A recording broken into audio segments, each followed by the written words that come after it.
Can't believe I'm back. Can't believe it's this. The old God stepping in to a world of flames. Everything is tight for shareholder might. It's time to stop and think what the point really is. But how about you?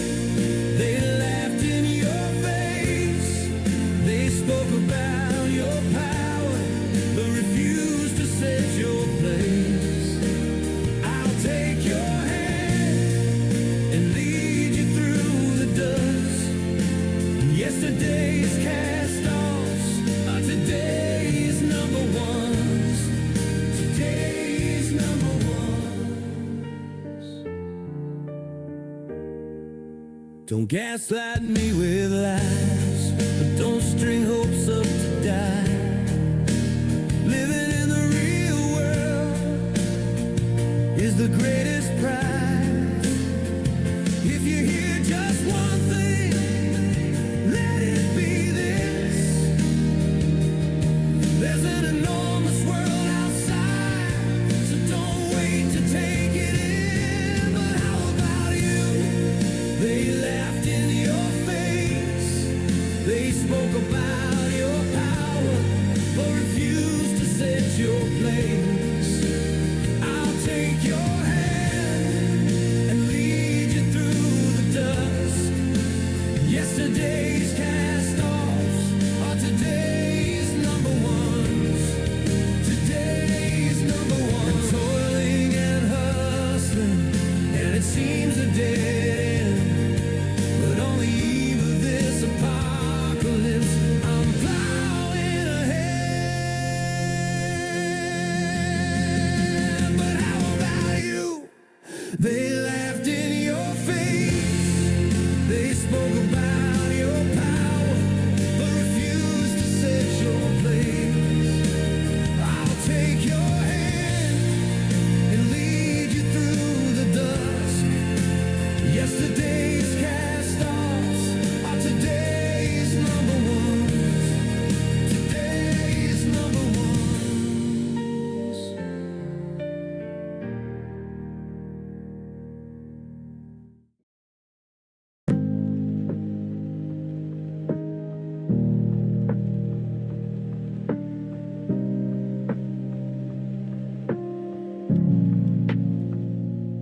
In town, have hit hard times. We had a good thing, but we're going downhill. The 10-900K was a nippy beast, and the 12-700K was a tasty piece. But since those days, something's not been right. Come on, Intel, sort it out, get back in the fight. Sort your chips out, baby. Sort your chips out, baby. Or we're all doomed. Sort your chips out, baby. Or monopoly ensues. First they came with pricing cuts, and then they came with cores. Then they came at us with 3D cash as the final blow. But in these days of rising kings, Intel's just a pawn. We need something spectacular to raise a new dawn. We're holding on to enterprise to keep us afloat. We're banking on our laptop chips to act as a moat. There's not much I can do. My credit cards are maxed, and I see NVIDIA CPUs coming to attack. So your chips out, baby. So your chips out, baby.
Everywhere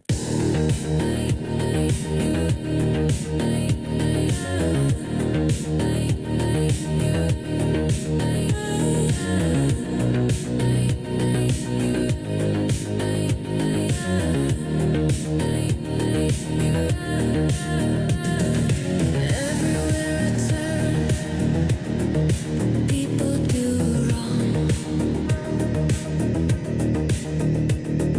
Rules for them and rules for me. Just turn it off. Turn it off. Fizzle out the lights, step out the door. Shroud myself in black, let the city swallow me. Because I am done, I am alone, I am dark.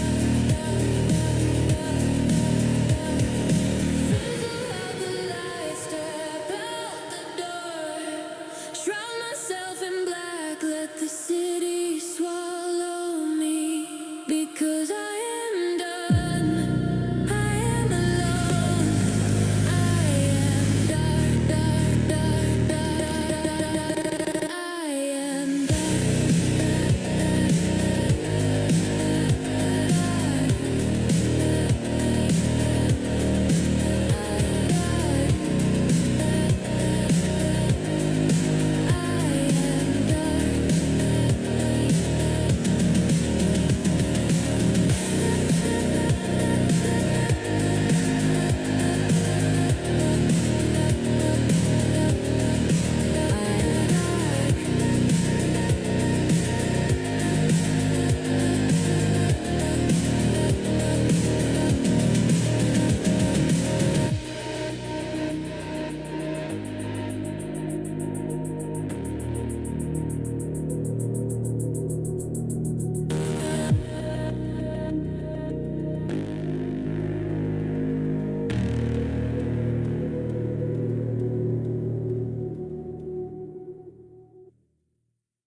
In the gloomy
you all.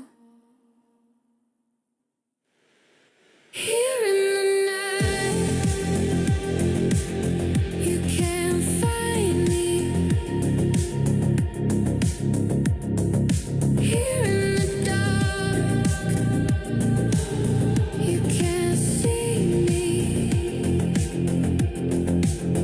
I've been running for years. I'm out of ideas. Here in the black, I am whole. I've been running for years. I've been fighting my tears. I've been running for years. I found my peace, and it's here. Here in the black, I am whole.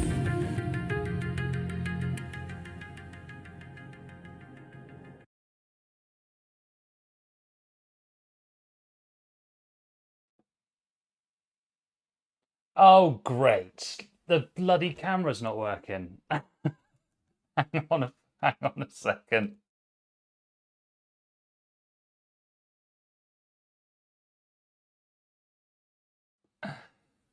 That one doesn't work either. What the heck is going on? Well, listen, you can hear me and you'll soon be able to see my gorgeous face. And thank you everybody for joining. I've seen the chat so far, some good deals there. We'll talk about that in a minute. Let me just hook everything up. I'm gonna bloody OBS, honestly, it always forgets like when my cameras are plugged in, etc. Just a brief intermission. I saw somebody in the chat there said they got a 5060 Ti 16 gigabyte for 330 quid. That is a deal and a half, whoever that was. So fair play to you. Hey, there we go. We got some picture. Perfect. Oh, so this is a bad market for PC building, guys. Really bad. Like even a couple of weeks ago, it's getting loads of sales, like 2 or 3 sales a day, which was great. And it's really slowed down. I mean, these are the last 2 in the build queue at the moment. I'm gonna have to start doing like not even just like built to order, like actually fully pre-built ones. Try to get as many good deals as possible. So we'll see how things go. But I'm actually back in the hospital again tomorrow. So yeah, unfortunately business is not booming. Luckily I've got a good fallback, so back to medicine for a bit. I might do a video on that. So who's that?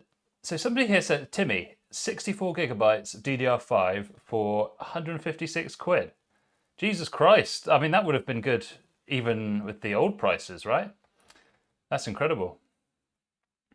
I did just pick up yesterday a Corsair Vengeance 64 gigabyte kit for, I think, £310 or something. So that was pretty good.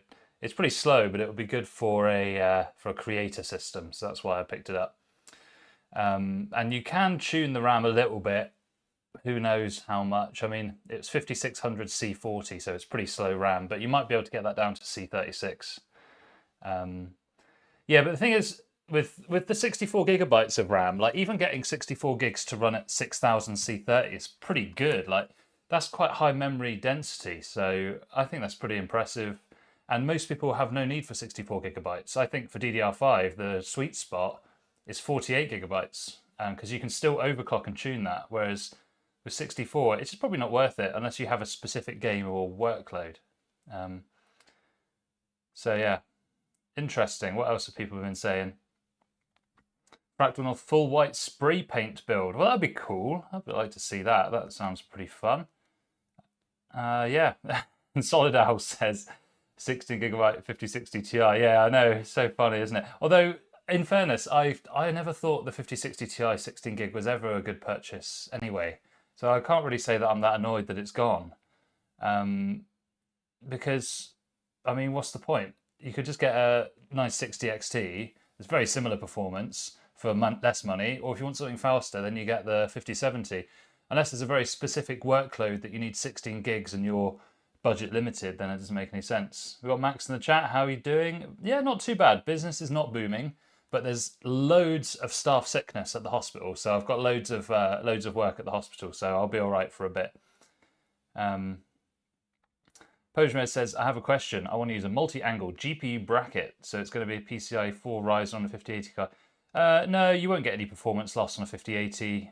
You might get a little bit on a 5090, but you'll be fine. Most of the time, it will sort itself out. But usually, I would recommend you go into the BIOS and set the PCIe X16 speed manually to Gen 4, just to avoid any problems. But it'd probably be fine just as it is. I really don't like riser cables unless it's an ITX build where you have to have it. I would really do everything I can to avoid having another point of failure in the system. So that's just the way I see it. I'm not saying you're wrong. I'm just saying that's my preference. Yeah. So difficult one at the moment. I think a lot of people sort of getting the last helicopter out of Vietnam in the last few weeks, getting some PCs. So I think things are going to slow down for a bit. Yeah. So why don't we have a little look at what we're doing today. Hopefully my overhead cam is going to work. No, it's not. Of course it's bloody not. Okay, let's try plugging you out, plugging you back in. We'll try it.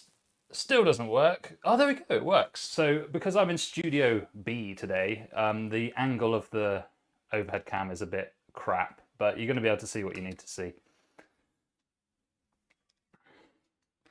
Well, the thing is, Poach and Bez, the reason you don't see that many vertical mounted or side mounted GPUs like you're describing is because a lot of people buy pre-built systems. Pre-built sellers really don't want to be using any kind of riser cable. They just break in transit. I've tried doing it before. The only way you can do it for something like the Height Y60 is I have to just give the customer instructions on how to install the GPU themselves, because it's just so fragile. As soon as you move it and ship it, it just breaks. That might be why. And also, it's just an extra level of complexity that people don't really need. Although I do agree they do look nice, so fair enough. As always, guys, if there's any issues with audio or anything, please let me know. But we'll crack on with the first build. I'll show you all the parts in just a second. Let's just get some background music on. Hopefully that will start playing in a second.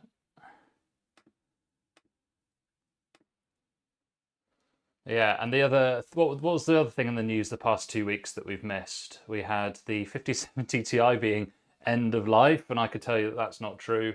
Before I saw the video, I don't know what they were doing. It's not end of life. It's just put yourselves in Nvidia's shoes, right? You've got to dish out the VRAM between different cards.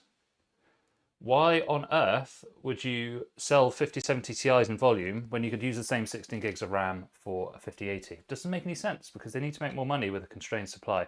So the supply will be reduced, but it's not discontinued. You know, if the RAM gets better, they'll just start spinning it up again.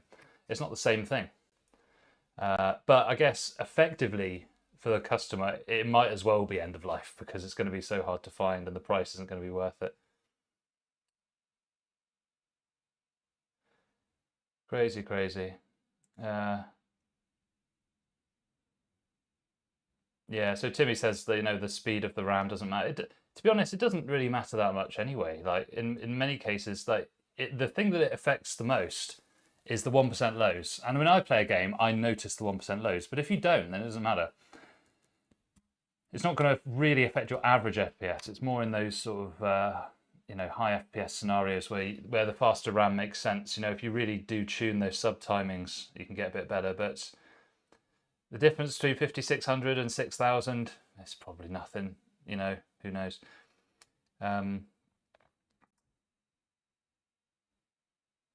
64 gig, you can definitely get cheaper than £1,600 with 64 gigabytes. This is the problem when you see stuff on YouTube, guys, is that people will go out and find the very worst price and then tell you that that's what everything is priced at. It's just not true. Just not true. You can still, you're not going to get good deals, but you're not going to get this doom and gloom stuff like with people saying that kits are like £1,500 for 64 gigs. They're just not. I literally picked up a kit yesterday for 350. So it, you know, that's a pretty good deal. But you know what I'm saying? It's don't get too swept up in this kind of thing. The RTX 5050 is actually an alright GPU if it's priced well. So if you got like a $200 price tag for that thing, it's actually a banger for that price. It's really good. So yeah. Fractal Terra, nice. Yeah, I mean, I can ship the Fractal Terra with the GPU installed. You just got to pad all around where it is to stop it shaking around. So yeah. Have you ever go to a government or commercial shop to build anything to PC? No, I mean, I've done a few B2B things. So there was a advertising agency when I used to live in Cardiff in Wales. Built quite a few PCs for them. They used to use a lot of DaVinci Resolve and they needed Thunderbolt and things like that. But otherwise, I haven't, no. Governments won't do it. They'll go to Dell or something because they have lots of paperwork and things like that. Same with hospitals, right? And honestly, for what most government public sector computers do, you don't need anything good. You just need something that's like half decent. Even a Dell, like, as bad as Dells are, like for that kind of thing, they're fine, aren't they? Have I seen those Fractal Terra builds with window cutouts for the GPU and cooler? I haven't seen those. They're not really necessary. If you know how to tune your system, you don't need to do any of that. You just need to learn how to tune the BIOS. So I'm going to try and do some content about that later, because I've just finished an ITX build in the Antec Performance 1M, which is a little bit bigger than a Fractal Terra. We kept a 9800X3D cooled by teeny tiny, you know, those Thermalright copper tiny coolers. And we kept the temperature at 75 degrees C just by tweaking, lowering the package power to 95 watts and then using some curve optimizer. We actually gained CPU performance whilst reducing the power usage. So you can definitely play around with these things and get a lot more out of them.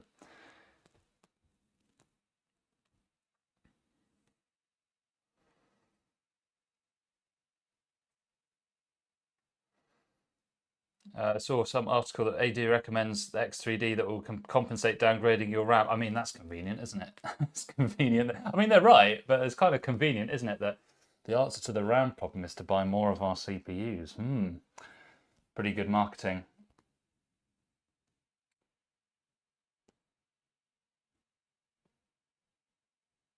So there you go. I'm planning. So Asriel says he or she is planning to save up money and build a PC somewhere in mid-summer. But should I buy DDR5, DDR4 RAM now, or should I wait? Also, if so, what part should I grab next? It doesn't get expensive. Well, I think the problem is I think the prices aren't going to go any higher because the consumers just aren't going to pay that. So you might as well wait. You can try and get some used RAM. The problem with used DDR5 is going to be pretty solid because DDR5 just doesn't break, but DDR4 does break. So you'll be careful buying the correct RAM. So I wouldn't buy the RAM now, honestly. I don't think the price is going to change a lot. I mean, it hasn't changed a lot in the past 2.5 weeks. It hasn't gone up anymore, so I think you'd be fine.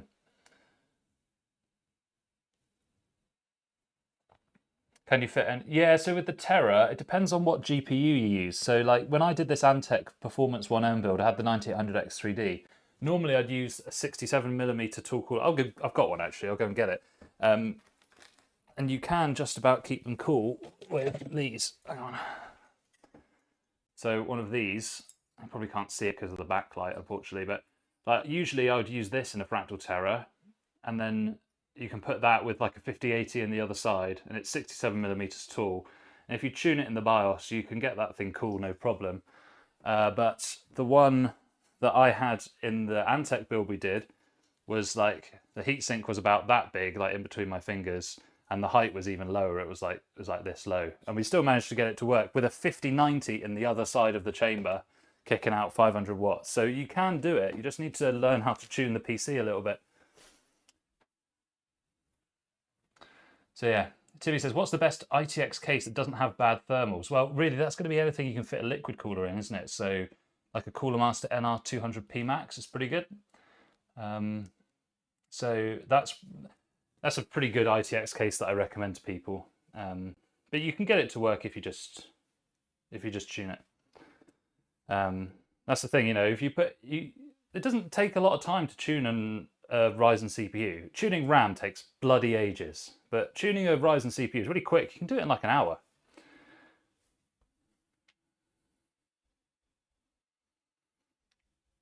Yeah, so Jared's saying you can just buy the cheap RAM with the X3D CPU, and you can in a lot of cases, but it depends how competitive you are. Like if you're playing at a high level and you're playing for money, you still need fast RAM, I would say. But as a stopgap, that does make sense. You can do that. It also depends how much of the how much needs to be stored in that cache. If you're using more than the cache can handle, suddenly you're going to start having slowdowns, aren't you, because of the slow RAM? But in most cases, you'll be fine. Right, let's actually crack on with doing some PC building because it's been probably like 15 minutes now. We haven't done anything, which is classic stream. But I hope everyone's doing well. And apologies for the angle here. We're in Studio B today. I was trying to change it so it's up here, just because this is where I'll keep all my PC parts. But yeah. Random says, your video is the only one I could find with a Haven BF360 non-flow version. Oh yeah, because the flow comes with the fans. But that was just, a customer just asked me, can you use these parts to do a PC? I was like, yeah, fine. But I think that whole thing is completely overpriced. Like, you could get the same performance from something like £1,000 cheaper. It's crazy. So yeah. So let's go through the parts. So from the top, this is our lower end, well, not lower end, it's like decent AM5 build with a 5060. So we've got, come on, focus, focus. There we go. So if you can't see it, it's a Ryzen 5 7500F. These are starting to dry up a little bit. The supply is getting a bit low, but I get them for 120 quid, including VAT, of course. So yeah. And then what we're going to cool that with, we've got the classic ID Cooling SE214XT. I just think these are classic. They look really good and they're mega cheap, like 16 quid. So if you've got a Ryzen CPU, it's just a no-brainer, isn't it? Like 15 quid for a decent cooler. It's fine. ARGB fan, what are you going to do?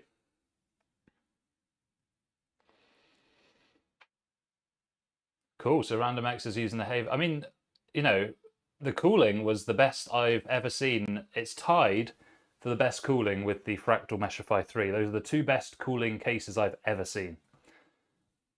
So you're not going to have any problems with cooling on that. Just very, very expensive. You could get essentially the same performance from another machine that's a lot cheaper. Motherboard is somewhat basic, but it's an alright basic. It's ASRock B850M X Wi-Fi R2. It's not some bottom of the barrel absolute crap, but it's not amazing. But this is more of an entry to mid build. You can see it's got a 6-phase VRM on the side, so 1, 2, 3, 4, 5, 6, and then you've also got one for SoC and one for miscellaneous there as well. So this is going to be plenty, and the fact that it's a 2-DIMM board, I think on AM5 is actually a bit of a benefit, you know, because trying to run 4 sticks of DDR5 is always difficult, so don't mind that. I actually quite like this board because it's got a heatsink as well on the VRM, so this would be fine. You could even put a 7800 X3D in this, you'd have no problem at all. The problem with ASRock, the only problem with ASRock that I found is if you want to do any custom memory tuning, you're going to have a bad time with this. And I know because I just did it the other day. It's not, if you're going to tune RAM, do all that kind of stuff, you want an MSI board or a Gigabyte board, maybe an Asus board, the high-end ones. ASRock are fine if you just want to plug and play, use your Expo profile and walk away, they're going to work. But when you want to tune your RAM manually and things like that, you're not going to have a good time with these. But that's not many people do that, so I don't really factor it into the ones that I pick up. What do I think of the Taichi 9070 XT design? I don't actually know what that looks like. I'll have to check it out in a minute. Okay, DDR. This is some Patriot Viper Extreme 5, 32 gigs, CL30, 6,000 mega transfers. That's just something stupid, like 330 quid. So annoying. But it is what it is. Might as well just chuck that in now. I think this board's fine. Like, even if it only had PCIe 4, I'd still be pretty happy with it. Because, you know, why do you need PCIe 5 on an entry to mid board? I think it's fine. I'm not saying it's not the best motherboard in the world, but I'd say for probably 95% of people building PCs, they won't notice any difference between this and like a Gigabyte Aorus Elite or something, you know, something in the higher class. So save the money, really. especially with the RAM. Where's our SSD? So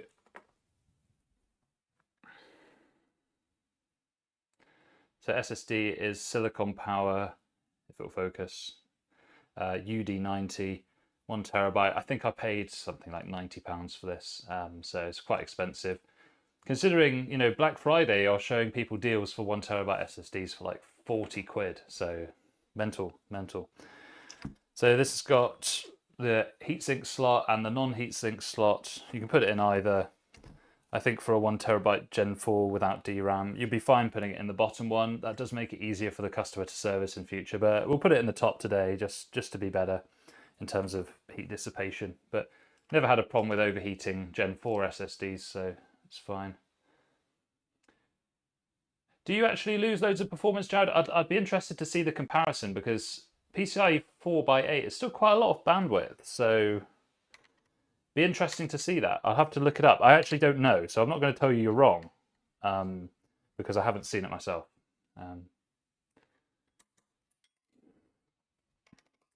And always, when you use, if you're going to buy a micro ATX motherboard, I would just always get a Wi-Fi one. You never know when you're going to need it. You know, if an Ethernet cable breaks or something, you know, you're going to be much better off having Wi-Fi there. This has got a little heatsink sticker on the bottom as well. Not that this SSD really needs it, but but you know, it's nice to know, I guess. These stickers are always such a pain to get off, aren't they? 20 to 30 FPS drop. Are you sure? I'm gonna have to look this up. I find that very hard to believe. I find that very hard to believe.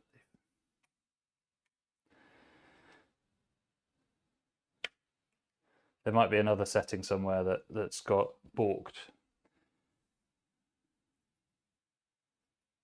A little more of a zoom. There you go.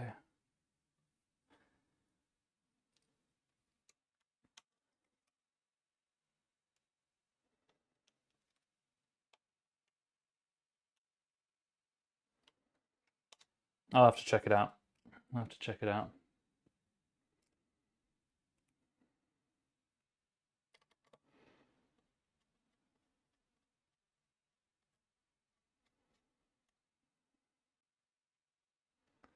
Hopefully everybody's having a nice Sunday.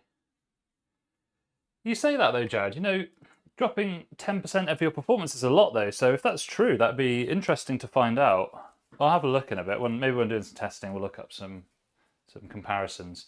I've just never seen the PCIe generation making that much difference, even on high-end gear, so it's usually like 1% difference, isn't it? Even on high-end stuff, but who knows. Okie dokie. So SSD, RAM, now we need CPU.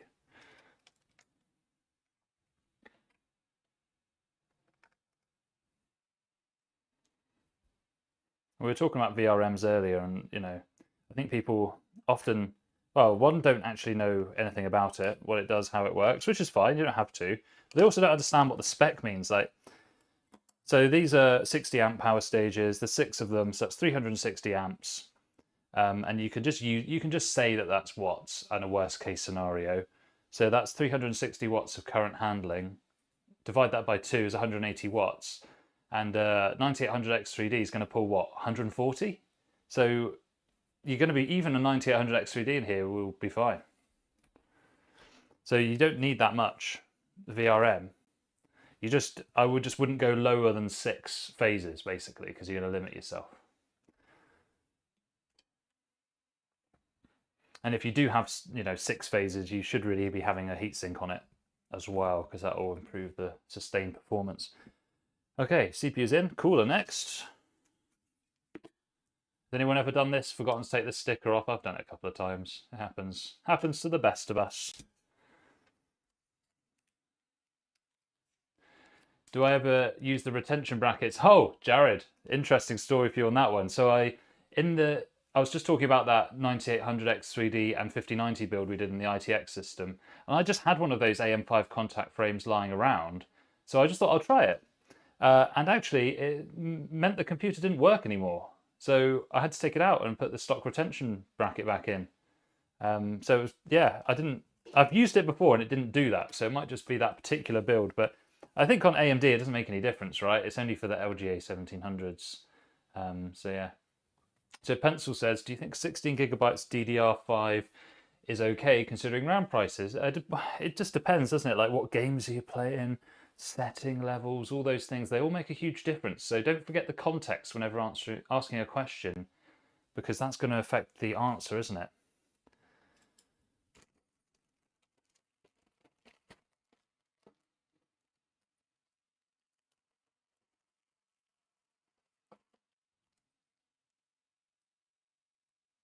Oh, did he do the clip? I bet that absolutely stank. I bet that smelled so bad.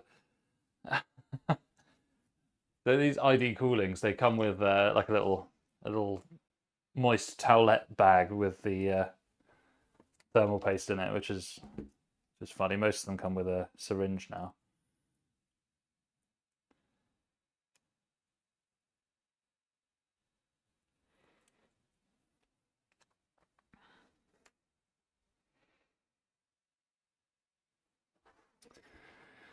So 16 gigs. I mean, we actually did a test recently where we tested a single 16 gigabyte stick versus two 16 gigabyte sticks and actually found in most games it made no difference. So it's on the phone. Do I still... yeah, Jared, I do. That's what I'm doing at the moment. So I did 4 days last week and I'm doing 4 days this week. The rates are all right, actually. Yeah, not bad. There's lots of staff sickness at the moment, so that's to my benefit. And I live in a somewhat rural location as well, so it means that it's not like London. Like if I tried to do locum in London, I'd actually be getting paid like half as much money. It's crazy.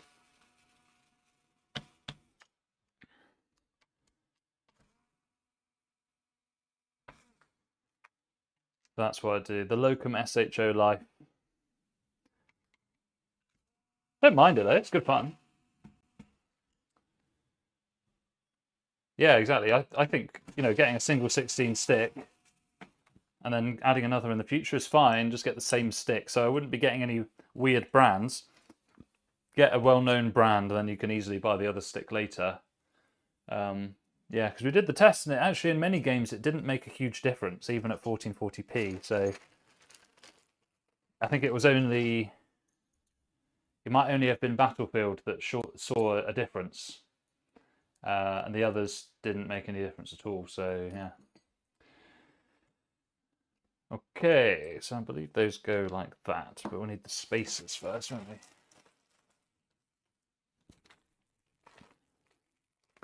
So ID cooling, they're not always the same color as Thermalright, are they? Oh, great. Why is that camera stopped working now? There we go.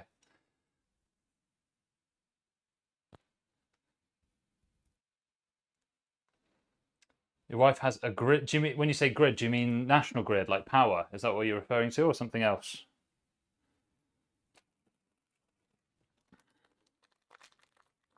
Oh, I'm gonna have to get the manual because I can't actually with ID cooling remember which color it is. I have a feeling it's the one with the grey grooves on it, but we'll have a look in a minute.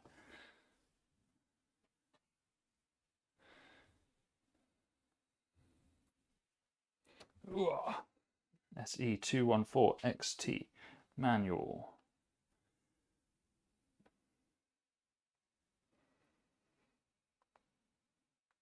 Winter storm. Well, where is that? We don't have a winter storm here. We had some wind, and that was it.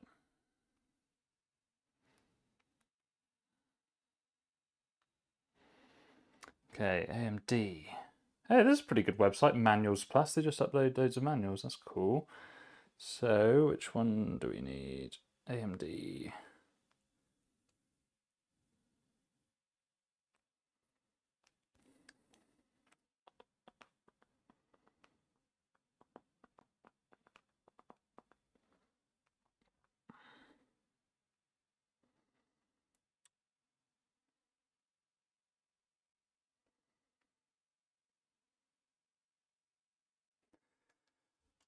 Oh, doesn't say which color's which.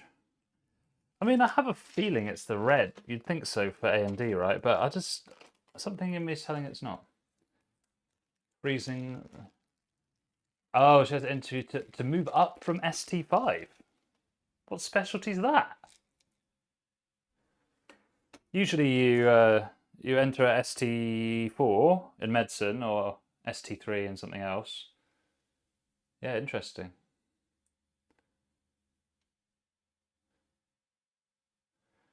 Prices are so cooked. I think they're cooked everywhere, but yeah, Sweden might have been hit a bit harder. Who knows? I think the red ones will work. We'll see. We'll see. The temperatures are terrible.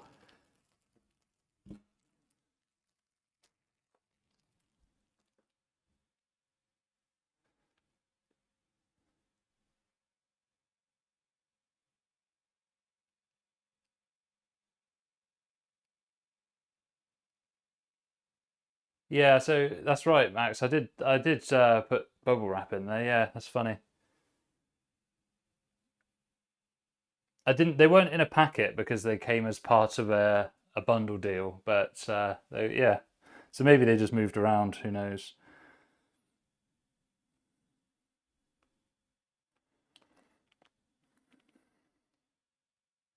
I'm going to look this up. So SE214XT color of AMD. What are these things? What are they called again? Like, not standoff. What's the name for these? Spacers. That's what I'm looking for. Spacers.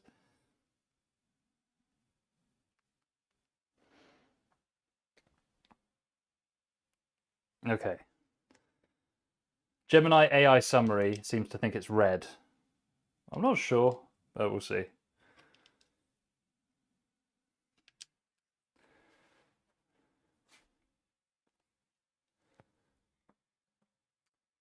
Oh, PCs ICU, yeah, because that will be a dual CCT, won't it? So yeah, that does make sense. Fair enough. Yeah.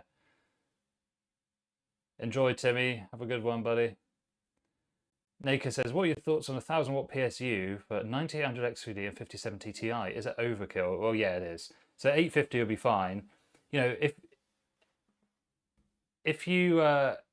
if you think that you're ever going to use a 90 class card in that system, then get 1000 watts. If you're going to stick with 80 class or below, then 850 is fine.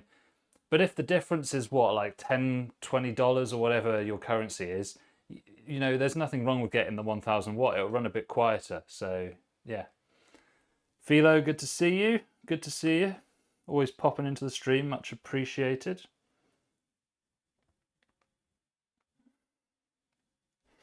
Okay, so we're just going to work on the basis that the red ones are the AMD. And then hopefully it'll all work out. Oh, I'm sure it'll be fine. If you're ever putting an air cooler on, one of the little tricks that I do is just like pre-thread the screw before trying to put it down. Just makes it a bit easier to put it in place. And you're not having to like try and balance two things at once.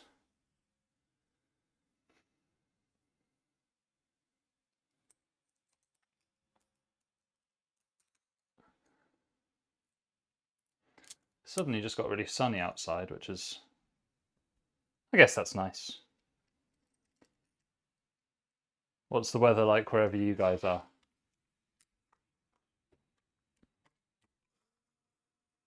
So Philo, we're on the white 5060 build at the moment. I don't know what the vote is actually looking like at the moment, but earlier on it was unanimously for the white build first, so that's what we're doing. Okay, dokie.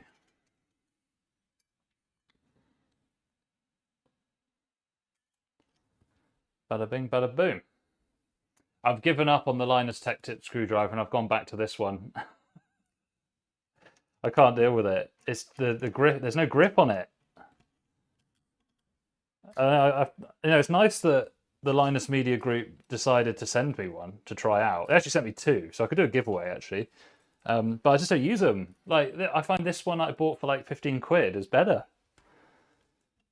Like, not in terms of the build quality. Obviously, the Linus one has really good build quality, but I mean, I've had this screwdriver for like 7 years, so I don't know, I don't really see. Gloomy, no sun. Oh my god. Come on, guys.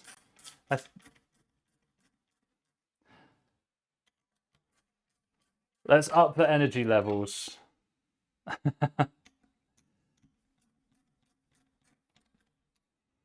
Yeah, this is way better than the Linus screwdriver, by the way.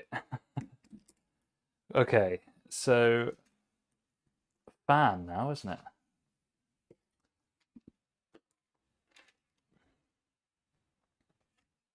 So try and get it so that your fan cables go out the back like this. You can do it top way like that or at the bottom. I prefer it out the bottom like that. Oh, I've got a little bit of a RAM shenanigan going on here. That's unfortunate. Do you reckon I could...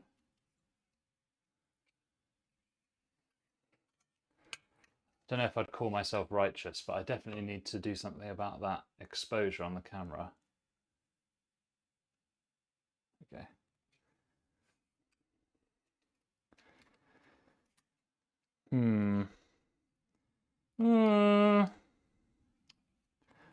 Well, I had to kind of stuff it in there, but it goes. It doesn't hit the RAM.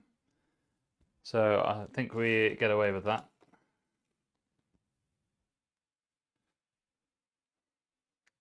The alternative is you put the fan on the other side, but then the customer's going to want the RGB. So I think this will be fine. You know, we could frame it as like this is extra RAM cooling. You know.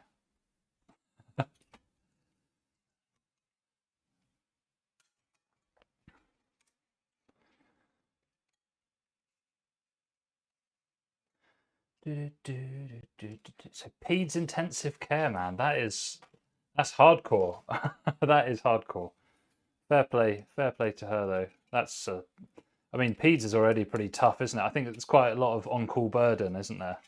Probably gets better once you're a consultant, but difficult job. Lots of high expectations and things as well. This is non-RGB RAM. I did look for white RGB RAM, and then I looked at the price and nearly had a stroke. So, yeah.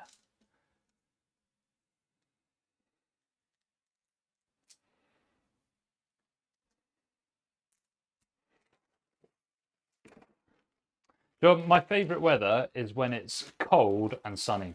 That's my favourite. Okay, we can just hook up some of our cables. These cables are so long. So we'll put that into CPU fan there.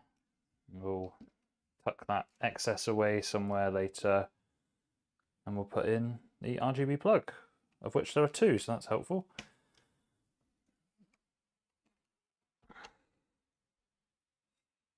The Embrace transport, oh my gosh, wow. Fair play, that's some legit medicine. Fair play.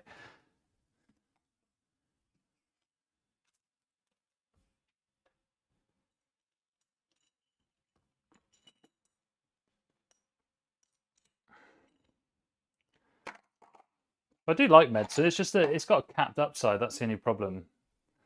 And it's the system sucks. It really sucks. I was doing 60%. That's very wise. Yeah. Yeah, the 60% makes it much more bearable. Because what people don't understand is that full time for a doctor in the UK isn't 5 days 9 to 5. It's 48 hours a week. Some weeks 70 hours, obviously balanced by having time off the following week. So when people talk about the pay, they might say, "Oh, actually, do you know what? F1 doctor out of uni or whatever, starting on 32k. I'd love to be able to pay that much, but actually, don't forget that you're working 20% more hours. So actually, you should be reducing that amount by 20% to actually show what the true wage is if you're going to compare it to other industries. So it's difficult. It's difficult, but I do like it. It's good fun. I'm generally pretty good at medicine. Like, I'm not like a genius, right? But I've won prizes and awards and stuff like that. You know, I'm all right. What do you mean by that, Jared? Do you mean the prioritization? Because I actually very much agree that there should be UK prioritization.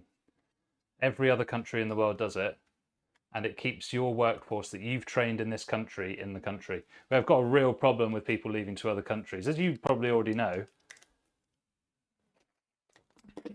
because people see that, oh, I can move to Australia, earn a load more money, and have better weather and be treated better. So people are leaving. It's just how it goes. Does the motherboard 3-pin or 4-pin slot matter for the average air cooler? What do you mean the? Do you mean the like the fan plug? Most of the time, it doesn't matter because you can control it via DC control or via PWM in most motherboards. So really, there's not much difference in terms of the fan one. But yeah, if you mean the RGB, then they're not interchangeable. You have to use them on the correct ones. Is creating hyper competition for the most desirable jobs and with our gaps. Yeah, well, that's completely right, Jared. Yeah, because I feel like if you've gone to medical school in this country, you should be prioritized because you've put the time in to learn the system in this country. You shouldn't be on the same equal playing field to other countries. It just doesn't make any sense because you bring somebody in that doesn't know how the country works, doesn't know the culture, doesn't know. I'm not saying we shouldn't have foreign doctors. Obviously, the health service relies on them, but we should be prioritising our own graduates. It's not about whether you're British or not. It's whether did you study medicine in the country, because you will have trained within our system. You know how it works. So it's difficult, and the competition is nuts, isn't it? It's like if I wanted to do IMT, which is core medical training, it's like 8-to-1 competition ratio. You have to do loads of bollocks that doesn't make any difference to how good a doctor you are to tick some boxes. It's just completely wonky. It's completely wonky. Yeah, exactly, Jared. Like, as long as they've studied here to do their degree, I don't really care if they're British or not. The point is that they've worked in the health service whilst training. They understand how the system works. The country's invested in them, so you should be doing everything you can to keep them here, to not waste that money. Make Great Britain great again. I don't know. The country's still all right. It's just in a bad spot. The problem is we don't have any like growth mechanism, do we? We haven't got any way out because we don't manufacture anything anymore, and the taxes are so high that the financial sector will probably end up moving, and then we'll lose everything. Well, that's it, Jared. Exactly. Yeah. You're absolutely right. Because a lot of the people that come here to do training come here to train, get their certificate of completion to become a consultant, and then they just go to whatever other country they want anyway. So it's not like we're getting any benefit from this.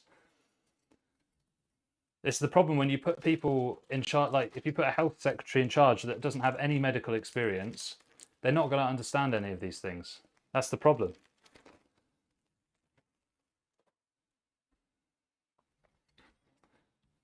And I expect there's a lot of governmental pressure off the record to privatise healthcare in general, right? Because yeah, and then I don't know, that's going to cause all kinds of its other problems. Anyway, enough of that. Let's go get the case so we can start mounting things in. Just zoom out because case is on the bigger side. So using the Vida Akira case, which I'll show you in a minute, like a white dual chamber case, and they've discontinued these, which does my head in because they're fantastic cases for the money. Oh. Get the other camera angle.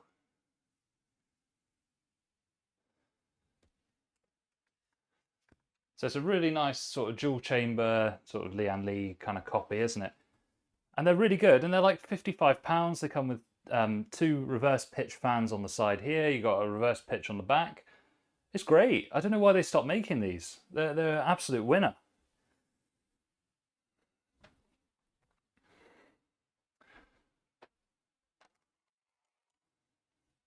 Yeah, well, see, Jared, you've had all the same conversations that me and my friends have had. So yeah, it's funny, isn't it? I completely agree. Is anyone else going to play Forza Horizon? No, I've never played Forza. Never played Forza. Right, we're just going to take the panels off this one before putting it together. 106. Is that how much it is? 160 gig for a racing game? Wow.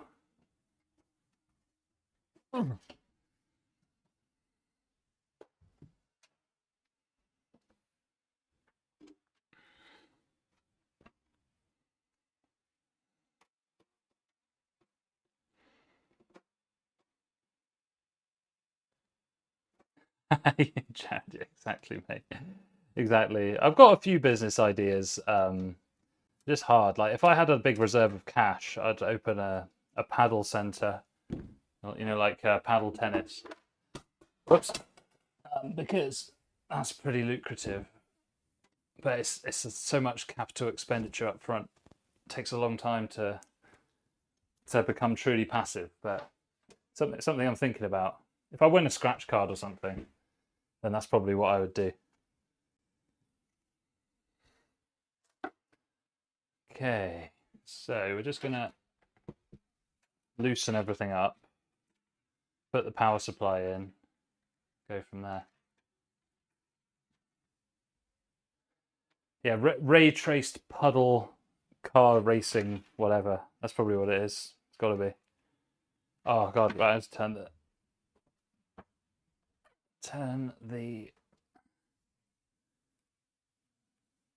f-stop up on that so that we can actually see what we're doing.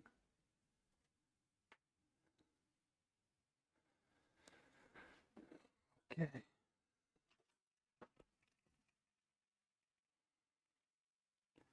I know Max hates it. Max hates it. But the problem is, in this room, if I wanted to turn everything around, it would be a huge faff.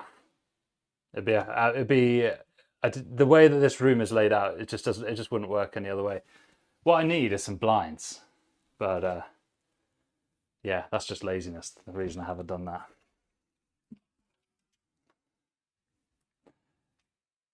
And it keeps getting brighter. What the heck?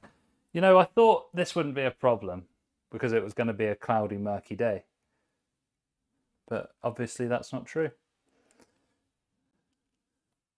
Let's turn the exposure compensation down. Try again. Well, now it's almost too dark. Oh well.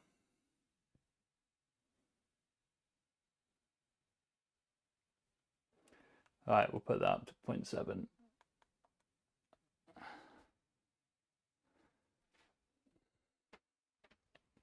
Oof.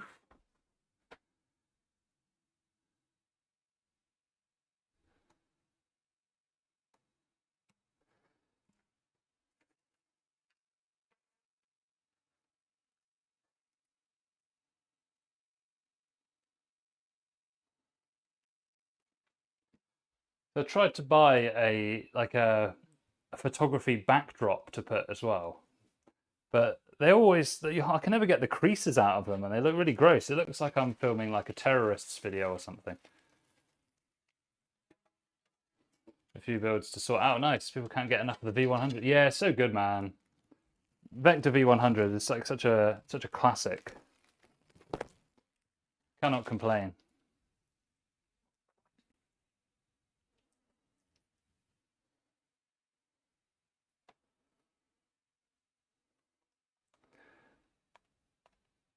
Right, that's it. I'm not messing with that anymore now. I'm putting it down to flat exposure compensation, and we're all just going to have to cry about it. Yeah, I tried green screen. I tried everything. I can never get it to look good. Yeah, it looks like I'm, about to threaten the West with nuclear terror or something. Okay, so power supply can go next. So Deepcool PL750D, absolute classic on the channel. Because it's 45 quid, and it's got a 450 watts 12-volt high power cable. So it's really good for like upgradability. You could go up to you could even go up to a 5070 Ti with this power supply if you really wanted. So you've got lots of room there. And they're fairly reliable. I mean, I've never had one break, so that's pretty good.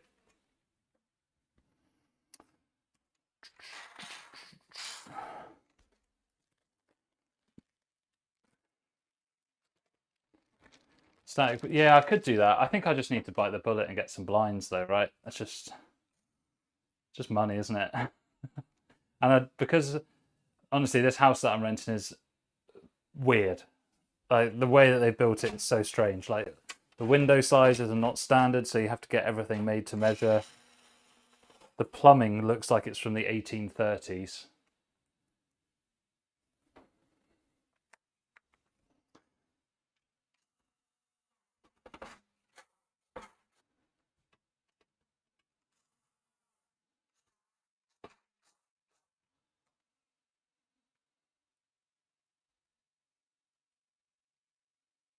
Oh, this, yeah, I do have this, but I could just put some curtains up.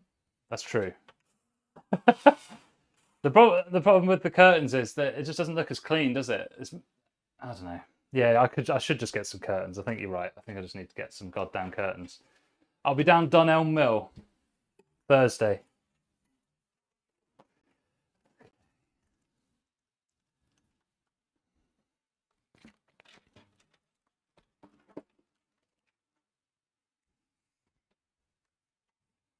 I'm gonna do it. I'm gonna get a curtain. I'm gonna do it. I've been peer pressured. See, this is the upside of peer pressure, because it will improve the quality of the stream. I mean, I could just go and get a sheet if you want and put it up. The sun is also on my back, and it is actually starting to make me sweat as well. See you, Jared. I could go to IKEA. It's just quite far away. Well, not that far, about 35 minutes.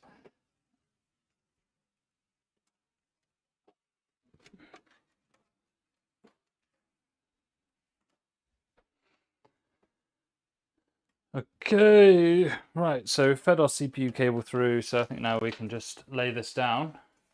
And much to everybody's benefit, we can go back to the overhead camera now. We won't have any exposure funny business. I shouldn't call this the overhead camera. I should call this now the slightly slanty, weird camera. All right. So this doesn't come with all the standoffs installed, but actually that's to our benefit here, because this motherboard does stop a little bit short on that side. So pop that down.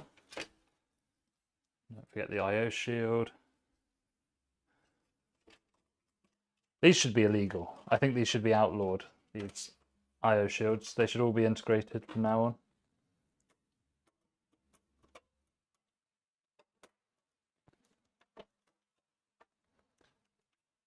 Oof, come on.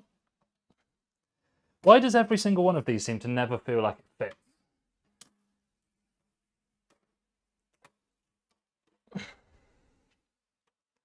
At least this has got a nice... See, I push the bottom and then the top comes out. Right, we got it. We got it.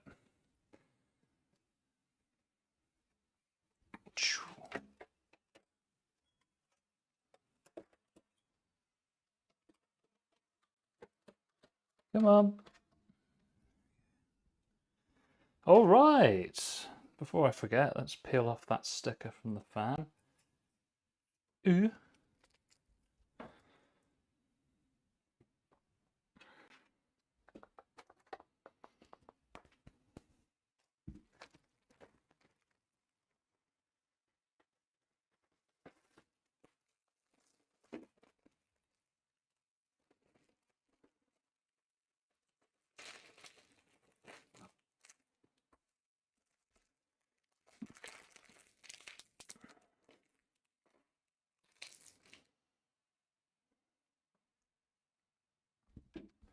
They just need the screws with the little hats on them.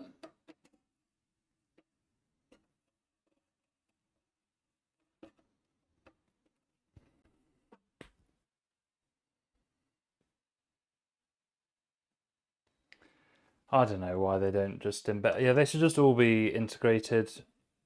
Save everybody the pain. Maybe it's an upsell, like you have to spend more money to get the integrated heat shield, the IO shield even. I just thought, like, does it not add like a lot of manufacturing like complexity to have to make that thing separately when they could just integrate it and not have to worry? I don't know.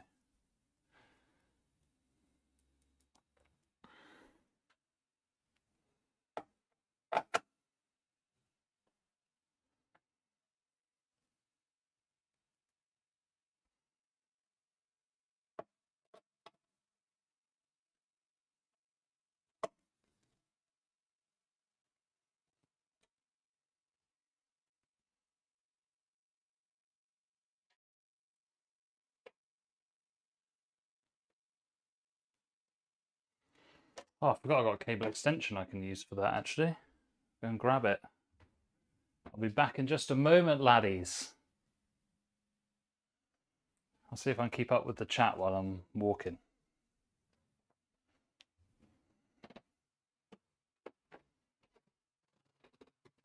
In case where the thing isn't fitting, so now you have no eye issue. Classic.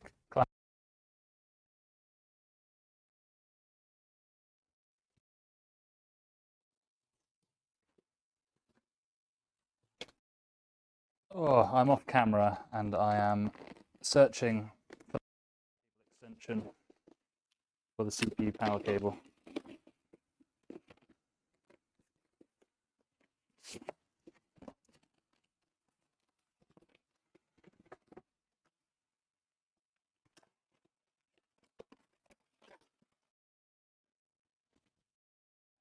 Gotcha.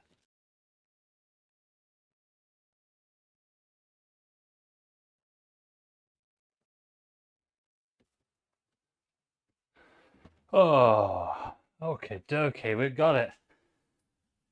It's true, but we have. I think people just watch this to chill out, you know, and that's fine. You know, I dig it. I dig it. So we've got another cable extension. I just need to pinch some of the cable clips from this one. It's just you. You're all 25 viewers. You got 20 VMs running, all watching the stream. Do you know what, guys? If you've got Hyper-V installed on your PC, that would be really useful if you guys could just all spin up some VMs to watch a stream, boost it in the algorithm. What could possibly go wrong?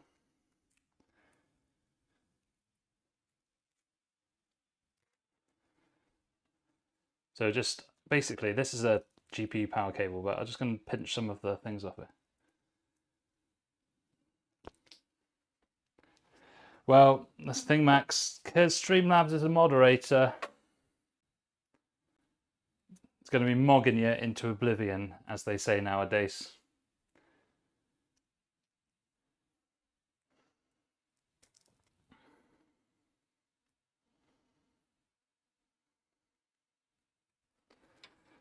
Oof. Oh, right. By far, putting combs on cables is my least favourite part of PC building. I used to buy them from a company called Shack Mods, and they used to have them pre-combed, which was so good. But they've stopped being VAT registered now, so I can't. It doesn't make any economical sense to buy their cables anymore. Shame, because they were nice cables as well, and the guy was cool. He'd make whatever color I wanted. But now I have to contend with random Amazon stuff, and you have to comb it yourself. What do I look like? Some kind of schmuck? Don't answer that, actually.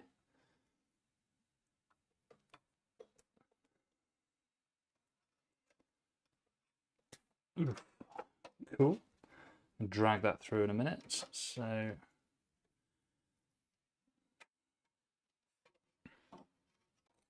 I'm going to put our CPU power cable in. Crunch. Beautiful. We may as well put this cheeky 24 pin in as well.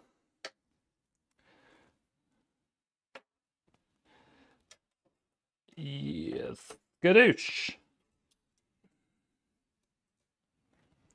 Oh, broken 30 viewers. That is exhilarating and thrilling. Hopefully everybody's having a lovely Sunday.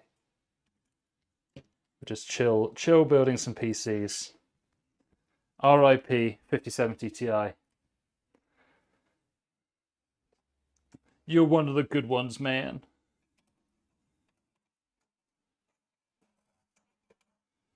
Alright, we'll pull that slack through in a secondo. These cables can stuff through there. Beautiful. Look at that.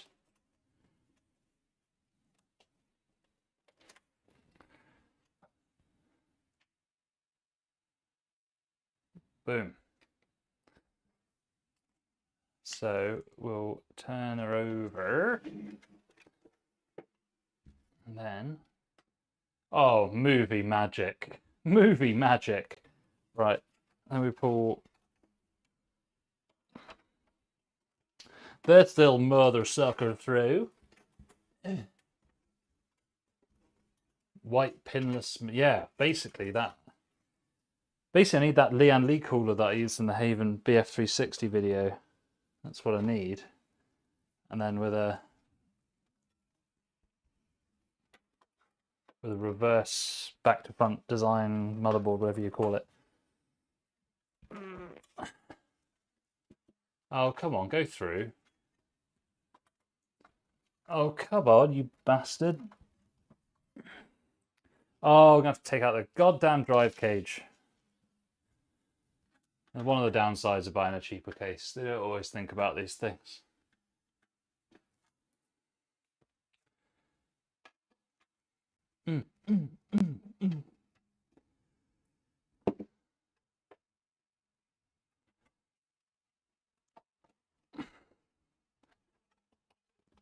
Come on, you bastard. You're trying to embarrass me on camera and working.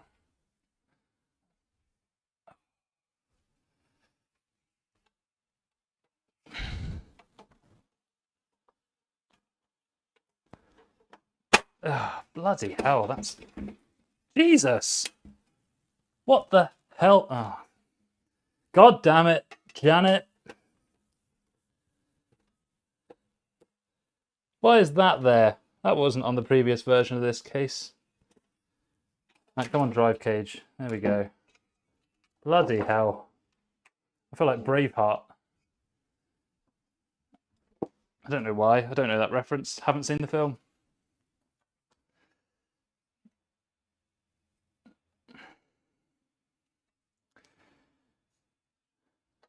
Okay. Now we can feed it through.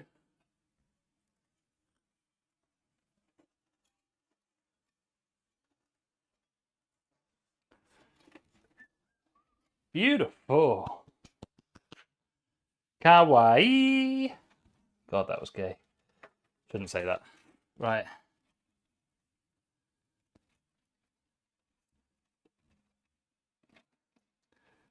Those cables are in. Now we're just going to feed through all the rest of the cables.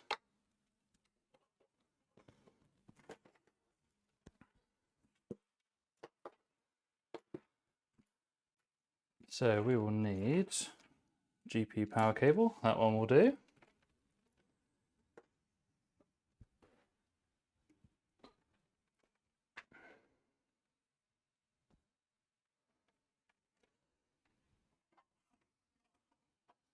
Whereabouts on this card is the power connector?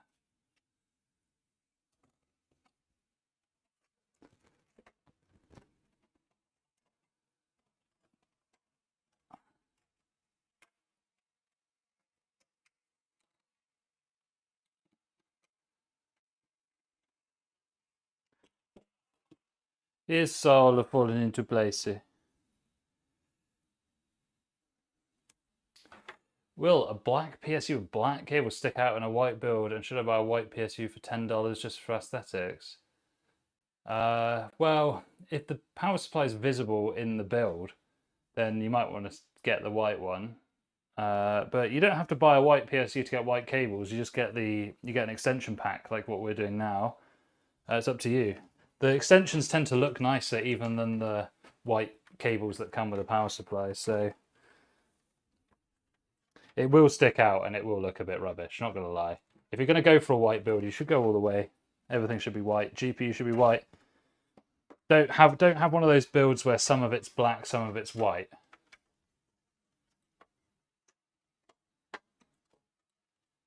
But if your PSU just sits in a basement behind some steel that you can't see in your build when you're just using it day to day, then the actual unit color doesn't matter as long as the cables are the right color.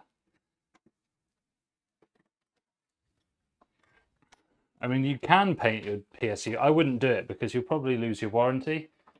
So I wouldn't recommend it. Although it is possible you can take the shell off and paint it, but then you would definitely lose your warranty for doing that.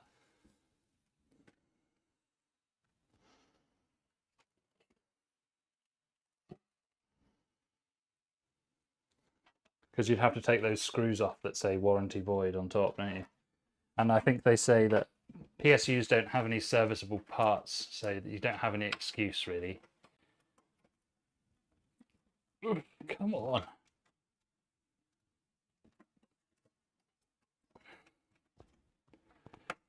Get that plug to come through.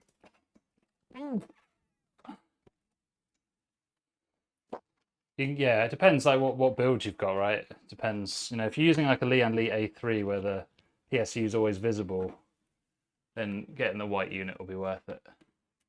Otherwise, you can get braided extensions instead. Oh, Jesus, God, that was like delivering a baby. Right, it's through. It's a beautiful baby white extension cable.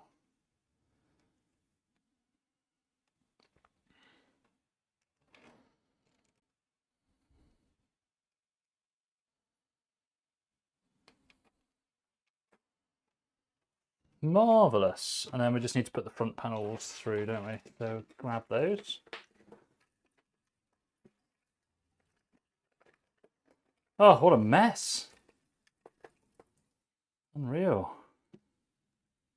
It's the LED switch. We'll keep that one separate.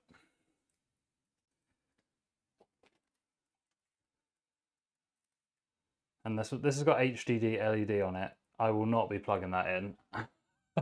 Absolutely not. If you want a big blinking light on top of your PC all the time to do your head in, perfect. But I will not be plugging that in. So what have we got here? HD audio and USB 2. Those can go separate.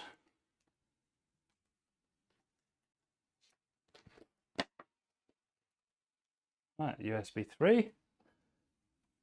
Takes care of me. Put that through.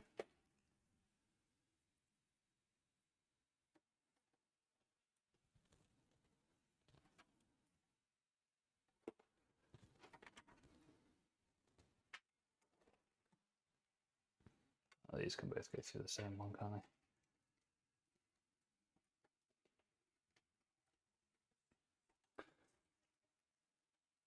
Why have you put the PSU in? Because you can feed the CPU power cable through. Do you know what? I haven't actually built in a dual chamber like this for a long time. So you're probably right. It's because if it was a modular unit, I would have plugged it in. I would have done the unit in at the end. It'll be fine. It'll be fine. I've made my bed and I shall lie in it.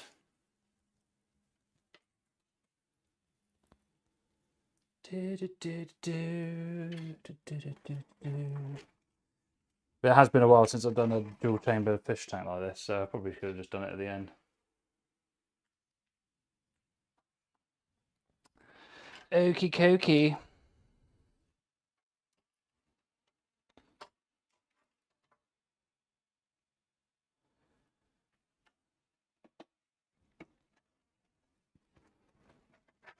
Whoosh.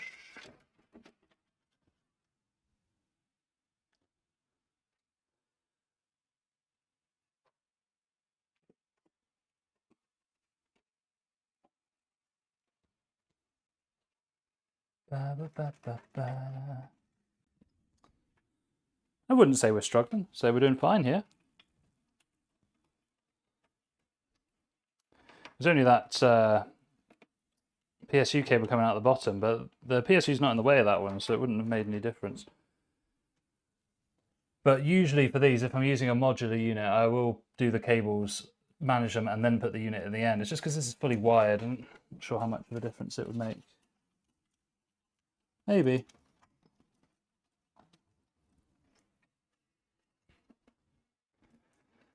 Yeah, modular is nicer, but it's not worth £50 in this build, particularly in the economy that we're currently in. I think people that would rather just save the money. I mean, and at the end of the day, I'm going to be the one building it, so it's my problem, not the customer's, right? So I'll just put in the power LED and the power button, leave all the others out because they're not needed.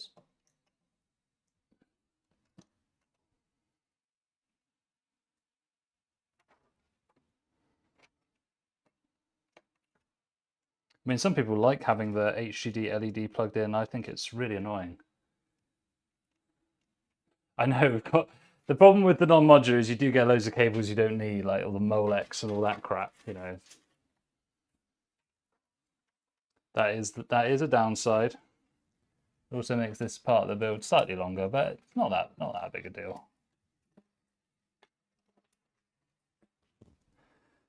Fabulous. So that's that, and then just need to feed the RGB cables through from this hub. Move that over there. So we keep all our PSU cables over here. It comes with like a really gross hub with shed. So they've given you a hub, but they all have pigtail connectors on them as well. It seems like over-engineered, right? Just have them with the pigtails, or I guess it's so that you can plug it into the front panel button, right? If you don't have a motherboard with ARGB.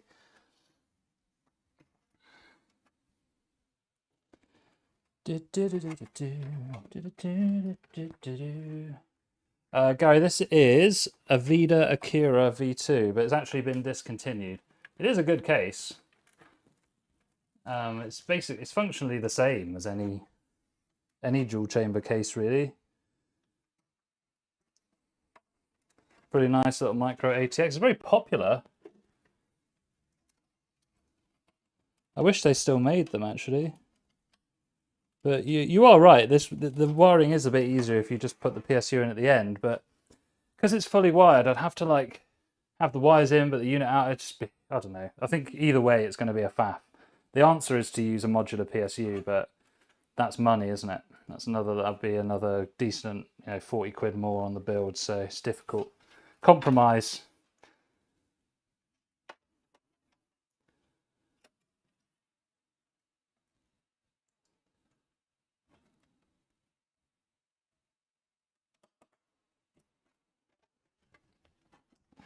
Oof. Okay.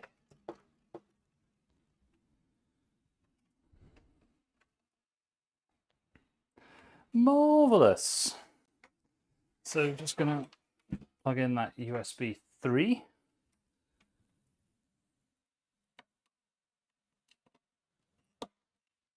Pop that through. Sort that all out in a minute. So actually, functionally close to finishing, we can take out the PCI blanking plate and then put our GPU in.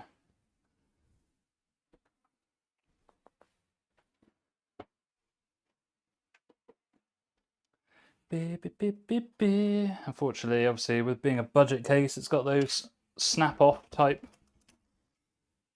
PCIe covers, but when you're paying like 50 quid for a decent case like this, it's fine. I'd be interested to try out that Lian Li V100 Mini, similar price and probably a bit better quality.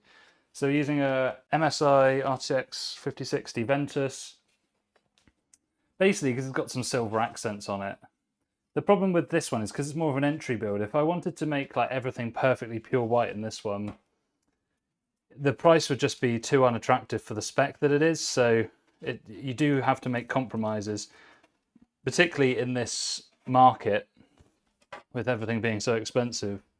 Unfortunately, you do just have to sometimes. Thumbs up in the chat for the boys. I'll just take off the little vanity plate on the back here.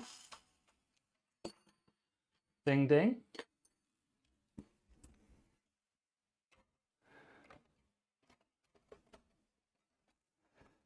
Oh, hell yeah. Oh, that crunch, baby. And then...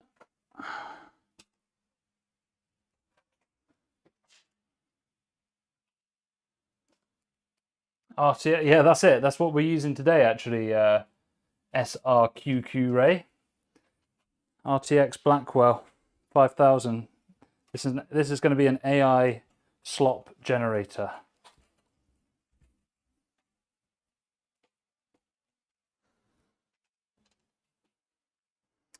I think going full white is worth it if you're spending more money. It kind of like gets absorbed into the cost, but when you are budget constrained, you'll have to take a little bit of it on the chin, because otherwise it's like I feel like I'm ripping somebody off then. Because, like, you know, if you want it all white, it's going to be like an extra sort of 15% cost on your build. So compromises is probably the word for 2026 in the PC community, I think, isn't it? That's what's going to be occurring. And also, used market is going to be even more important. See how long that lasts for. Okay.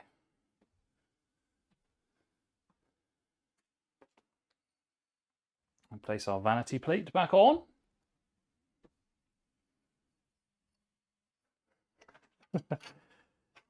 Teasing and trolling, love it.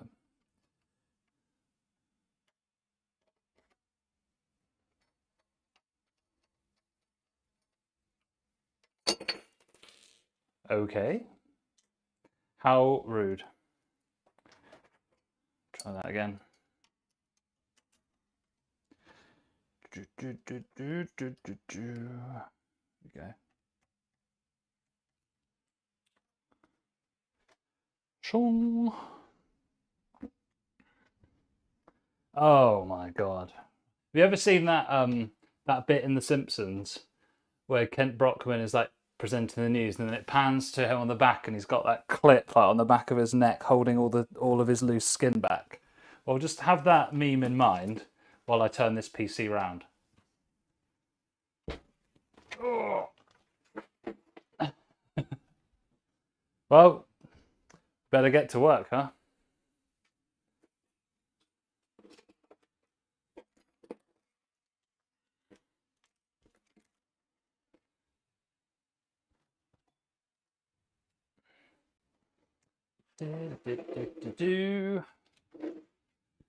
Okay, so we've got quite a few bits here to sort out. So many freaking cables.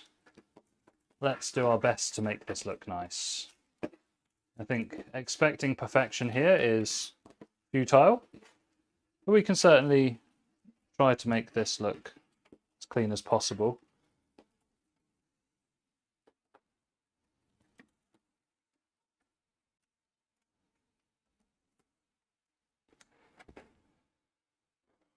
Okay, dokie.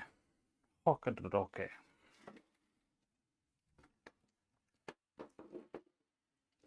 Let's ensure that everything is definitely plugged in. CPU is in there. We will need a SATA for this hub. Try and disentangle that from everything else. We'll need the 24 pin.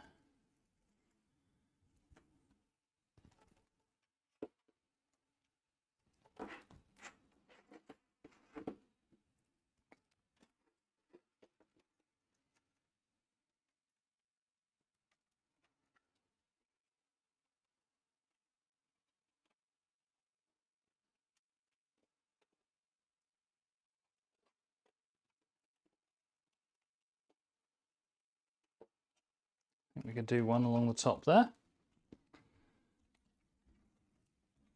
Oh my god, they give you the tiniest little BS cable ties ever, look. Oh my god, my hands are too big for this.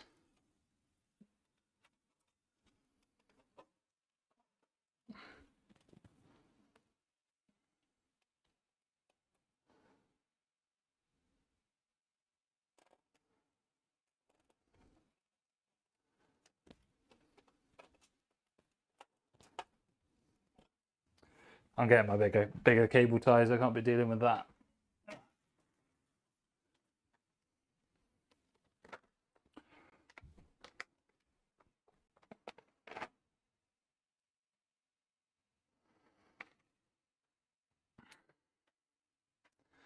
We'll have to see what 2026 holds. I mean, we don't know what's going to happen, do we? Not looking particularly bright, but I don't know. Complaining about it's not going to change it, right? So let's just do what we can.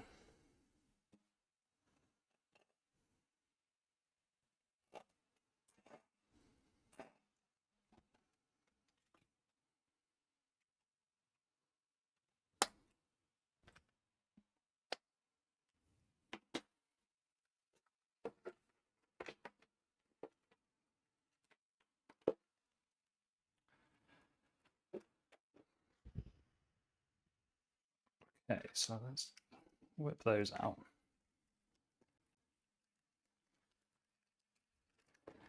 There's no optimal place to put this hub, to be honest. I'm going to see if I can put it towards the top of the case to take out some of the burden of the slack, you know, the cable management, because there's going to be a lot down at the bottom, so we'll do our best to try and disentangle all that. I'll put it in. I don't have enough stretch to get up there. I mean, I could put it on top of PSU. I was hoping I could get it in the top here, because that would take a lot of the weight out of the rest of the case. We'll see.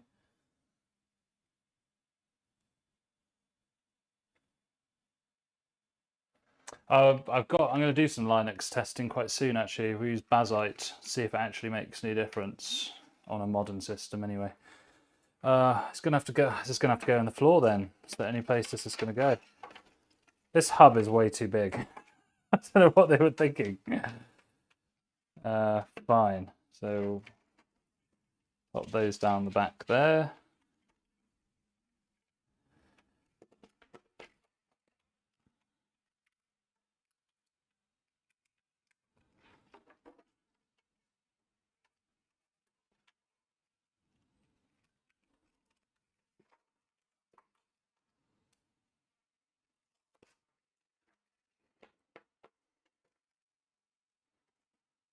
One that says reset switch on it. I could pop that in.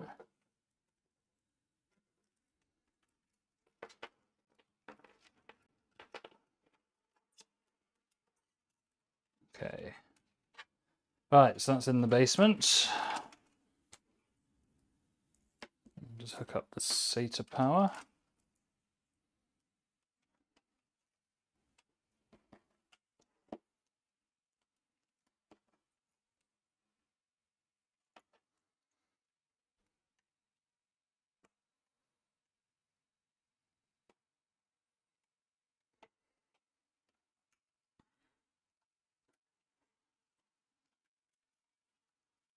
Keep these out of the way. We could do a little tie down there, couldn't we?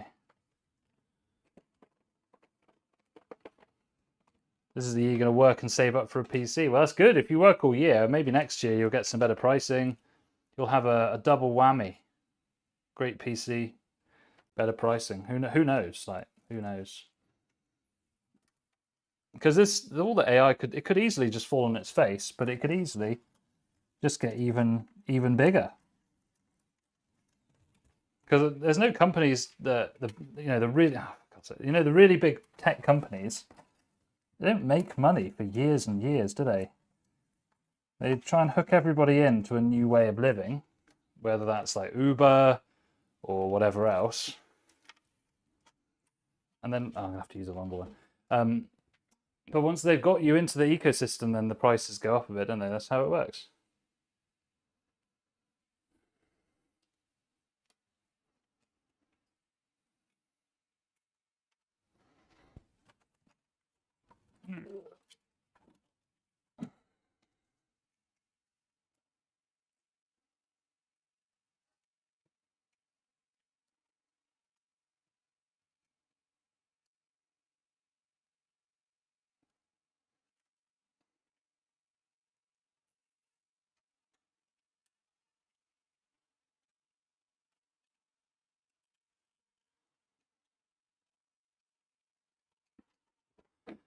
Lovely.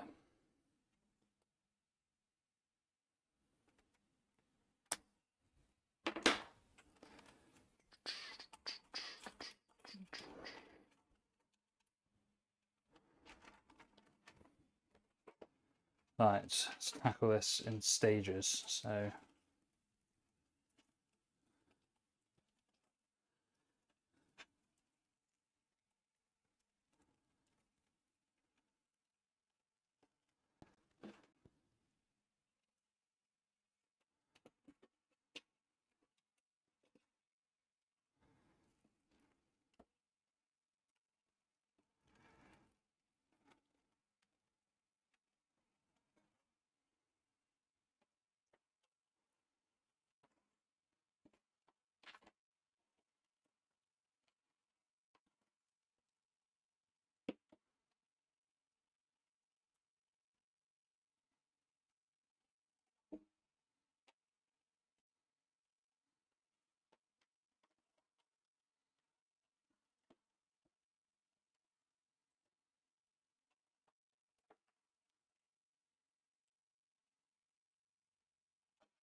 not quite gonna fit. We can add another one. Sup, surgeon of PC hardware. What's up, Lidge? Cringe? What are you cringe? There's nothing to cringe about on my channel. What are you talking about? I don't know what's cringe. I think I'm actually based and cool. I'm also Skibidi Toilet. And other mannerisms of Generation Z. Ugh. Oh my days. Well, considering it's a fully wired PSU, could definitely have done worse there.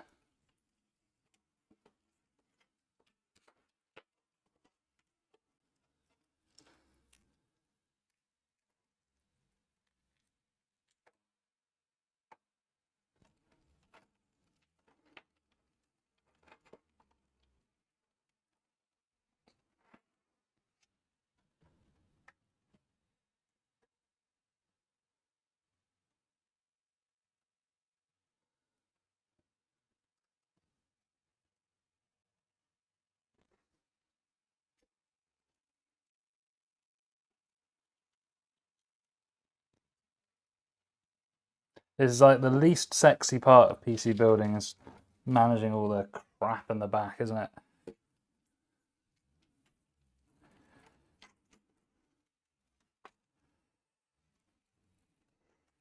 Well, listen, if you buy a fully wired PSU in a dual chamber case, this is going to be your reality, I'm afraid.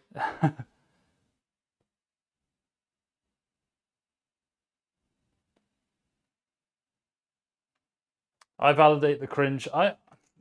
Listen, Max, I will validate whatever I want, cringe or not. And I'm in no way cringe, okay? Okay? Capiche? Capiche?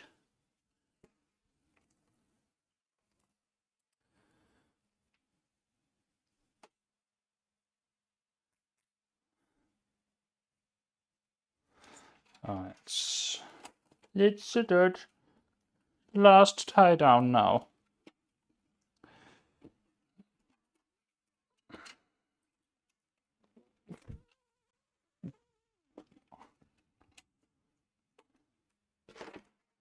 The next build is going to be a lot easier, by the way.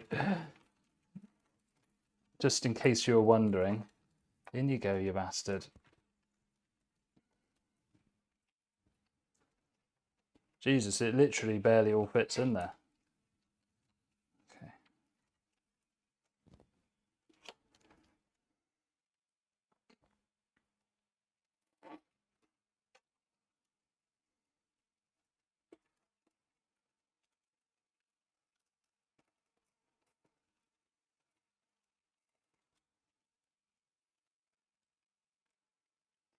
Today's stream sponsor is Mod. Yes, I recommend modular power supplies for everybody.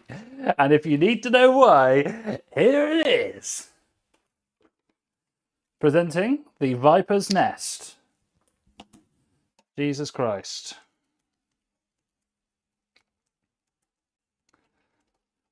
So if there's any like power supply sponsors out there, you can definitely sponsor me to yeah.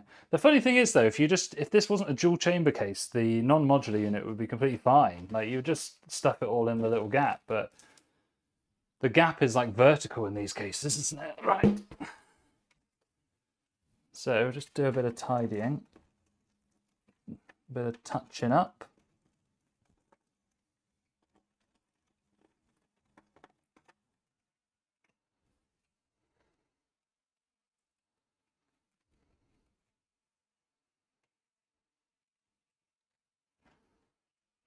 Okay, not bad. See, now you're cringe, Max, because I didn't say Skibidi, I said Skibidi toilet. That's what the kids say all the time, and therefore it must be cool. I still don't know what it means. It probably means something sexual. These things often do.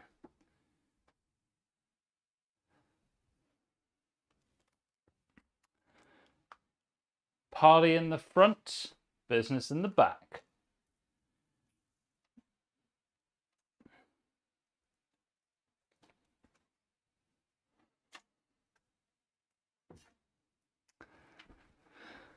Skibidi toilet.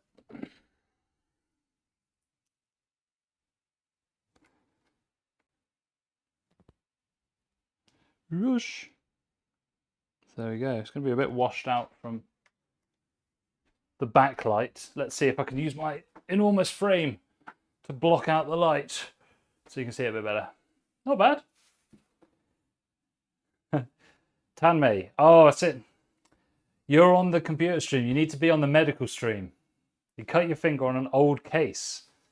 I hope you are up to date with your tetanus vaccinations. That's all I can say. Otherwise, get this man some immunoglobulin stat.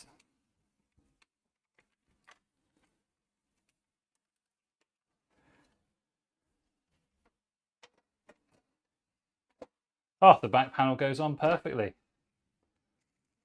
Therefore, we can't have done too bad a job here. Room for improvement? Yes. Perfectly adequate? Yes. Geez, we're on to 50 viewers. That's incredible. Hopefully everybody's having a nice Sunday. We're just taking things easy. Like, we're not super like serious around here. We're just building some PCs, having some fun, having a chilled time, you know. It's not, there's lots of doom and gloom. We're just taking it chill. Having some good times with good people. That's the computer surgeon way.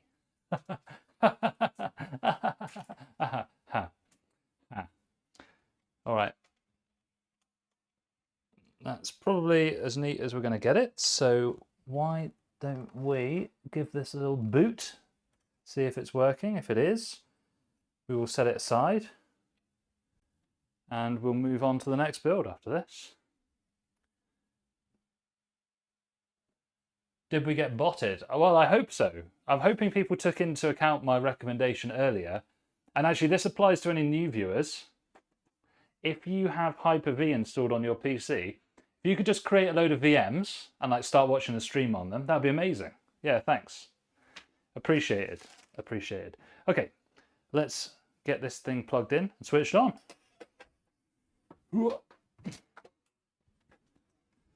Right, what do we think the chances of this working are?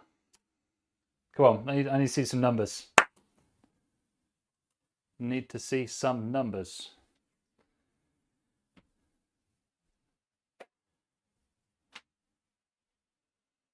Ooh.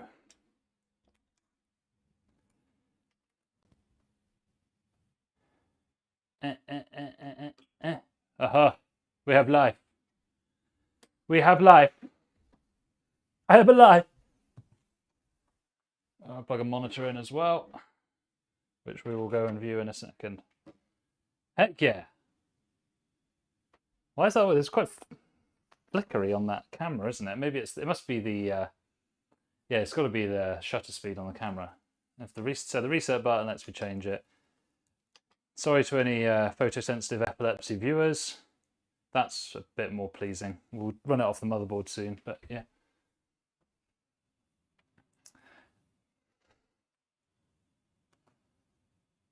Ah, 26th of January is Republic Day. That's tomorrow from my time, but yeah. Oh, good stuff. Well, what does that entail and celebrate?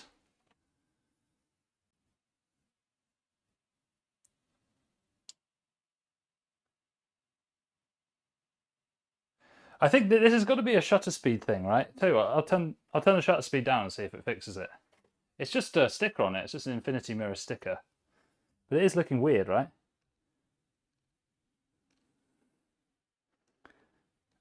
So that's the brightness. Hang on, let me just change it. No, it probably looks like a slideshow now as well. Yeah, I don't know why that's doing that. It doesn't look like that in real life. Anyway. Back down to 1/125 you go. So if I change the angle, do you think it'll go away? Yeah, there you go. So not bad. It's a mainly white build. You know, obviously it's difficult on this budget level to get that to work, but yeah, pretty nice. Nice glow of RGB. I think they'll be pretty happy with this one. You know I love to flashbang the viewers. Right, so what we need to do now is configure the BIOS. And because I'm in Studio B today, I don't have as much space as I have downstairs. So I have created myself a monitor mount on top of a load of case boxes. We can have it there. Look at all my stuff. Look at all those PSUs.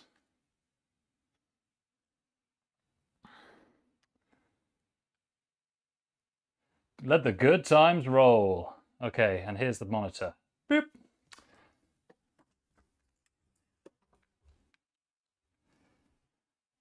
For your viewing pleasure.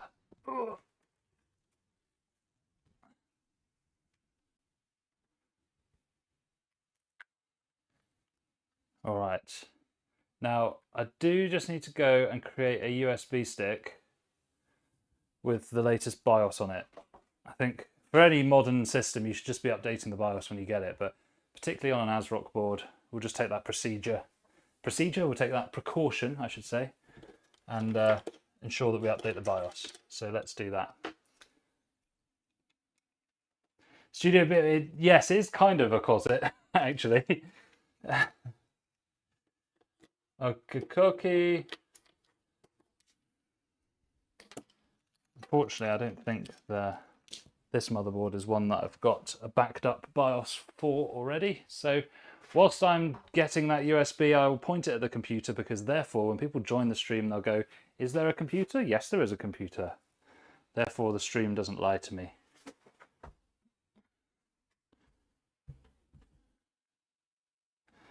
Bam, bam, bam, bam, bam, bam, bam, ba, ba, ba, ba, ba, ba.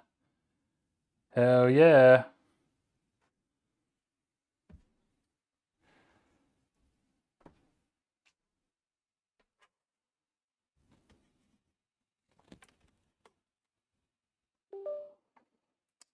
You're baking cookies?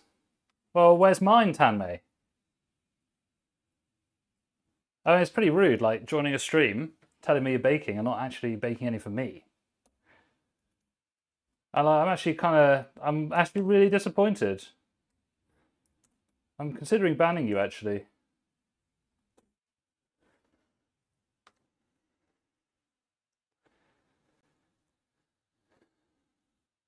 Honestly, does any motherboard manufacturer's website actually load quickly?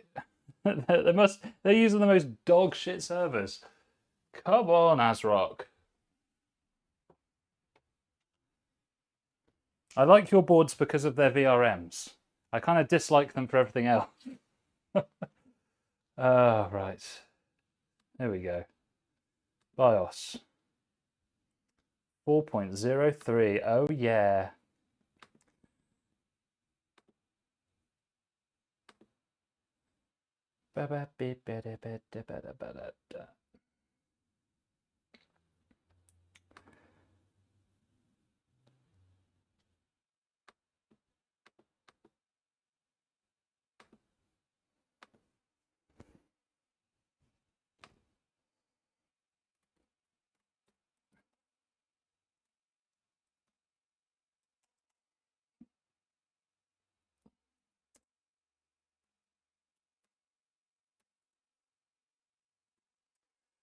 I'll also get the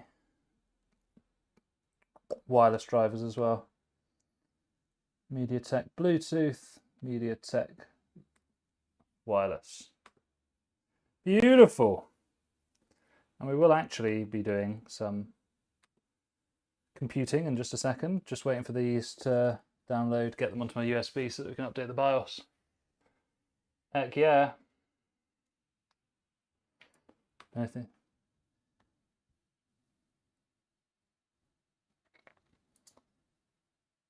Who did you do with RAM price what?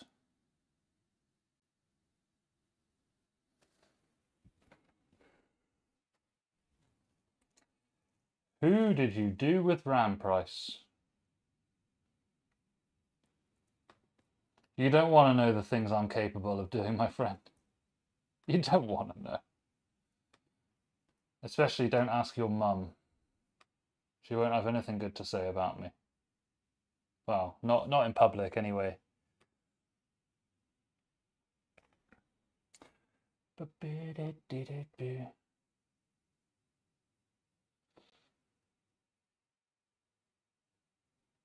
Oh, sounds nice, Tanmay.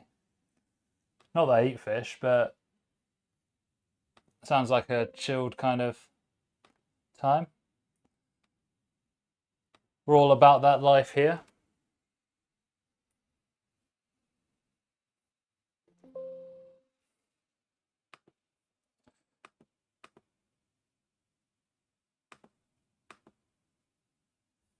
What device is using my USB? No way, I'm taking that out. Right.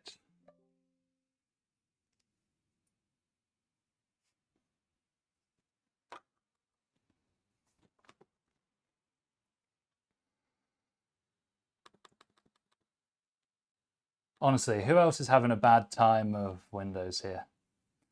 Remember Jeb Bush? Who could forget Jeb Bush? Isn't he the one that told everybody to clap? Please clap. That was really embarrassing. Why the hell did he do that?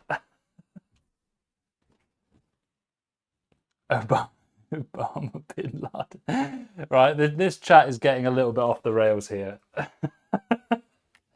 We've got people talking about fishing and baking. I don't know what the hell Max is talking about.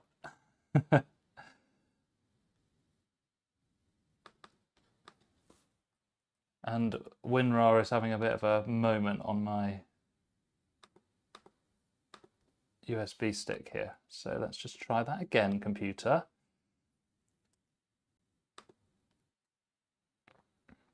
You're more of the designated cook. Well, that's not a bad place to be.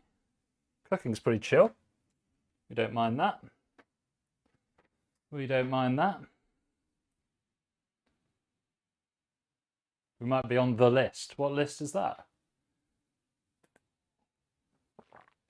If it's a list of enormous Chad studs, then everybody in the audience would be on it. Apart from Max.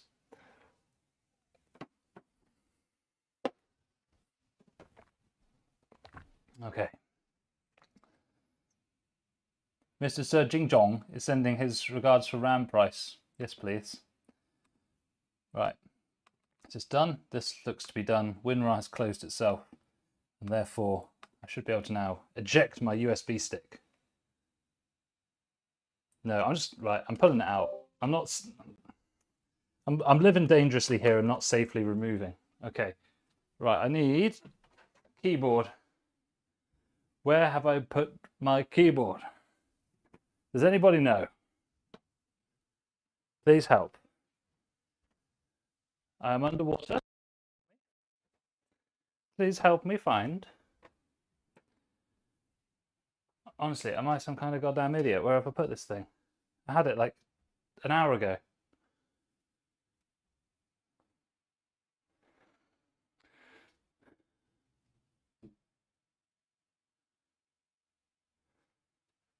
I've officially gone insane.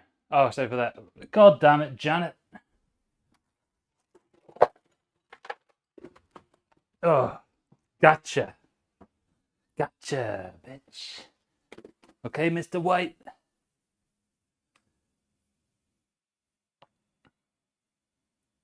All right. Here we go. We're ready to update the BIOS. I hope you're ready for a thrilling BIOS screen. Oh my God. There it is. Oh my God, it's a beautiful BIOS screen. It's actually not. I think ASRock has one of the ugliest BIOSes, actually, aesthetically. And actually to tweak. In some ways. In some ways it's all right, but in many other ways it's not very good. Terrible for memory tuning.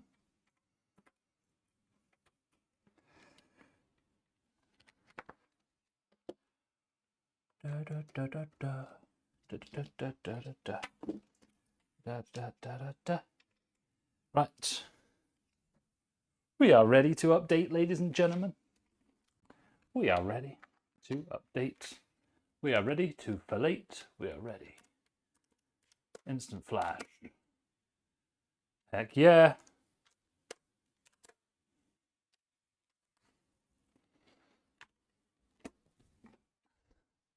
Hell yeah. That's what I like to see. Is a BIOS updating perfectly. Tanmay, this is the Vida Akira V2, which has been discontinued, which is annoying because it's actually a pretty nice case. The only issue we had with it was because we're using a fully wired power supply, the cable management wasn't ideal. But otherwise it was fine. We're updating the BIOS, okay, Mr. White? Oh, guys, what? I'm thrilled. What's coming after the shared B region? Could it be the shared C region? Oh, oh my God. I can't contain my excitement for this BIOS update. Guys, this is a big B region. This is one of the biggest bloody B regions I've ever bloody seen. Oh, it's onto the CMM. Oh my God, look at it go. The PSP D2L. Oh. I imagine somebody out there finds this exhilarating. And if it's you, please don't be shy. Tell me in the chat. Oh, this is a long one. The RPL PSP D2L. Yeah, it's taken a... God, this is a big region.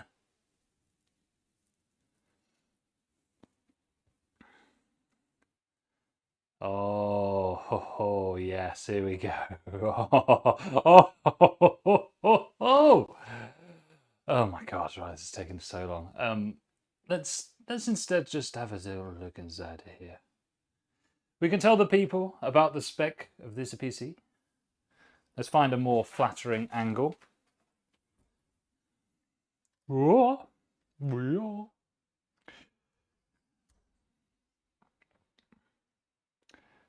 Skadoosh. So, the case is the Vida Akira V2, unfortunately discontinued. So, this is the last one that I have. But it's like one of those O11D clones, isn't it? 2 reverse blade fans included, 1 regular on the back. So that's pretty nice. Comes with an RGB hub. It's classic dual chamber. You could put some along the bottom. You could put a 360 cooler in the top. So it's got everything you need really for a modern build. Then in terms of the core components, the CPU was the Ryzen 5 7500F. I think really good for like a entry-level CPU. Performance is great. Obviously, we'll get onto the RAM later. CPU cooler, ID Cooling SE214XT, just a classic cheap cooler that always is fairly reliable. You can get the Thermalright Assassin X, also a good choice, but to be honest, any tower cooler like this is going to be fine for a Ryzen 5, isn't it? You don't need to get anything more expensive than this. It's like 15, 16 pounds here. Motherboard, we've gone with something, I would call this basic, but my standards are a bit higher. It's actually an alright board. It's the ASRock B850M-X Wi-Fi R2. The reason I say that it's entry level is like really within my company I focus more on the premium side. So this is an alright board, but this is really the lowest I would go. It does, however, have a 6-phase VRM, which is enough. You could even put a Ryzen 9800X3D in here if you really wanted. You know, and it's got heatsink over its VRM. That's pretty nice. I think overall it's pretty good. You've got your Wi-Fi and Bluetooth included, and it's cost me around £110, so it's not too bad. There are other options you could pick, obviously, that are slightly better, like a MSI B650M Gaming Plus Wi-Fi would be better than this for not too much more money. That's got a much better VRM, but the one on here is perfectly adequate for any Ryzen 5 and Ryzen 7. DDR5 RAM, got absolutely ripped off on this because I had to use silver for this build. It's a Patriot Extreme 5 32 gig DDR5 6000 CL30 kit. I think it was something stupid like £330, which is annoying and dumb, but what are you going to do? Storage wise, we have a Silicon Power UD90, which is like a sort of a mid-spec PCI Gen 4 drive. No DRAM on board, but it does have HMB, so that'll be fine. We've got RTX 5060. This is MSI Ventus. I think this was like £260, something like that, which is okay. It's a bit more than I'd like. I think this could do with being 40 or 45 pounds cheaper. Let's be real, but modern day and all that. Finally, we have the power supply, which is in the back. It's a Deepcool PL750D, 750 watts, 80 plus bronze, pretty reliable, and it comes with a 12-volt high power cable for upgrades. Only downside is it's fully wired and not modular, so the cable management earlier was a little bit of a challenge, but we got there. We did. So it looks like the BIOS update is finished and it's doing some RAM training at the moment, so we'll go over to the BIOS in just a moment. Let's get rid of this thing here that tells me I should have safely removed my USB. ASRock has the biggest B region. I mean, I'm in awe of the size of the B region on this lad, gotta say. I think this board is better than those really cheap, crappy ones, because at least it's got a heatsink on the VRM. At least it's 6 phases. You know, there are some out there with 4 or 5 phases, which I think is a bit silly for a AM5 platform where the idea is that it's upgradable over time. This constitutes the lowest that I would go to.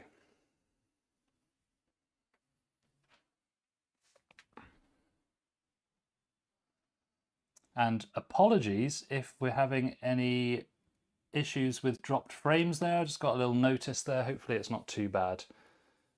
Let's have a look.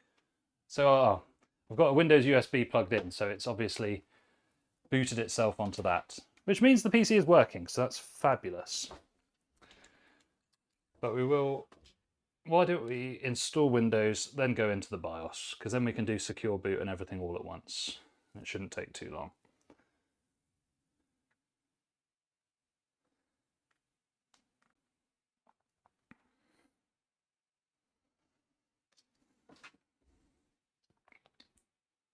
Okay.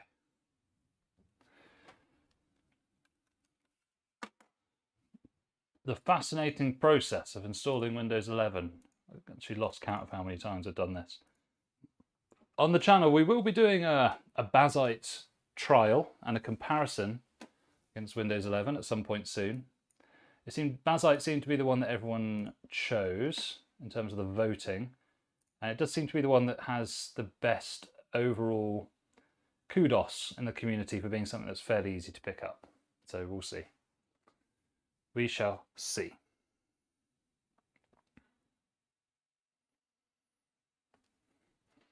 So I'll chuck that onto the unallocated space. I think it only had like, it said 2,000 dropped frames, so I think it's fine. Yeah.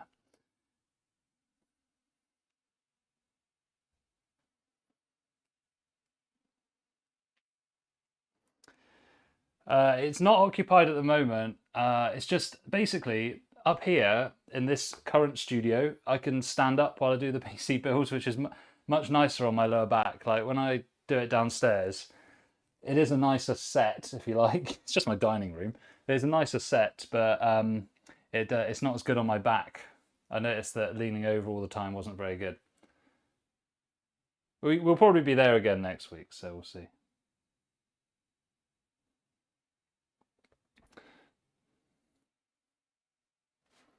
Ah, Tidanich, you're welcome. You're very welcome.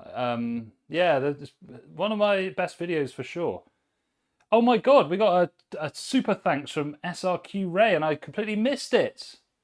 Thank you very much. Oh, actually, it was on a video. That's why it didn't come up. But thank you if you're still in the chat. That's very kind of you.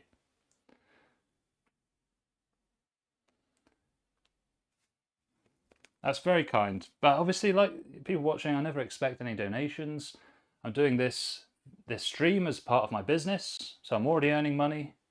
It's totally fine, but it's always appreciated. But I don't put any ads on these streams, so you shouldn't be seeing any mid-roll ads at all. The whole point was that it's a live stream. It's supposed to be about chilling out, having a good time. You know what I mean? It's not going to be about making a load of money from donations. So, but it's always appreciated. So just keep the PC in frame, just in case anyone joins and goes, "Where's the PC?" So we're just installing Windows 11 at the moment, 50% currently. Every time I make a new USB with Rufus, like the Windows installation just takes longer and longer. I can't help but think they're just installing a load of AI slop with every new update of Windows 11.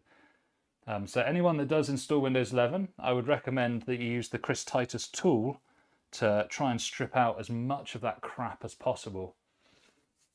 It's very effective. It doesn't actually improve your gaming performance, but it will make the PC much more easy to use. And by installing Windows this way, using the Rufus method, you can avoid having to sign into a Microsoft account. It keeps things a lot more simple, in my opinion. But these things are always opinion.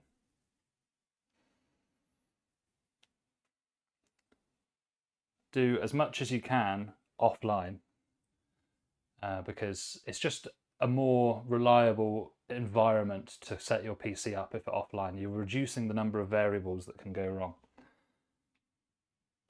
And to me, that's important for a clean install. So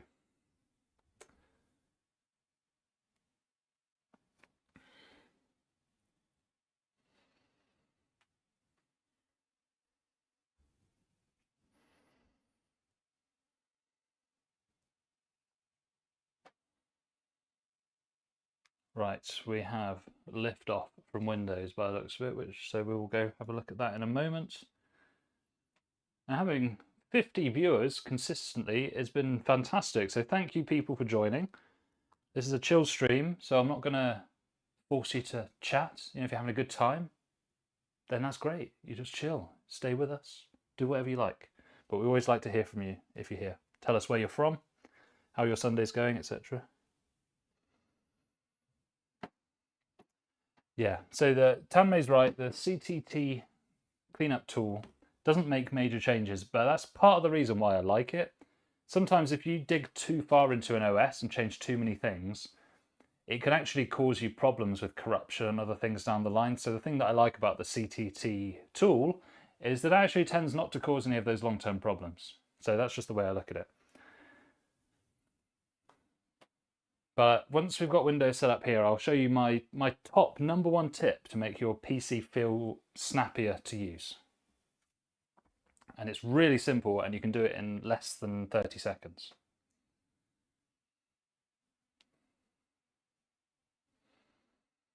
You got auto-played after an LTT video. Well, that is great, and I'd love to hear it. Which LTT video was it?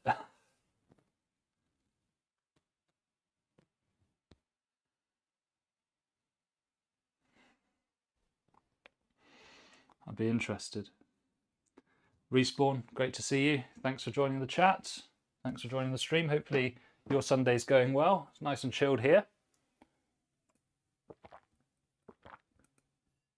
Just a nice day. Woke up early, trained my legs, got in the sauna for a bit, had a bit of food, you know, just keeping it chill before I go back into work in the hospital tomorrow. Okay, so we have some Windows action. We have some Windows action. Can we get a bit closer there? Because it's quite hard to read all of that.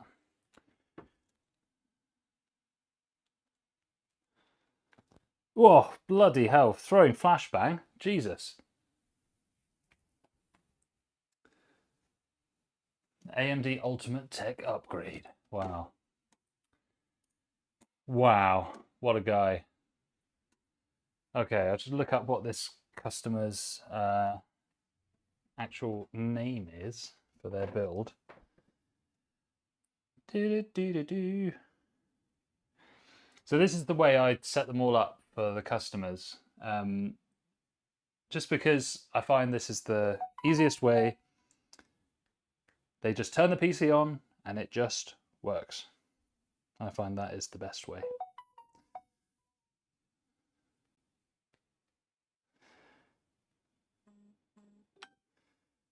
Okay. Oh, this is a pretty chill dude. He wants his username to be freeze. That's what we'll do. We won't put a password on, we'll just leave it. Customer can add their own password later.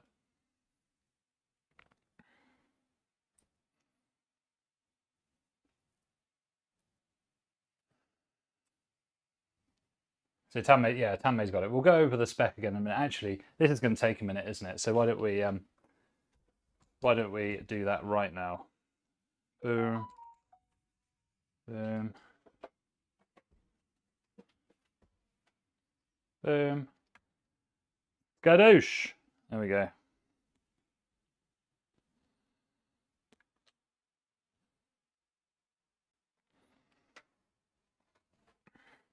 So for anybody who's new, we'll just go over the spec. Whoa, briefly, Jesus. Nearly caved my skull in. So Ryzen 5 7500F CPU under here. ID cooling SE214XT cooler. RTX 5060. 32 gigs of Patriot RAM. 6000 C30. B850M motherboard, ASRock. Sort of a somewhat basic 6-phase VRM board with Wi-Fi. And we've got the Vida Akira case in white with the 3 fans included, reverse bladed on the side, regular exhaust on the rear, and we've got a deep cooled PL750D power supply. Just an 80 plus bronze, but it gives you a little bit of headroom in the future, so pretty nice. The cables are just some Amazon ones, just some basic Amazon white extension cables. I just get the cheapest ones usually.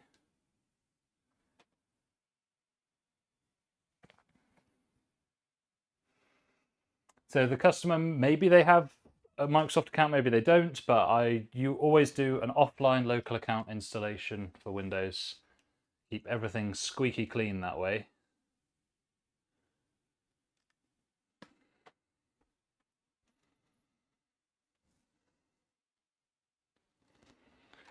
Right, so let me get my SSD that I use for installing drivers, so I don't have to download them every time.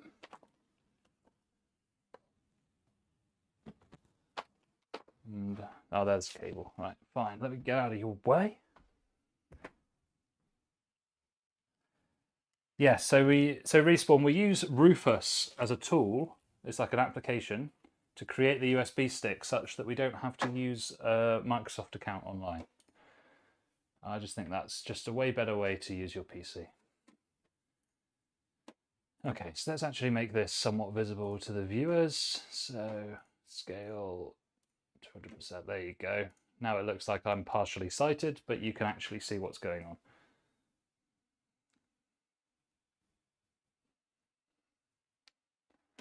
Okay. So just drag the chipset software and the driver there. And then we'll get the Wi-Fi. ASRock B850M Wi-Fi R2.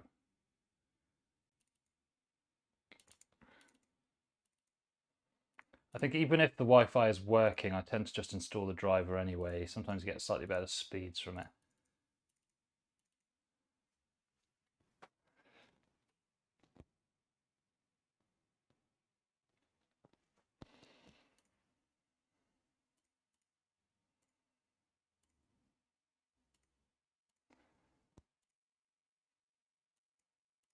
Fab.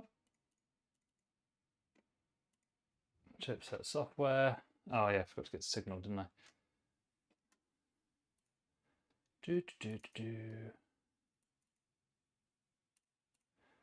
Signal RGB.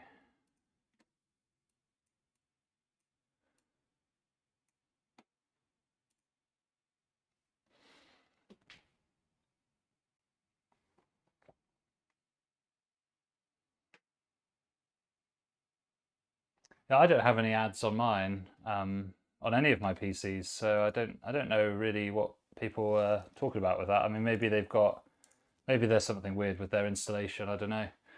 But whenever I see any pop-ups for like cookies or advertising or anything, I always just say no. I just reject all, or reject non-essential, or whatever they say.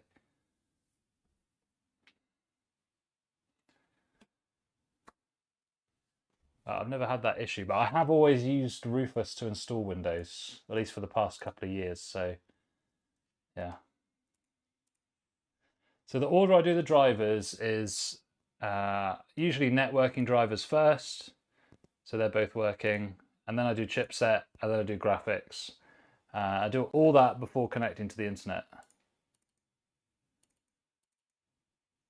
Because then Windows Update isn't going to like try and grab a load of like NVIDIA drivers and just slow things down. It will already be on there, so it's just easier, isn't it?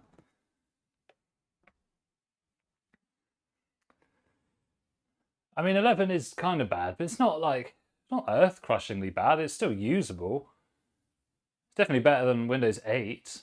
I think it's better than Windows Vista as well. Windows 10 was pretty nice though. I did like Windows 10. Kind of straightforward, did the job, didn't it? It definitely has its flaws. Well, basically, all I want Windows to do is just get out of my way. I just want it to like just be a platform and just get out of my way. But yeah. But I quite like 7. I quite like 10. They just tend to do like an alright one every other time, but they just put loads of crap in it I don't need. It's just annoying more than anything.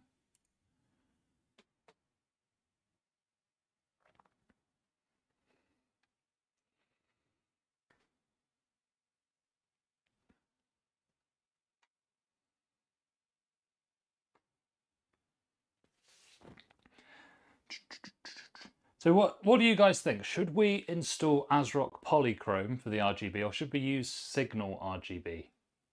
What do you think?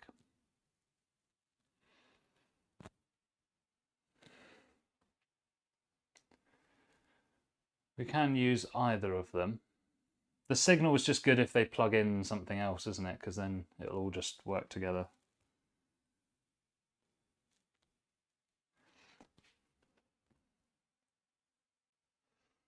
Unfortunately, as much as Windows sucks, unless people make the applications all work on Linux, yeah, it doesn't make any difference. People are still going to want Windows. Like, you can't play Battlefield 6 on Linux. So, and people want to play that game. That's just one example.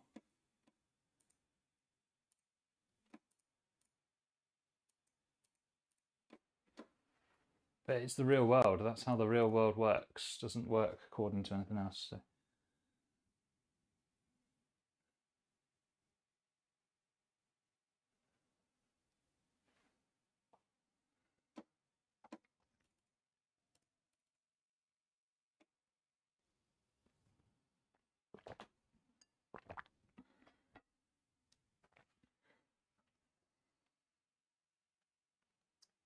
You need to update your RTX 3060 for Warzone. I don't know. Do you? Are you getting the performance that you need or not? That's the question, isn't it? That's the question.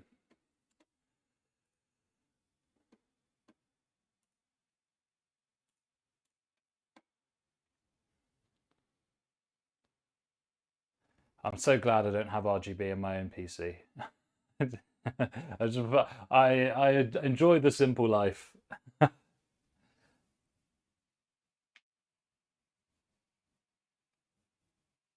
See, I would go. So what I would need to go to Linux is all of my games to work, including the ones with anti-cheat, and I would need my DaVinci Resolve to work, and I would need the NVIDIA drivers to be good. That's all. Thanks for the subscribe, whoever that was. I can't see your name from far away, but thank you for subscribing. All right, fine, good. So that's all done. We can now go and sort out our BIOS.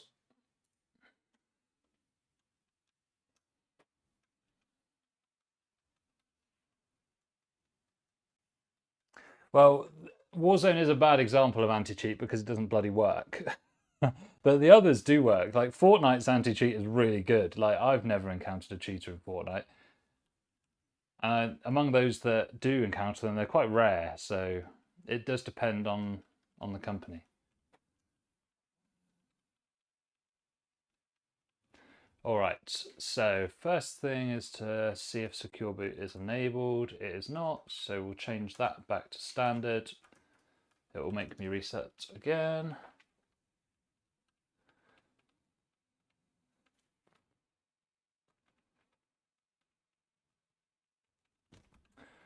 Well, Max, if you want, you can use the Chris Titus tool to disable Windows updates or delay them if you want. But I don't have any problems with them. They seem to be fine.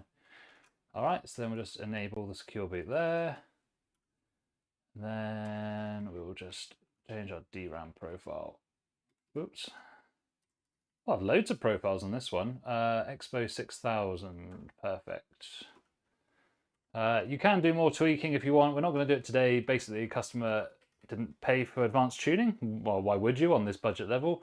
But if we wanted to, we would go to AMD overclocking, go to precision boost, enable it.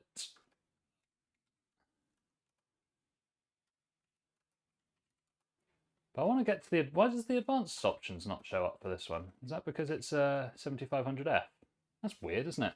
Well, we'll have it enabled. I wonder if it's under here somewhere. That's weird. Usually you can change all the different settings in PBO.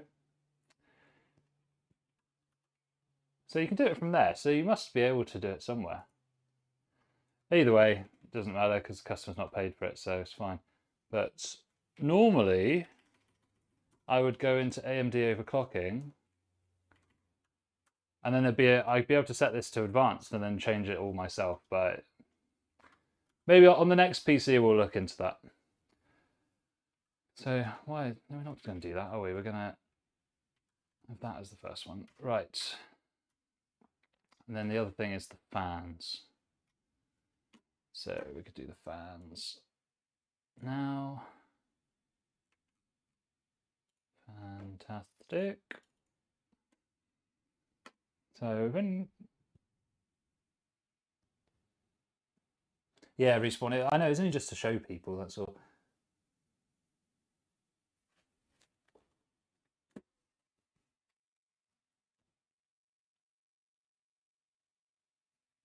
Yeah, well, we're going to see. We're going to do a comparison soon. Anyway, we're gonna try some Bazite.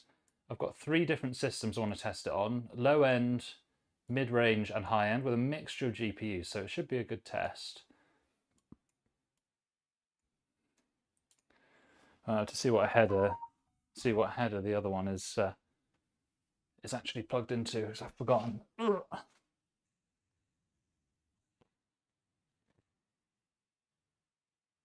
Can't actually see which one that is. I don't want to have to do the graph for all of them.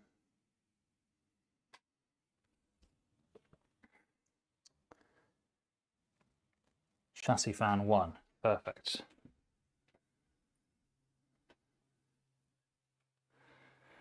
There's lots of different ways you can set up your fan curve. Some people like to start it a bit lower. Some people like to have this point a bit further forward. Just depends on your preferences, really. This works well for me, but whatever works for you, that's fine.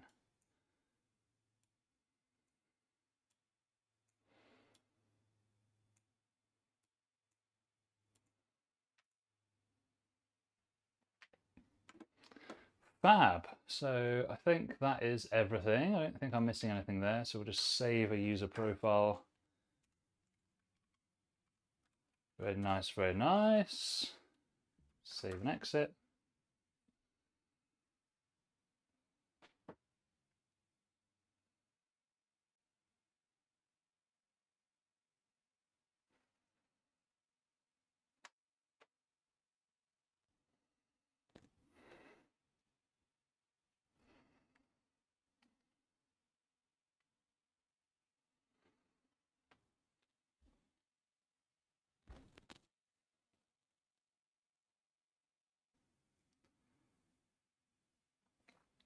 So yeah, we will be doing a little Linux comparison pretty soon. You can see it's just on the DRAM light at the moment. It's training. It looks like it. Oh, it looks like it's made some progress now. That's good.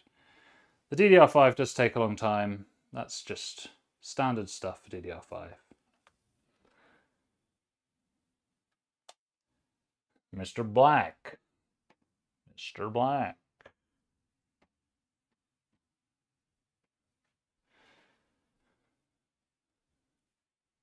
Freeze.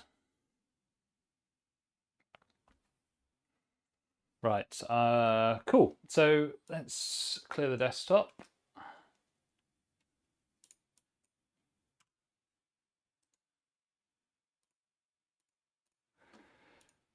Cool. And then before we do anything, let's create.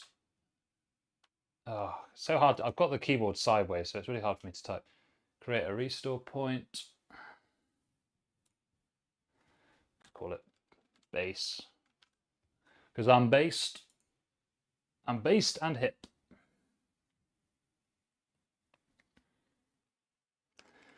Yeah, we've got 58 viewers, but only 30 likes. So I think people need to be hitting that like button for sure. Great, so restore point created. Let's connect up. We'll connect to the guest Chungus.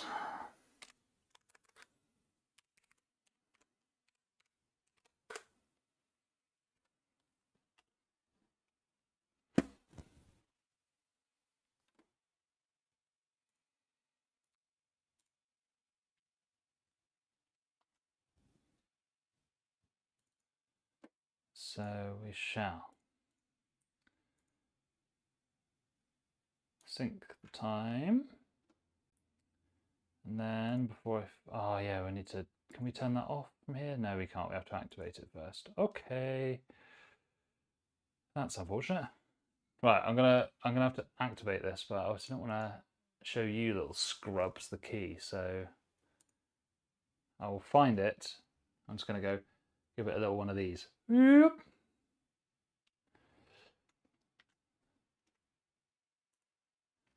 Because I use multi-use keys, so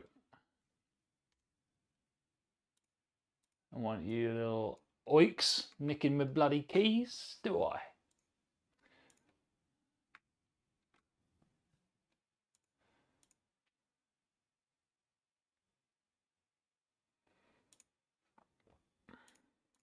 Beautiful. I don't think it would have mattered anyway, because that was like the last redemption of that key, but what are you going to do? Maybe I'll have one more. Alright, what's Windows Update saying then? Just let that go for a minute. So we go to personalization, and we'll turn off dynamic lighting. We'll just let other parts of the system, other apps control that. That's one of the most annoying ones. Did I leak the key? Well, that's fine. To be honest, I think that's actually the last redemption of that key anyway, so who cares? Right.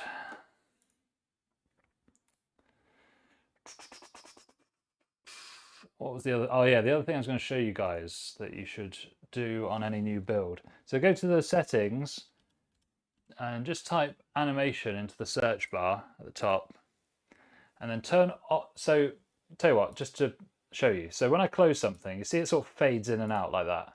Like it takes a minute for everything to load up, right? So if I go here, if I turn off animation effects, and I also will turn off transparency effects as well, it just goes. Like it just pops up and goes. You don't have to wait for that animation. Do you know what I mean? So that makes your PC feel snappier straight away. I recommend everyone does that. So yeah, one of my top tips. We'll just get Microsoft Store, get that updated. I'm sure some people use the features that are in there. We shall see. All right, so we could run a little thermal diddly, couldn't we? Hardware info. Why has that gone like that?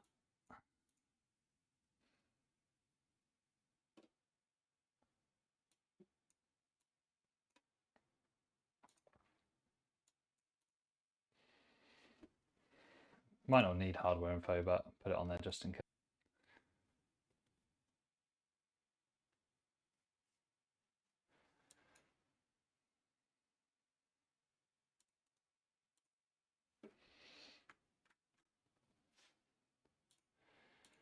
Memory is running at 6,000, that's good.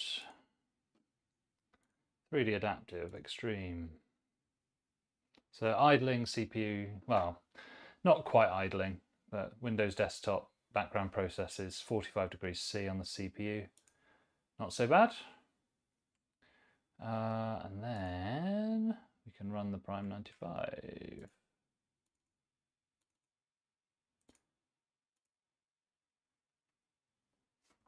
Oh my God.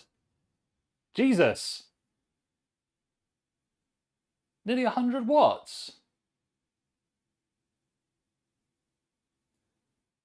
1.29 volts. Ooh. That's pushing it, man. That's pushing it. I want to know what Tanmay thinks about 100 watts out of a 7500F. That's I've never seen a 7500F pull more than 90 before. That's crazy. As long as this doesn't go over 1.3, I'll leave it. If this starts going to like 1.35, we're gonna have to change something, I think. 95 watts, wow. Interesting.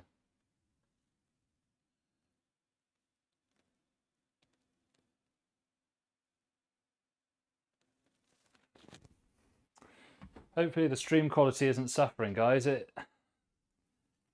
I swear this house I'm renting has like lead walls or something.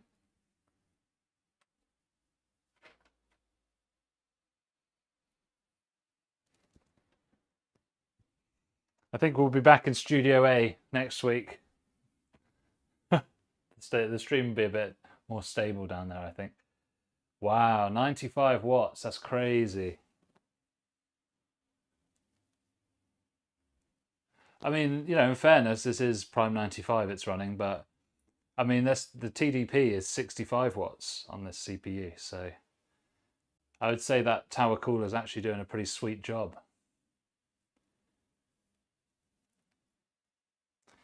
Yeah, I know it's skipping frame. I don't know why. I think it's something to do with my Wi-Fi connection. I've got like a mesh network, but the walls upstairs here are just so weird. I'm actually just going to remove this node from the network here. And then hopefully that just improves things a little bit.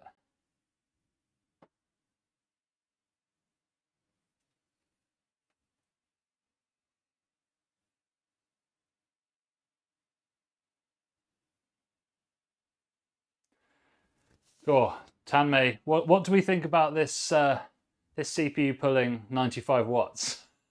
I've never seen that. I've never seen that. Yeah, exactly. Streaming over Wi-Fi. I mean, it's usually fine when it's when I've got good signal, but for some reason up here the signal is absolute cheeks. But the nodes are connected with Ethernet, so I'd have thought it'd be fine. It's fine when I'm downstairs. It looks like it's healed itself now.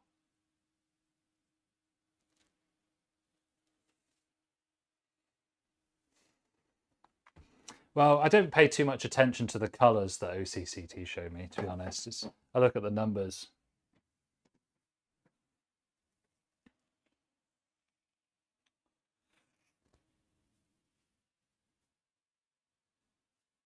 It's just so much wattage, man.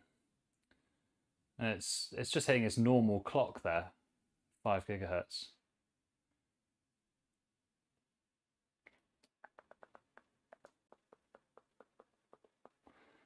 GPU's doing fine. I mean, for a 5060, it's not the best result, but it's fine. It's not going to throttle. I wish it would let me tweak the PBO settings now, because I'd change that PPT to like 85 for sure. I don't think it needs to be pulling that much electricity.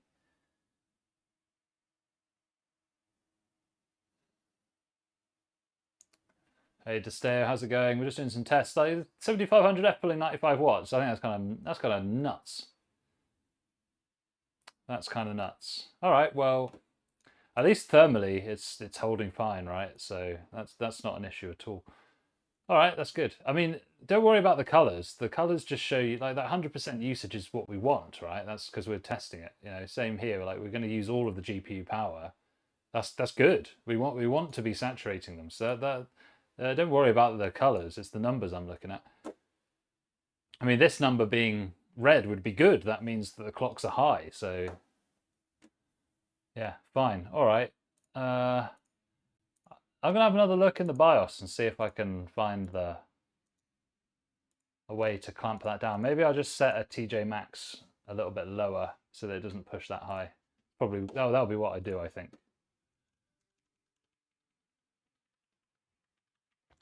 I don't really care about it pulling 95 watts. It's just, to pull that many watts, you have to put the voltage up. I don't really want the volts going over 1.3 consistently. Although that is a stress test, you know, let's be real.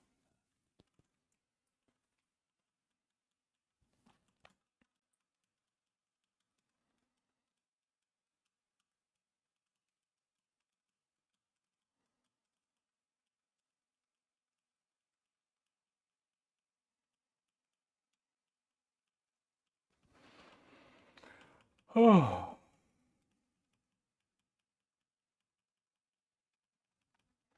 Show me, you got to show me your bias.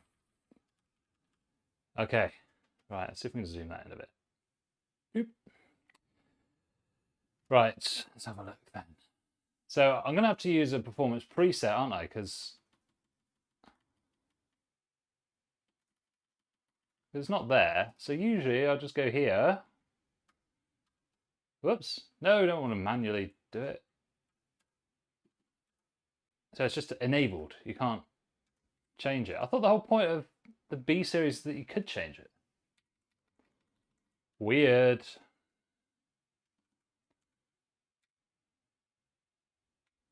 Weird. All right then, well, you just use one of their presets. So what have they got? PBO, TJ Max, 75 curve optimizer, -20. -20 is quite aggressive, isn't it? Can I? I'd rather do -10.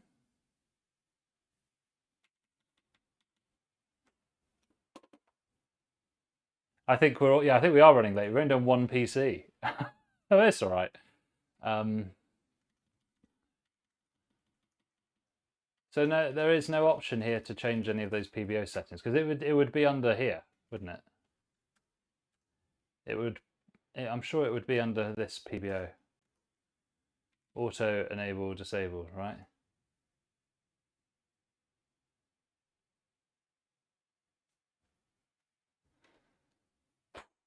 I'm considering just putting it back to auto, if I'm quite honest. The problem with the -20 curve is like How stable is that? I think AM5 it might be all right. I'm gonna do it, and I'm just gonna set it. Actually, tell you what, let's put it back to auto. We could just set a thermal limit.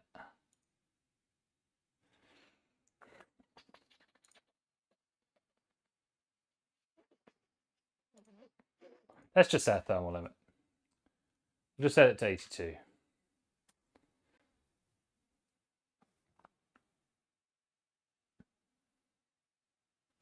Yeah, you could be right, Tanmay. Who knows? I mean, to be honest, on all of the ASRock boards have the same options here, but yeah, so they've never had a -10. It's just usually I do it myself. I wouldn't, because -20s is a bit risky, I think, right?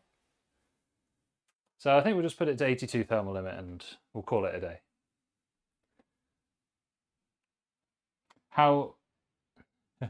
How's business been? Yeah, not so good recently. We had a really good January, and it's all gone downhill. I think because of pricing, you know. So back in the hospital again from tomorrow. So I didn't mind that. It's okay.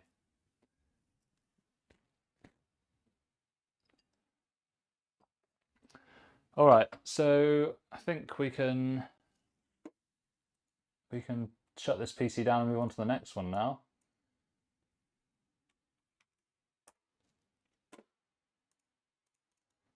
Just have to reset the display settings, otherwise when the customer gets it, they're going to think I'm blind.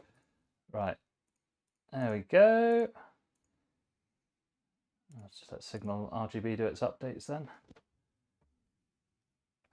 Yeah, I agree, Ghost. I mean, on a customer system, I'd probably do a -10, just for safety, but yeah, -20 is a bit.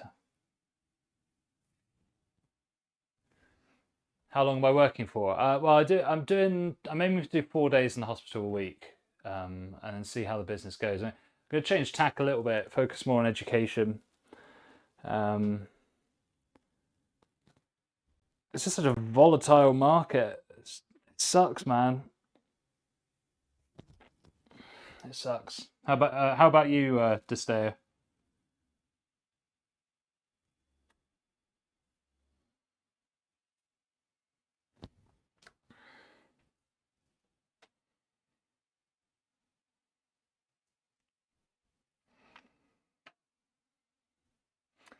I'm going to let Signal update, and then I'm going to shut this down. Oh, it's changed its background. How lovely, a lovely meadow.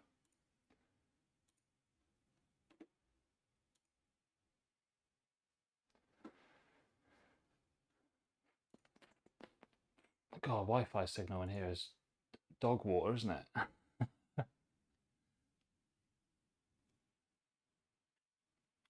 Alex has sold a few, that's good, yeah.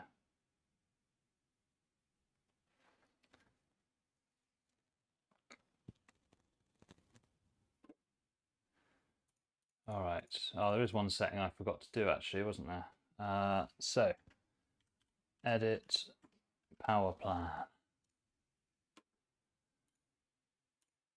So we're just turning off the fast startup feature so that when you shut your PC down, it actually shuts down, which I know sounds stupid, but be surprised. All right, well, Signal's going to take a million years, so I won't wait for that. I'll just do it later. Yeah, I think that's a smart plan to stay. Get the website polished a few weeks, and then try to relaunch. I mean, you might do quite well actually, considering you're more budget focused. You know, cost of living crisis and all that. All right, guys. So we're gonna have to say goodbye to this build in a second. Desteo will know this one. It's Vida Akira, recently discontinued.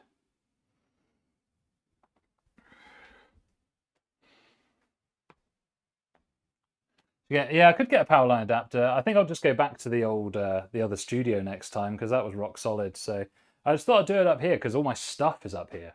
But I can move it all for next week or 2 weeks, whatever. What's the meta add CPL lately? I haven't looked at it for about a week actually. The CPM is down. It was something like 6% before, and now it's like 3.5 or 4. So yeah. See you later, Max. Have a good one, man.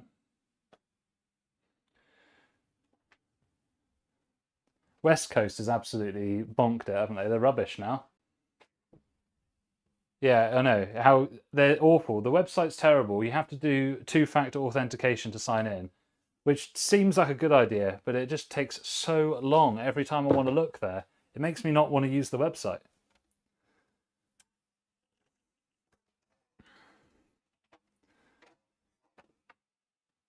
They have some deals on some things, but they've cut a lot of lines that they used to carry as well. So I don't get it. They must have been bought out. They must have West Coast must have gone, let's just buy these guys out of the market. But I think it's crazy. I think it's crazy what they're doing.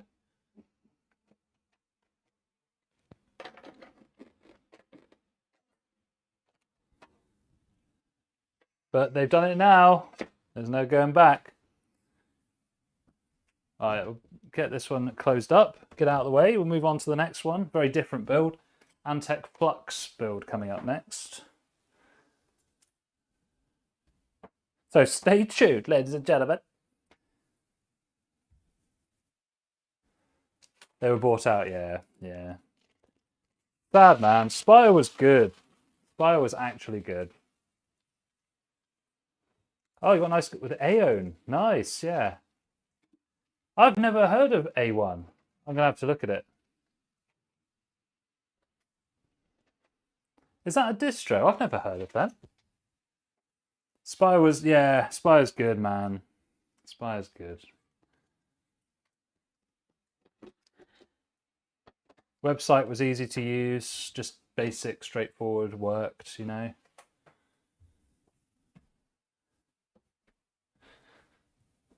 And they had good cases as well, good case options.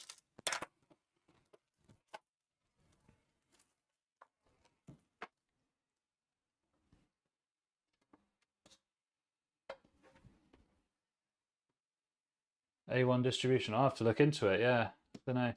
I've been using a little bit of VIP. They've improved a lot, but then they've suddenly gone off again now. They used to have lots of, well, they actually still have a few cheap 7800X 3Ds. So I picked up quite a few of those recently. Oh, that's not in properly. That's why that's not. Oh, they specialize in. Oh, is it? They do the CIT cases. You know what? The CIT cases, they've come a long way from what they used to be like. God, they're a lot better now. But their fans are still a bit rubbish. I had a couple with like quite a nasty rattle, and yeah, they're definitely better, but they're not quite there yet, I don't think.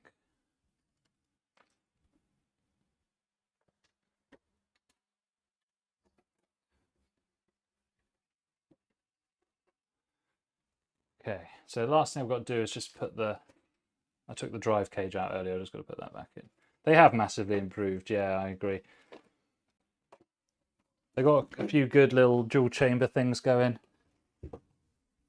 Because ultimately, with a case design, like, the bulk of the work is done by the design of the case, right?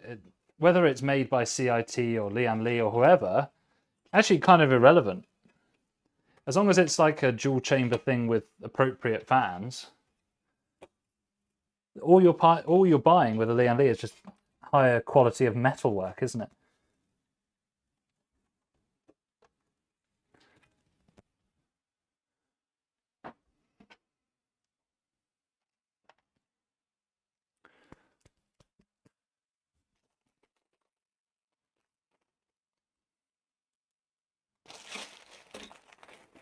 I'm just going to find that last screw to put this drive cage back in. Where did I put those?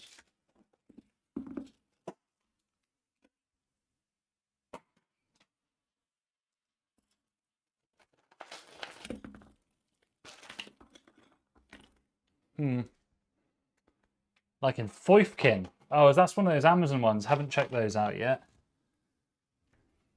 They seem to just crop up every now and again, don't they, these companies?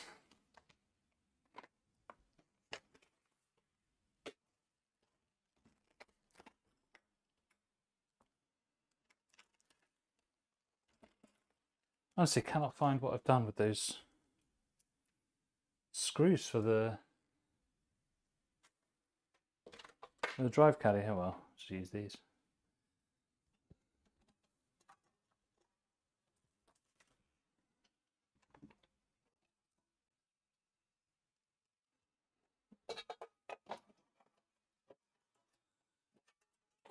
I think there was a Foifkin with like wood accents, wasn't there? They were jumping on that trend a little bit, if I remember correctly.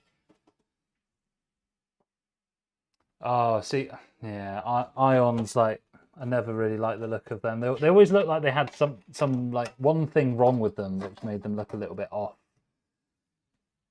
Been a while though. They might have changed, but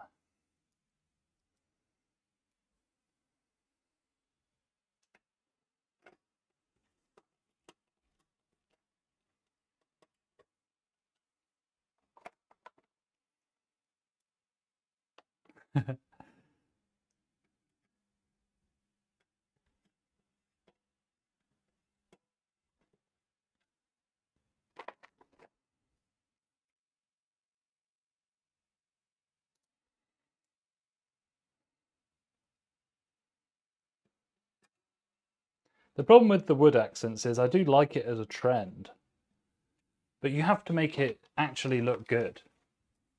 Like you can't just like with that Gam DS Athena, the wood version looked absolutely gross because they used cheap, horrible wood on it. I'd rather just not have the wood if you're going to make it look bad. So might be worth checking out.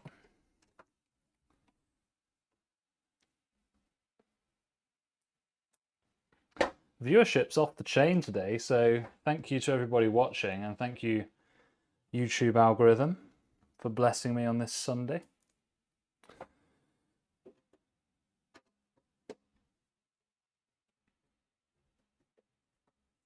Okay. We are done. We are bricked up and we're ready to move. So we're going to gather up our screws and we're going to move on. Capiche?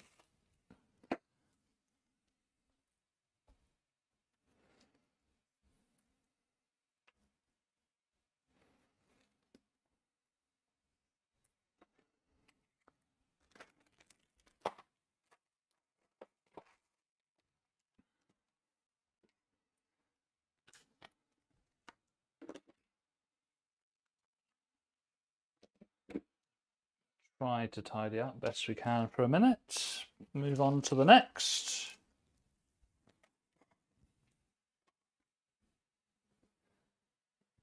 Make an AMD Linux machine. We're doing some Linux testing on the channel quite soon. Maybe 2 or 3 weeks time, probably.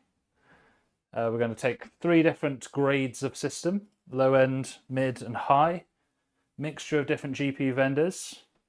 We're going to see if Linux actually makes a difference or not. I think it's going to be a very minimal difference, actually. But yeah. Okay. So this is done. We're going to move on to the next. I've just got to find the bag to put all the screws in.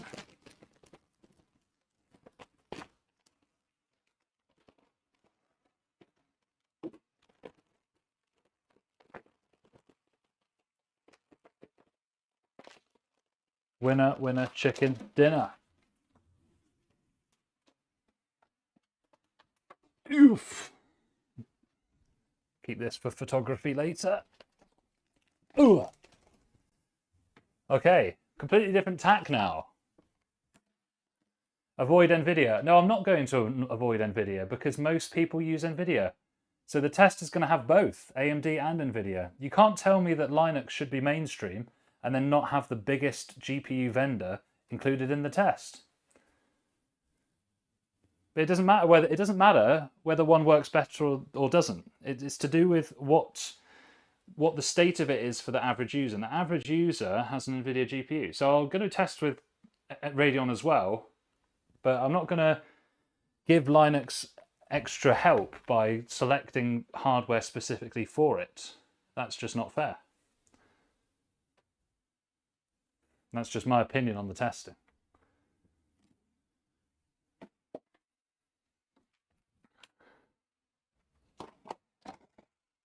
Because you can't tell me Linux is ready and then not have most GPUs work on it. It doesn't matter, but the thing is, it's irrelevant whose fault it is, because people have that hardware, don't they? Yeah, they should be more Linux friendly. Definitely should be more Linux friendly. But it's all about what's the state of the market now. Because loads of people won't consider AMD for some legitimate, mainly illegitimate reasons, but you know.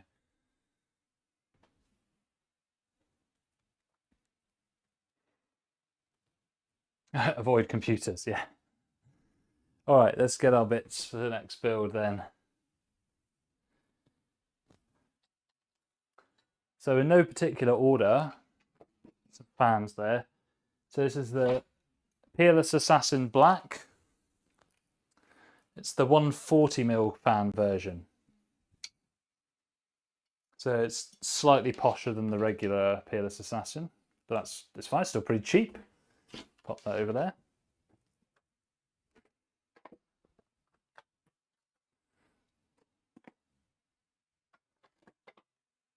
And we have, this is a RTX 5080 MSI Inspire. It's my last one of these. Got these for a decent price, something like 960 quid, but last one in stock now. Install Doom on the fridge. I'd love to play Doom on a fridge. I think that'd be brilliant. Yeah. Windows users do own their machines, because if you didn't, you can still just uninstall Windows and use whatever you want. I mean, I don't like to get emotional about like PC stuff, because it's just like, I don't know, maybe it's a perspective shift from like being a doctor, but like these things don't matter that much. How many builds are you planning on building? I've got quite a good, how many have I got there?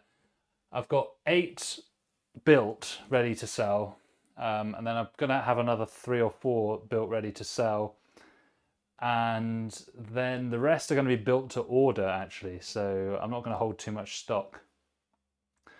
Yeah, I'm going to be using Bazite, yeah, because that seems to be the one that everyone recommends, and I'm going to go into it from the perspective of somebody that knows about computers but isn't already in the Linux space, like a more honest thing.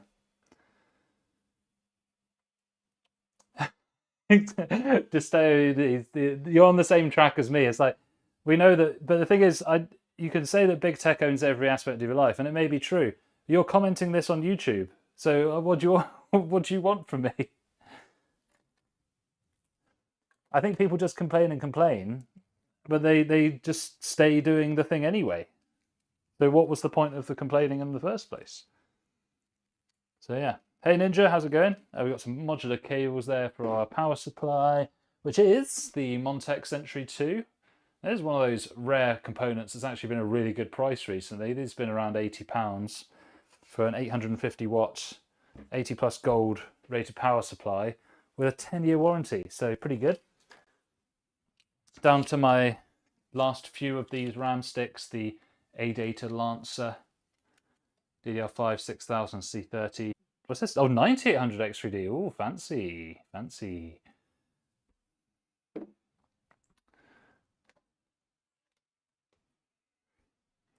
And then Bywin NV7400, decent 1TB SSD with decent speed. No DRAM, but it does have HMB, so that'll be fine for a gamer.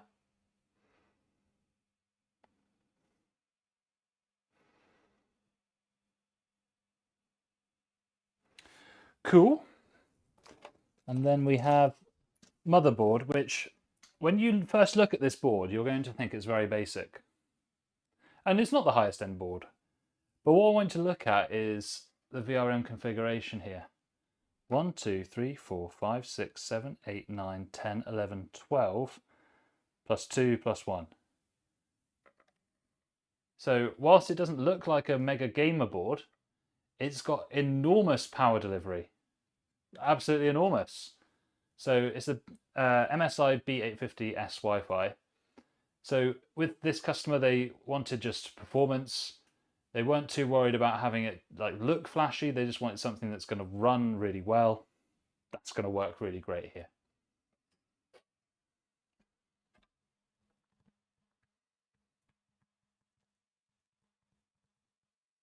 Alex Huss. So this is a a Sony A6700, just with a Sigma zoom lens, and it's hooked up with a USB capture card.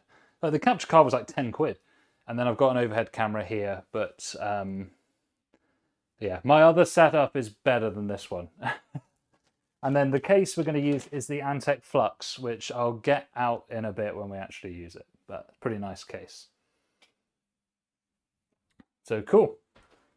But the Sony A6700 is absolute beast of a camera. So good, man. Like, if you want to get better, you're going to be spending like $4 grand. So pretty sweet. All right then. Let's do it. So swap you over to the other cam, which isn't working for some bloody reason. Come on. To wake up. I will unplug and replug the capture card to see if that helps. Swap back to this cam for a minute. OBS is doing my head in at the moment. I don't know why it's not working.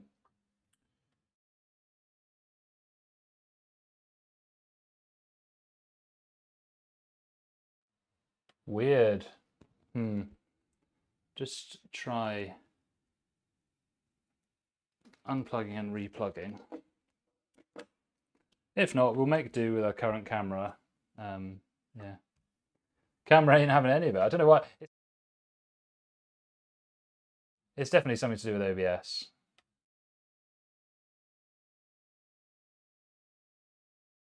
I am here, I'm just editing the other scene. But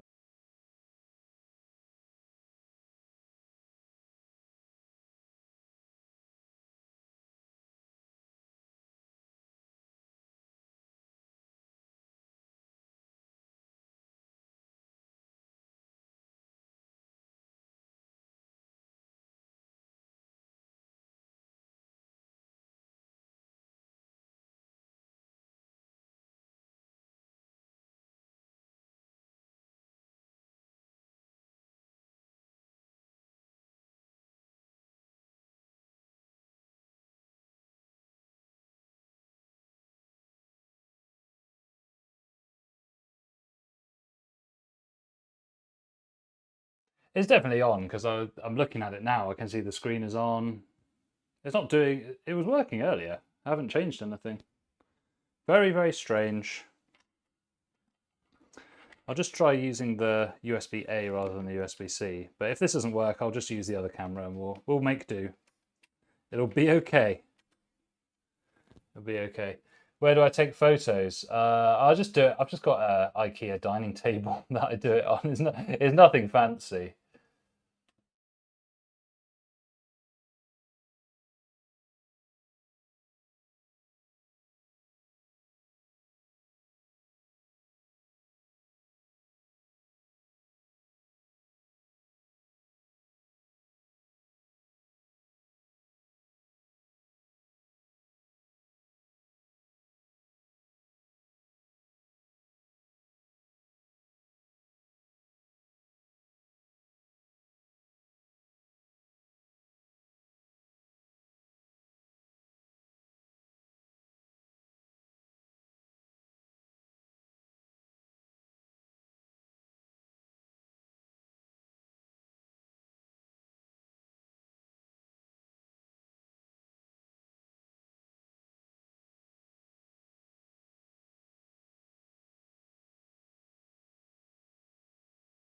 Well, I can't get it to work. I don't know why. I'm not doing anything different to what I normally do. Oh well, we'll just use the A cam for the whole thing. I'm not panicking, it's fine. Cool. And then it says, can you have a game and a browser open at the same time? Yeah, you just run your game in borderless window if you've got two screens. If you've got one screen, you'll have to run it in windowed mode at a lower resolution, right? That's the only thing I can think of that would work. You need a place to take photos. Yeah.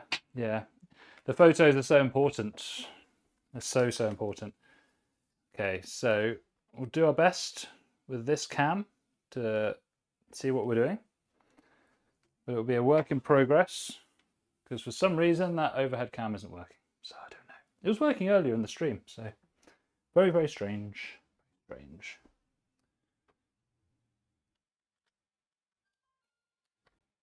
Okay. What should we do first then, laddies? SSD? So normally with the SSDs, I'll put it in the lower slot first, and then the customer can use the top slot without having to take the GPU out. But it's quite a fast SSD, so I don't really want it running without a heatsink. So we'll just pop in the top slot.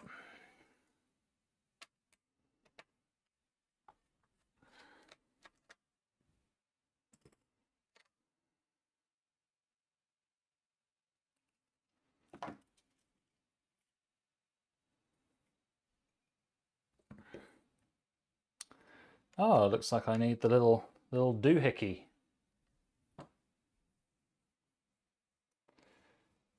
Oh, that's going to be fun finding that, isn't it? I need the little nubbin that lets you mount the SSD, the standoff thing. Oh, that's annoying. Oh, no, it's not annoying. I just found it. Perfect.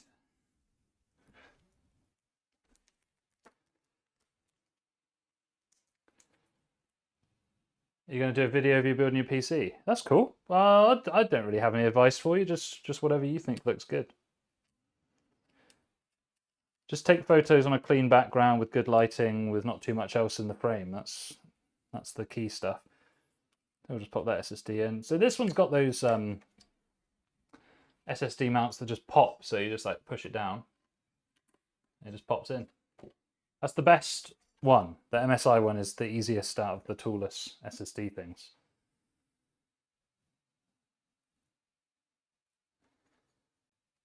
And we can simply pop this back on. Easy.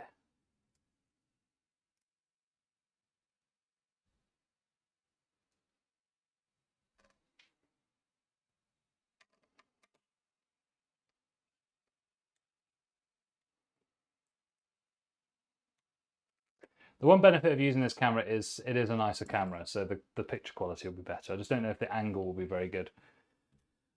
Okay, we could do RAM next. And head off. Thanks to Steo. Have a nice afternoon, my friend. See you later.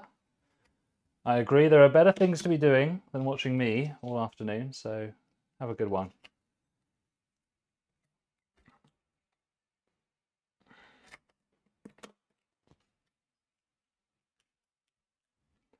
Lovely. CPU next. Ooh. Not very balanced.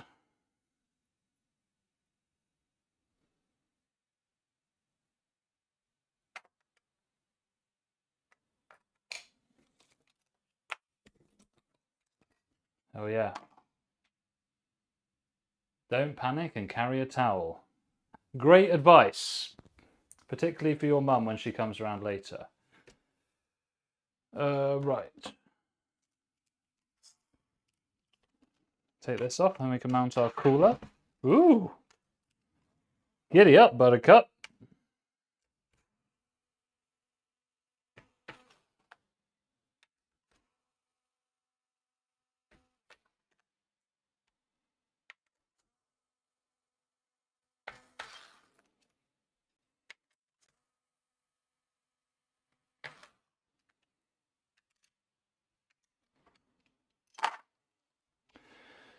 Fab.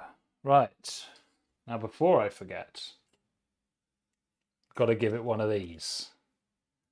Because I have been caught out by this before, so make sure that's off.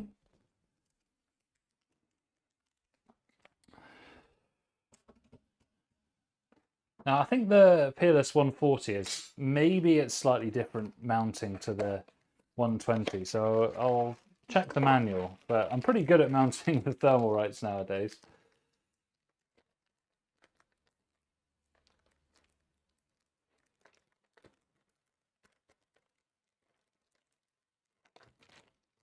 First build 9070 AMD. Well, that's a nice card. I like that. I used one of those recently in a Fractal Ridge and it worked a treat. Really good. The guy plays Flight Simulator on it, absolutely loves it. So the 9070 non-XT is still pretty nice. No, I know it's from Hitchhiker's Guide, yeah. You can tell them the answer to the world and everything in a minute if you want. Okay, so I'm guessing we're going to use the stock backplate. That's an Intel backplate. That's the AMD. So we can do this bit by ourselves. We'll just make sure we check the manual for the mounting plates.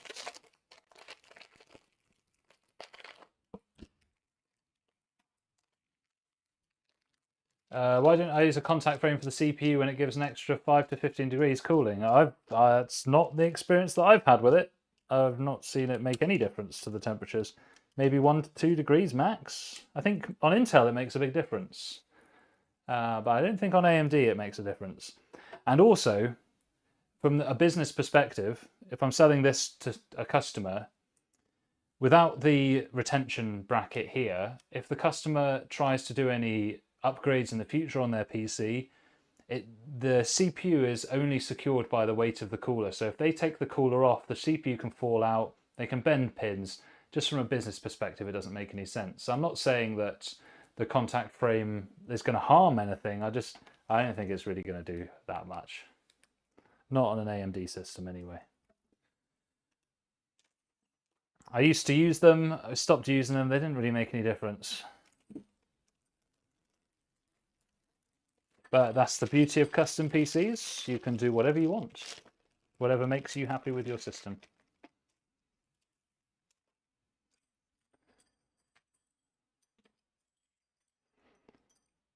So it looks like they use the same mounting as any other Thermalright cooler actually. So maybe I don't need this, I'll just check.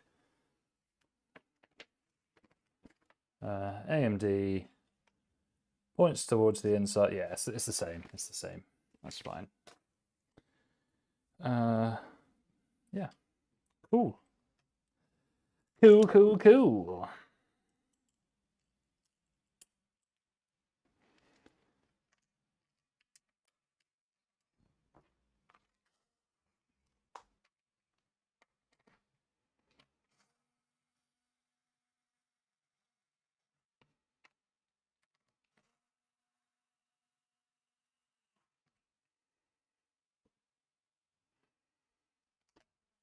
13th and 14th gen CPUs were hot. Yeah, they were. They drew, well, still do, still use them, obviously. Yeah, they just draw a lot of power, don't they?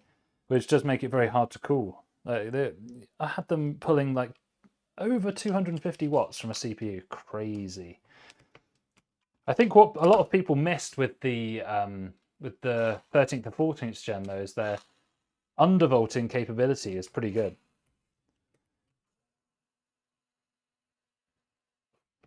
Or overclocking if you've got extensive cooling, obviously. And Intel's, they do so much better with RAM. Like you're going to get a lot more RAM performance out of an Intel memory controller. All right. Good.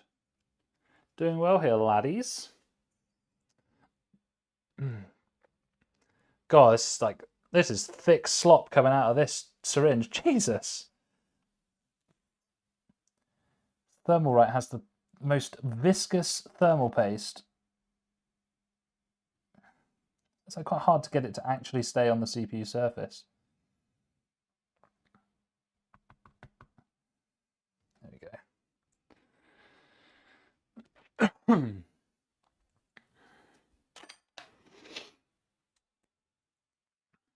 Oh, right. Here's the dilemma. I'm going to have to look in the manual because I cannot remember which way round the Thermalright is supposed to read on these and whether it even matters.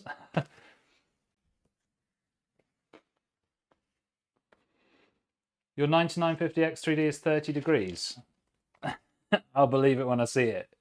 Unless you're running it at like 30 watts. I think if your 9950X3D is running that cool, I think you have a configuration problem most likely. Unless you've delidded it or something. I can't see how you're going to get them that cool. Unless you're meaning idle. Like idle's different. You know, with a good air cooler, you can have your Ryzen CPU idle like 35, no problem.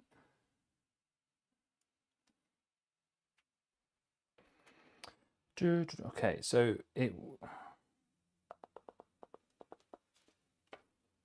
RAM is on the left in that picture. That's weird.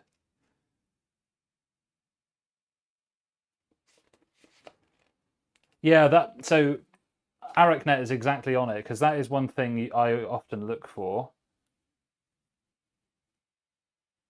So it looks like it reads. So usually they have it so the text reads from right to left. I think it is asymmetric actually. Yeah.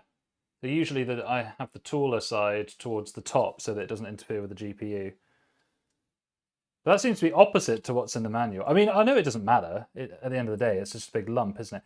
But so if I tip that up, my logic is that I want the larger portion of it towards the top of the thing so that it doesn't go down onto the PCIe slots. Whereas if I put it this way up, it would be the long bit will hang down. I mean, luck on this MSI board, the long slot is lower, but I think the other way up. I think it's got to be this way, isn't it?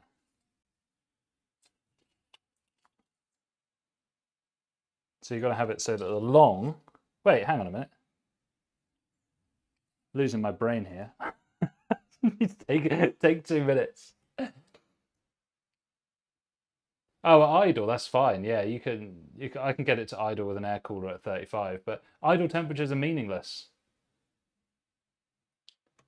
Source, no, that's probably expected. What cooler have you got? Because they will boost. Ryzen's boost like that. That's how they work.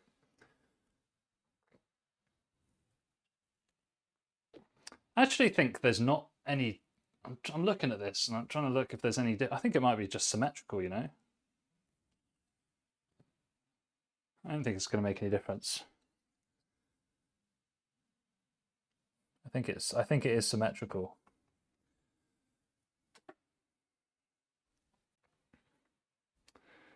But I would say source that is probably not. That's not too worrying. But if it's been a year, you could try to repaste it.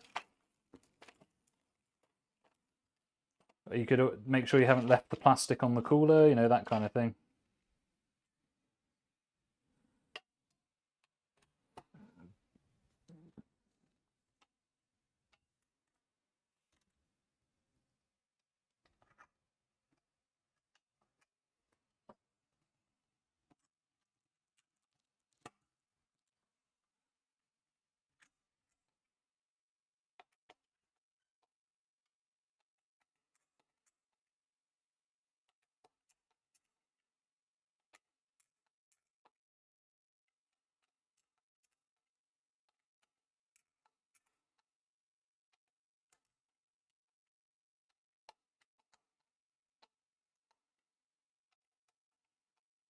Well, these take a lot of threading, don't they?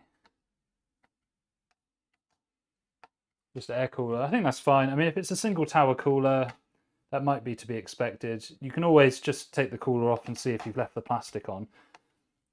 But your idle temperature seems fine, so I think you'll probably be all right. Don't get too scared of those temperatures. I mean, if it's going over 90, you've got a problem, but Ryzen's just, they will boost, especially if you've got a good motherboard. It'll just do a boost. I wouldn't worry too much.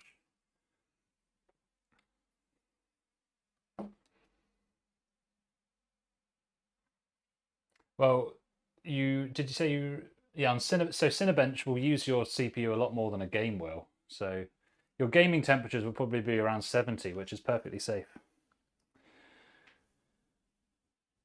Okay, so we just put the fans in now. That's good. Not going over 80 degrees. But have you got PBO on? That's what I'd ask, because sometimes people don't know whether they've got it on or not. Because there's no point having low temperatures if you're not actually making benefit of that. So it's good. But 80 is good under load. That's very respectable.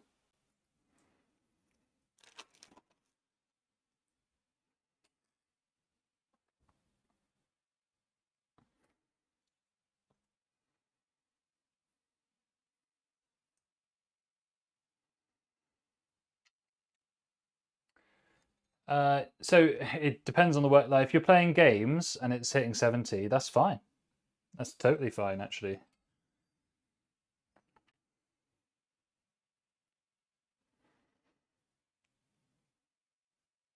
Don't get too worried about it. If it works, it does the job, it's fine.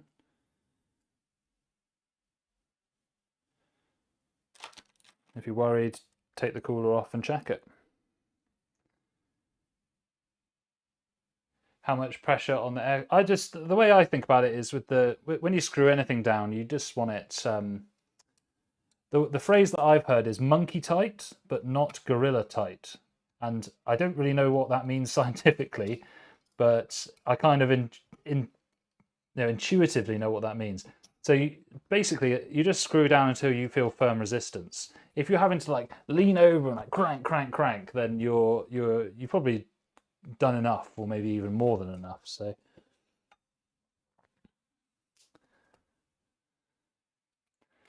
but tightening it too much isn't going to help, so just firm resistance, that'd be fine.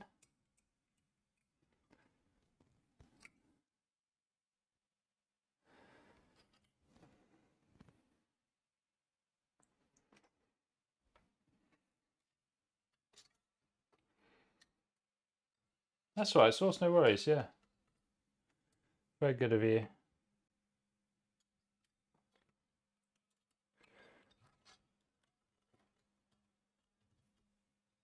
This is a weird way of mounting a fan, but I mean, in terms of like the bigger fan has the smaller metal hooks, right? Unusual. They're also like different shape to what they normally are as well.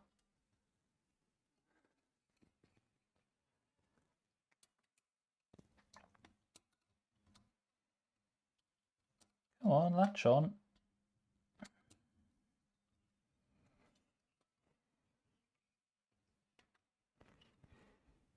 Building on Tuesday. Awesome. Hope you're looking forward to it. What have you gone for? So the fan is sticking up a bit, although it is central on the heatsink. So I think that should be fine. If we're having mounting issues in the case, we can move it back a bit. I tried to keep the fan central on the heatsink. I mean, what do you guys think? I think that looks pretty central. Down the middle there, so yeah.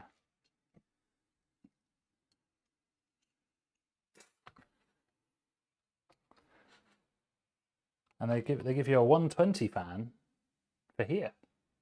Interesting.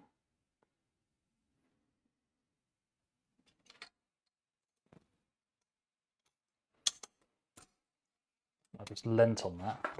Oh, probably should have. Maybe I could have done the outside fan first. Who knows? It's all just part of the fun of this stream, eh? Right, don't lean on the top this time, boy.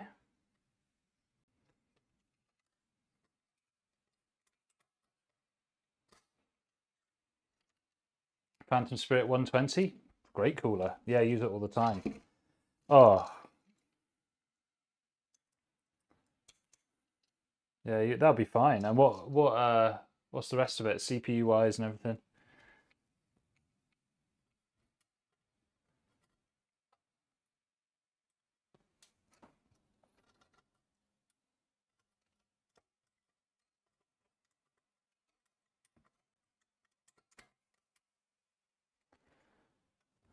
Okay, the fans are on. Now, some people like to get it so that the fan is flush to the cooler. Others like to do it so that the fan intersects the heatsink halfway. I think you can do it either way. But on the instructions, it is saying that you should sit it flat. Logically, that, to me, I think you should have it in the middle, but why don't we just do what the manual says? So we have it down like that. I expect the difference anyway would be academic because it is an effing massive cooler.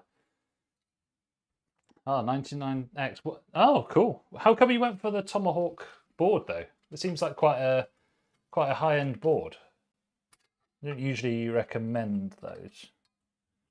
Depends what you're doing on it, obviously. If you want to do loads of RAM tuning and stuff, then that's a good pick.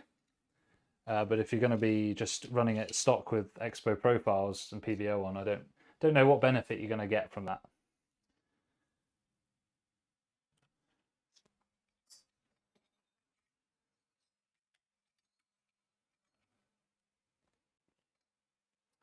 Amy Gaman, hello.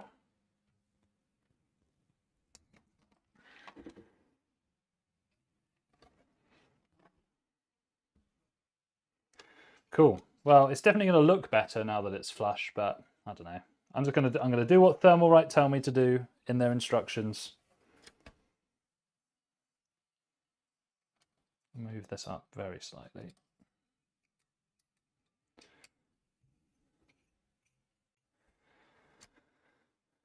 Fab. So platform complete. We'll wire the power supply and then get this installed.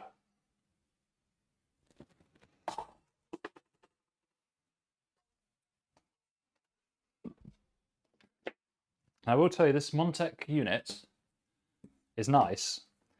I had one unit that had like a bent pin inside here. So I asked Montec, can you send me a new cable? They just sent it to me, no worries. Came in like 3 days, so it's pretty good.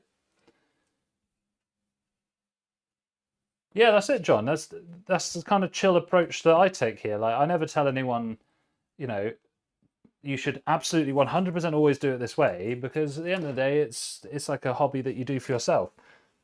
The way I do things has worked for me for a long time, and certain things I find are a bit overhyped and not needed. Certain things are underappreciated, but I'm not trying to say I'm the best in the world at anything, but I've done it more than most. Thinking of changing CPU from Ryzen 7 to Ryzen 9. What is your use case, I suppose, would be my question there. Because if you're just gaming, I wouldn't recommend that. It's not going to give you any more performance from what I know, and I've tested. In fact, actually, the Ryzen 7s are often faster than the Ryzen 9s because of the boost behavior. So this is another CPU power cable there.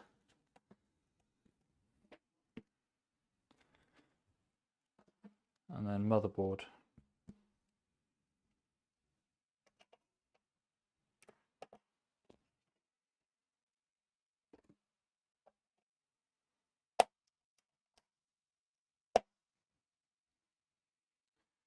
What's the? You're not going to gain anything, I don't think, by going from a Ryzen 7 to a Ryzen 9. You don't really get much more performance. In fact, in many games, it'll be worse because some games, some OSs can't handle the core structure of the Ryzen 9s very well because they're on different. The CPU is kind of split in a way, isn't it? One CCD with the 3dB cache, one without. So if presuming you're going for a 3D CPU.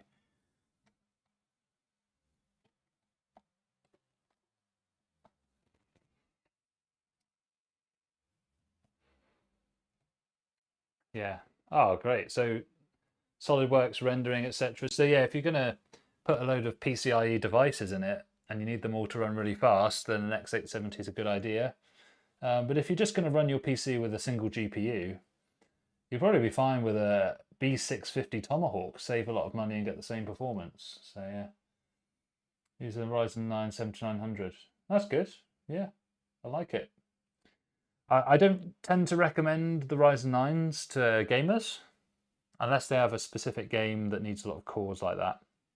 Most people, I would say, stick with a Ryzen 7. Put that money to other parts of your system that will yield more benefits. Or simply pocket the change, of course. All right, PSU's ready. So next will be the case. So we'll widen the angle on that shot a little bit while we do that. Whoosh. But, I edit YouTube videos, I do all kinds of stuff, and I've got Ryzen 7 and it works great. Lots of tasks that were once very CPU dependent are actually becoming more GPU dependent. Video editing, rendering, things like that, they're all GPU accelerated now.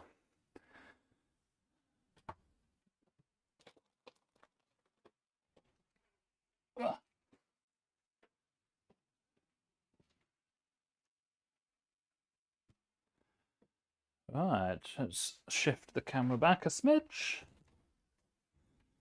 So Antec Flux case, classic. This is a non-RGB, just a straightforward air-cooled build. Right up my street, actually.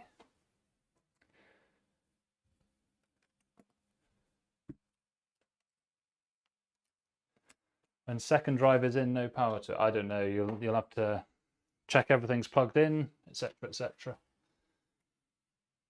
I heard the PhysX performance on the new 5 Series is well, it might be. I don't know. Do modern games use PhysX anymore? I don't know. You can tell me. I think PhysX was one of those things from the early 2000s, wasn't it? I could be wrong. You know, I'm not an expert in that kind of thing, so I don't know.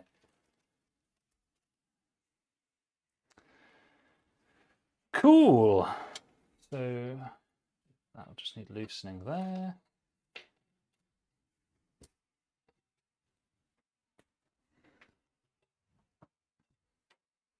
Quite like the Antec Flux, you know. It's pretty nice. The cooling's pretty good. Just a understated kind of thing. It's not being too flashy. Yeah. Oh, Borderlands uses PhysX, does it? Interesting. Unfortunately, the memory costs more than any other parts. Yeah. Yeah. Welcome to the club. Welcome to the club. Okay. So this one comes with 3 fans in the front here, 1 in the rear. You've also got a little GPU fan here as well that's reverse bladed, which they include, which is appreciated. I'm sure it will help a little bit.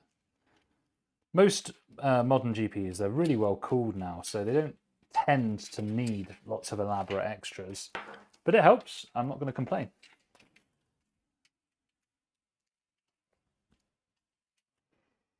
Right, I will need actually to get a SATA power plug for the power supply, because there's a fan hub integrated into here that will use it. So let me just go and grab that. Oh.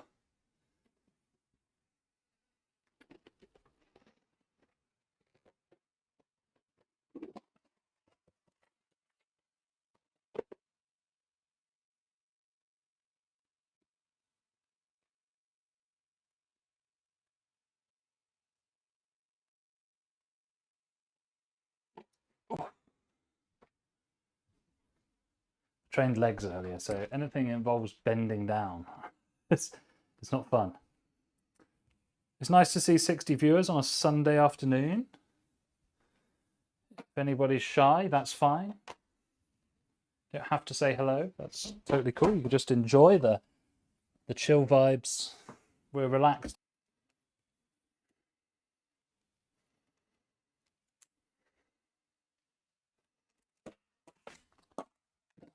Right. Just got that modular cable for the SATA. So we're in a bit of a bear market for PC parts at the moment, aren't we? But things could improve. Who knows? We'll have to see how things go. But obviously, if your rig is working and you're happy with it, or if you don't mind spending a little bit extra to get the PC that you want, that's okay too. How have RAM prices affected the business? Badly. Let me put it that way. Badly. Initially, it was okay because there was lots of people panic buying, so it was all right. But that's all worn off now. Usually, I would get probably 2 orders a day, which is enough, just about. But I haven't had any orders for about 4 days now. Not good. That's why I'm going back to working in the hospital again tomorrow.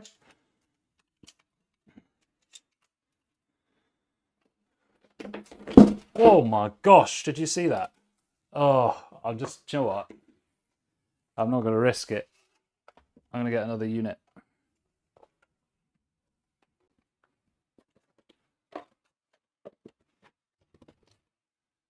Bam.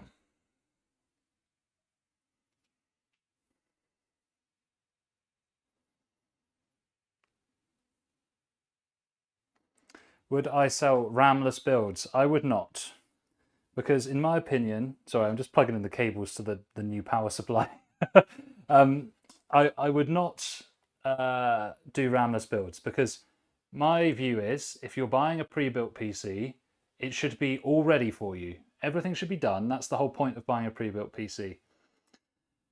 So it's different to things like Framework because they expect their audience is people that are more likely to tinker with things because they make it upgrade friendly. People that buy pre-built PCs, they just want to turn it on and have it work. So getting them then to have to set up the Expo and the BIOS and all that stuff, I don't think that's really what should be happening, in my opinion. Right, we've got a new power supply. I'll have to test that other one later.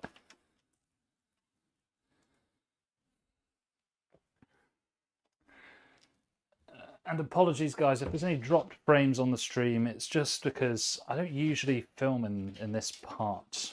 I usually film downstairs where my Wi-Fi signal is a lot better. Streaming on Wi-Fi is already fraught with its own problems. So,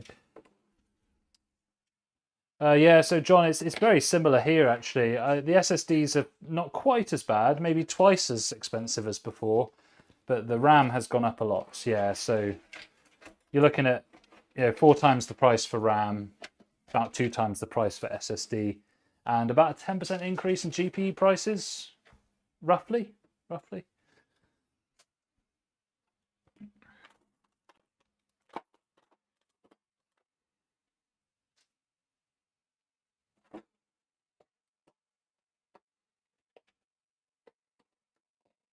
Would you say I have a good work-life balance? Well, that's difficult because I actually love working, so I think yes. Other people do. Other people with my life would probably say no. Like this for me is fun. Like if I wasn't streaming, guys, I could have built each of these PCs in under an hour. But yeah, but I can just essentially pick up shifts because I live in a rural location, so there's often like if the doctors are off sick, then I can just go and fill in, you know. And I'm quite well known in the hospital as like a safe pair of hands, so it's not too difficult. Would I rather a GPU or a RAM crisis? I don't know. Do I want a slap in the face or a kick in the bollocks? I guess it's immaterial, isn't it? Really, whichever one costs less money is the one I'd rather have, right? The thing with the GPU is, like, I think psychologically people think, oh, GPU equals gaming performance. So that if it goes up a bit, they don't mind paying a bit extra for that. But RAM is like, it's seen as like a commodity, which it mainly is. So people get annoyed about having to pay a lot of money for commodities. It's like if the price of bread went really high.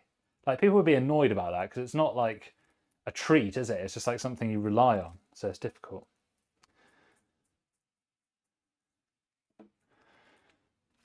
Tough market all round. Okay. Just need to get the screws to fix the power supply in place.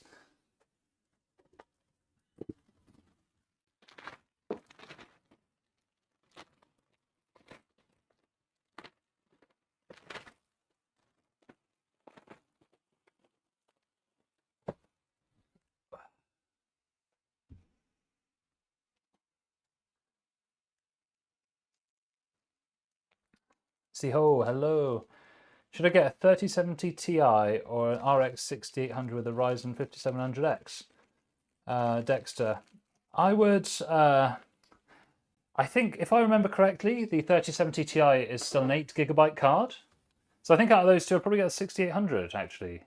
Unless you play a lot of Nvidia favoring games, I would probably get that. Yeah. No worries, Johnny.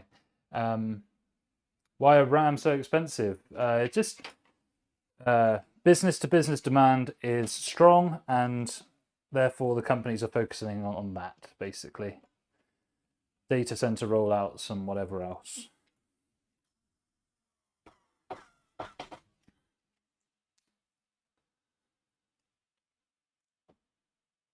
I'm gonna sub if that's okay.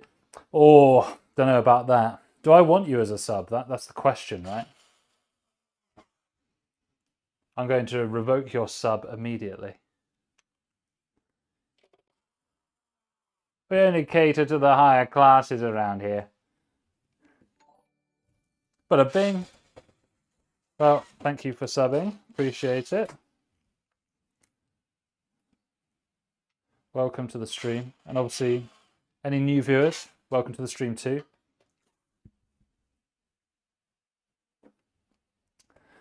So I can't see our situation getting better for another 18 months, if I'm quite honest. Unless the arse falls out of AI, which it won't in the way that people are hoping for, I don't think. Who knows? We could be surprised, you know. We could be. Just and I would love that, but I just don't think it's realistic. All right, so we'll just pre-feed these CPU power cables pre-routed, and we'll sort the rest out later. We'll lay it down. Ooh. And we'll go from there. I'm going to try the other cam again, but it seems like we do not have anything there.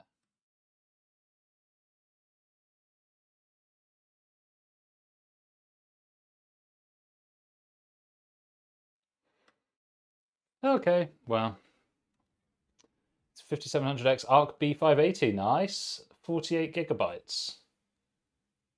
Oh, okay, interesting. I mean, that sounds fine to me. Yeah, B580 is pretty nice. How long did it take to pay off med school? Well, the thing is, I don't actually have any debt from med school, which is really good. I used to be a radiographer as well, so I used to do X-rays. So you guys in the States, you might call that X-ray tech or something like that. So during every summer and every weekend of medical school, I just did that. I just did X-rays, so I just paid my way, and I had a little bit of family help as well. Do you think we're in an IA bubble, an AI bubble? Well, yeah, probably. I mean, unless the AI companies can find a way to make more profit, because at the moment they're not profitable, are they? And lots of tech companies don't hit profitability for a long time, and that's okay. Happens. But yeah, I mean, just how long can it be sustained? You know, like the losses that they're making are kind of wild. Right, so I'm just moving the standing desk down so that you can get a bit of a better view. Now the overhead cam isn't blinking working.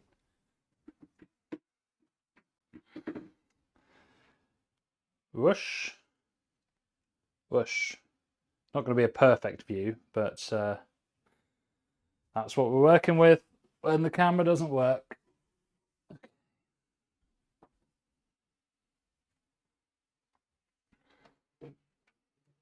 Right, because this is non-gaming focused motherboard, I suppose. We need to use this bloody thing. Honestly. These should be illegal.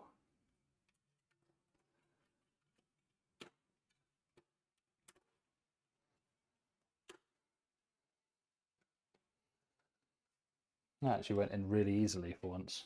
That's good.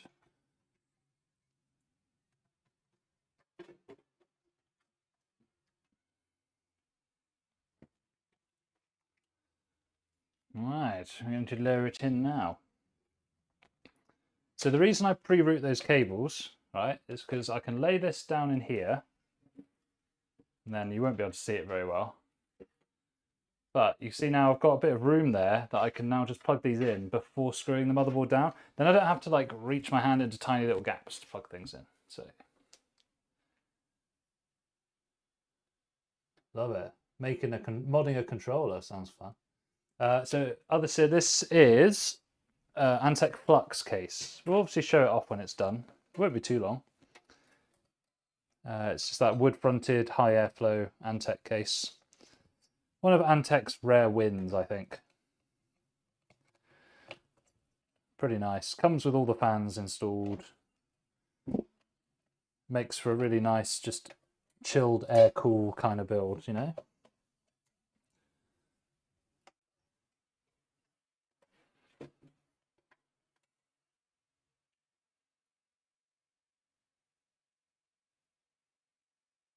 Nice, I like that spec. 7700X, 7800XT, pretty sweet. My friend's got a very similar build actually. And yeah, shucking those HDDs is great. I've got a few in my NAS. Yeah, I've done that before as well. I would never buy storage used, but anything else, I think that's pretty clever. Right, so we are in. Gotta line everything up. Yes, there we go.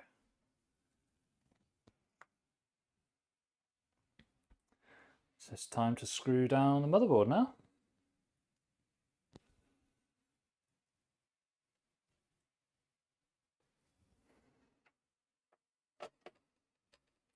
I always use a manual screwdriver for the motherboard screws because the electronic ones, they're quite powerful sometimes, and I don't want to strip or cross thread these screws or these standoffs, because if you do that you have to pull the whole board out, get some pliers, and it's just a whole mess.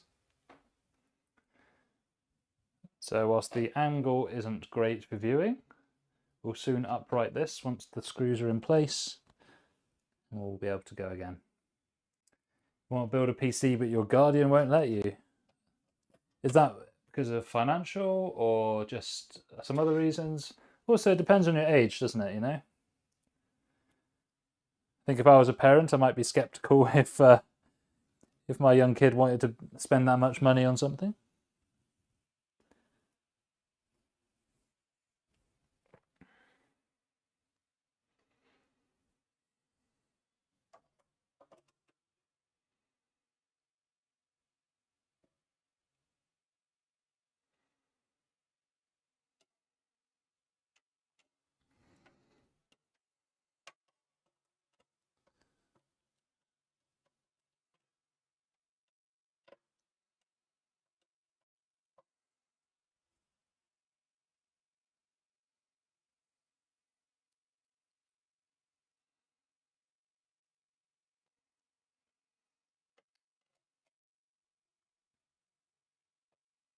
There's many ways you can do it.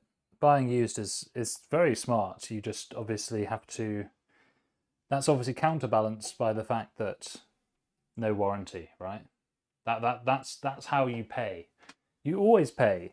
Everything has its price, regardless of what it is in life, and you always pay. You either pay with your money, or you pay with not having a warranty, or you pay with your time. But you'll always pay. You always pay. Nothing is free.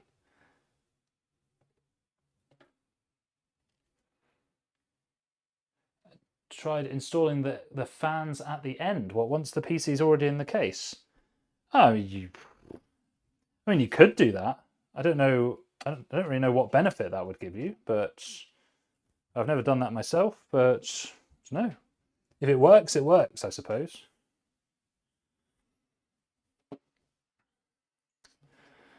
Although I think plugging it in at the start is easier because you can then put the fans into the headers. So I don't know.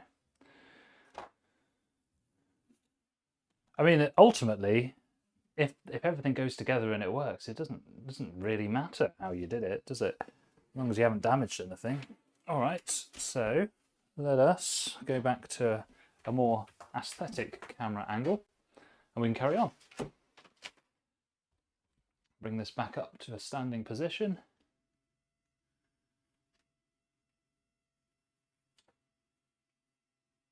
Hopefully it doesn't catch on anything. I'm watching it as it goes up.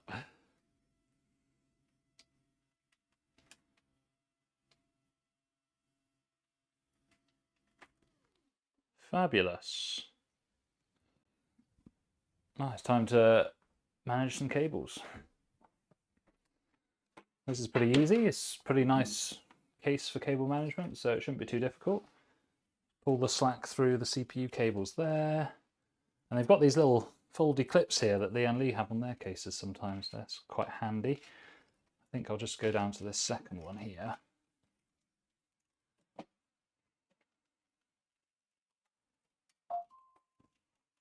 God, that is so easy. That's fantastic. And then we've got an ARGB plug. Oh, it's also an ARGB hub. We don't have any ARGB, but seeing as the plug's there, we may as well just put it in case the customer changes their mind and fits it with a load of ARGB fans. Suppose it won't hurt.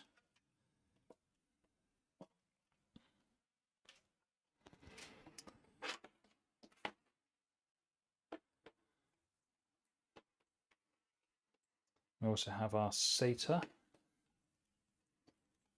Plug that SATA power in.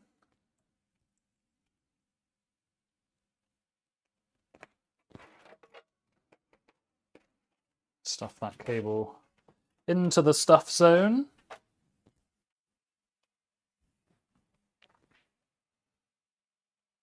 What camera do I use? So this one that you're viewing now is the Sony A6700 with a Sigma 18-50 lens. Very nice, very nice, very versatile camera. Good for photos and video. Not too expensive in camera world anyway. in absolute terms, it's expensive. But I would recommend it. The only thing you're going to get better than that is if you buy a full frame camera, which is super expensive. It says pre-built for adults with jobs with no time. Yeah, exactly. So, like I said, everything has a price, guys. You know, people say you should always build your own PC because it's cheaper. But actually, for some people, it won't be cheaper. If you put yourself, you know, if you're a high-flying lawyer and you make, you know, £100 an hour, let's say, if you wanted to build your own PC, the amount of time you'd spend researching and everything like that, actually you would have lost money compared to just buying a pre-built. So it does depend on your circumstances. And don't forget, you know, there's the warranty and there's the support and the other aspects. Those have to be paid for as well. So it depends on what kind of person you are. Do you want to put that time in, or do you want someone to just do it for you and have it done? You know, that there's legitimate both ways. That's the way I see it. Oh, the Sid. That is a classic motherboard that I used so much back in the day, man.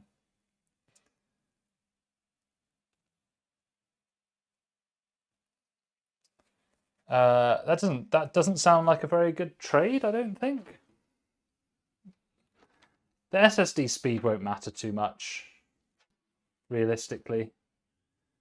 So, I mean, you can if you want. What benefit are you going to get from it? I expect probably minimal, in truth. But if you need more capacity, then of course, you may need a larger one. I don't know how much a 2070 goes for nowadays. If a 2070 goes for like $150, then it's probably a good trade. But I haven't kept up with the used market for a little while, so I'm afraid I don't have that much good info for you there. I'm not one of these people that's just going to spout on if I don't know about a topic.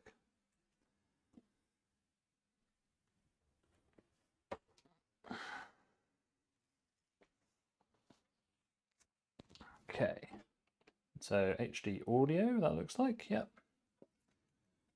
Pop that up through there. USB 3, is that along the bottom or along the side? That is along the bottom. Oh, it's behind that fan as well, that's annoying. Okay, we'll work that out in a moment. Might have to take that fan out temporarily. Then we have our power and reset switch.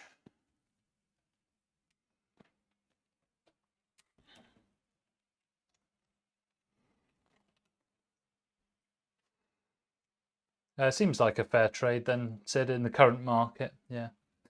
What's the difference in games between faster RAM, more RAM, and lower latency RAM? That's an excellent question, and something that people misunderstand all the time in my experience. So the capacity is you just need enough, and that's going to depend on the game and the application. And then with the speed and latency, they're kind of intertwined. So the latency will come from a combination of the timings and the speed. The better you can get your RAM in both of those respects, the better the 1% lows in your games will be. So you're going to have fewer dips, fewer stutters. But it probably won't change your average frame rate very much. Mainly the 1% lows. When I select a motherboard, do I check if it shares lanes? That's quite unusual for a motherboard to share lanes on a modern platform. But most of the time it's not a concern, because most gaming PCs you just put a GPU in, so it wouldn't matter. SSY says, what's your favorite thermal paste application pattern? I just put a blob in the middle, a garden pea-sized amount. And that's always worked for me. if it's a more thin paste, like less viscous, I might spread it manually if it's a high-end build. But most of the time, a dot in the middle, pea-sized amount is fine.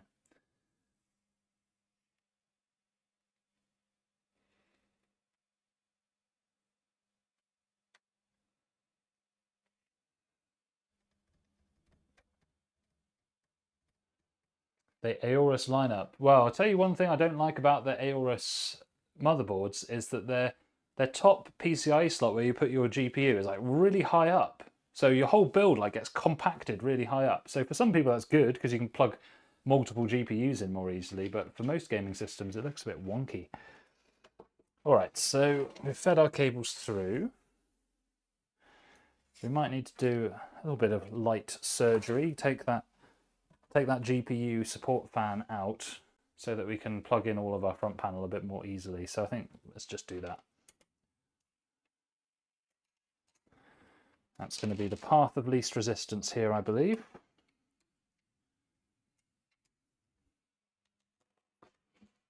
I quite like MX6, that's good. I think my favorite is Noctua NTH2.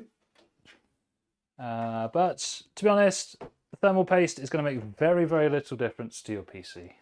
So it's one of those things that people think about a lot, but it doesn't actually make very much difference. So I really wouldn't worry about it. Just use whatever your cooler comes with, and in whatever pattern they suggest.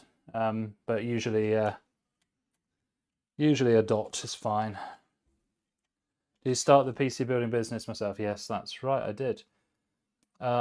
So my advice would be don't get into this market and find a different angle. This is a hard market, and the only reason I'm able to do it is because I'm also a doctor, right? So it's, without that I would be really struggling. I probably would only be making minimum wage. So I wouldn't recommend PC building. Maybe if you had an angle in some other way you could do it, but I don't think it's not something I'd recommend people do. My angle is that my prices are actually higher than most, but the customer service is exceptionally high. We've only had one RMA in the past 24 months, and it was turned around in less than 2 days. PC was received, issue was fixed within 2 hours and shipped the next day. The margins are incredibly thin. It's like 10%. And if you get one return, it's a huge, it's like a huge burden. So yeah, it's not easy.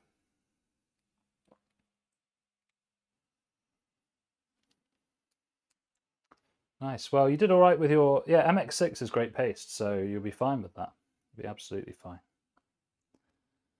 I've got a tube here myself. High-end builds, I would use the Noctua NTH2 if I'm really trying to squeeze every last degree, but really even with a high-end build, it's not going to make any difference on a day-to-day basis. Right, so we can move that fan out of the way. Just need a bit of light in there now, don't we, so we can see what we're doing. Thank you for the subs, guys, appreciated. Well, the thermal paste thing is a never-ending topic because people just won't shut up about it. It doesn't matter. Even if you put too much paste on, it just doesn't matter. It really doesn't. It's like it's talked about so much and it matters so little.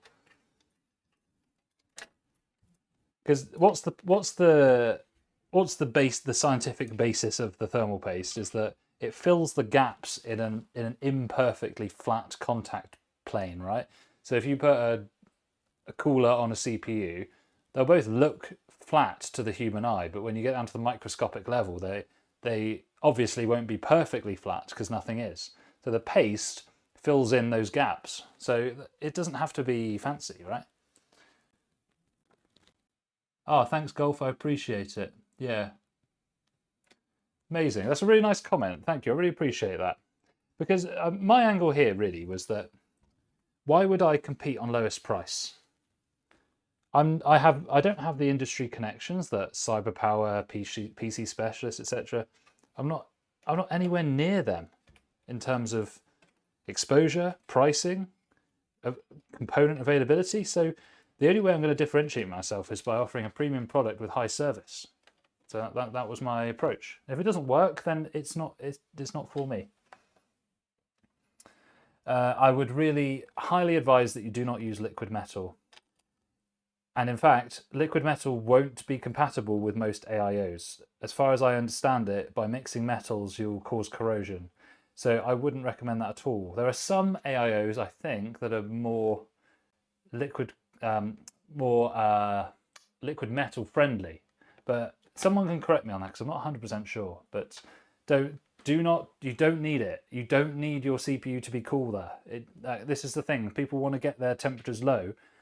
But what's the goal of that? What are you expecting to get? It's not going to be you're not going to go, oh my god, wow, my PC's 5 degrees cooler. It's like a completely different machine, and I can do things that I could never do before. That never happens. The temperature is just a number. As long as it's safe, it doesn't matter. It really doesn't. We need to just chill a bit here. And the reason people obsess about it is because it gets loads of clicks on YouTube. Like, cooling gets so much attention, and actually it's so much less important than people think. The most important thing is that you just don't worry about it. You play your games, you get better at your games, and play games that you enjoy. That's the main point. You know, the little minutiae of what little thing is better than the other is like, it's mental masturbation. Because it's all theory. It doesn't make any difference practically. Been doing this for a long time. You know, I suppose acoustically that might be your angle if it's noise related, but I don't know. I just have a bit more of a, I guess I'd call it a holistic view.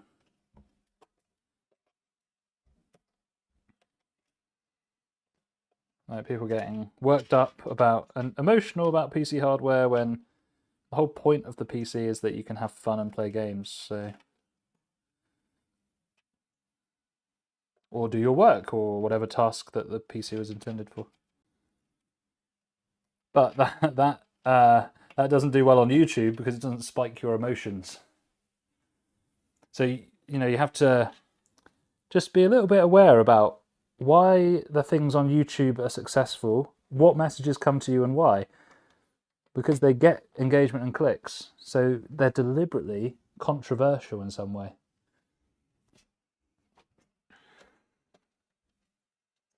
And thank you for coming to my TED Talk.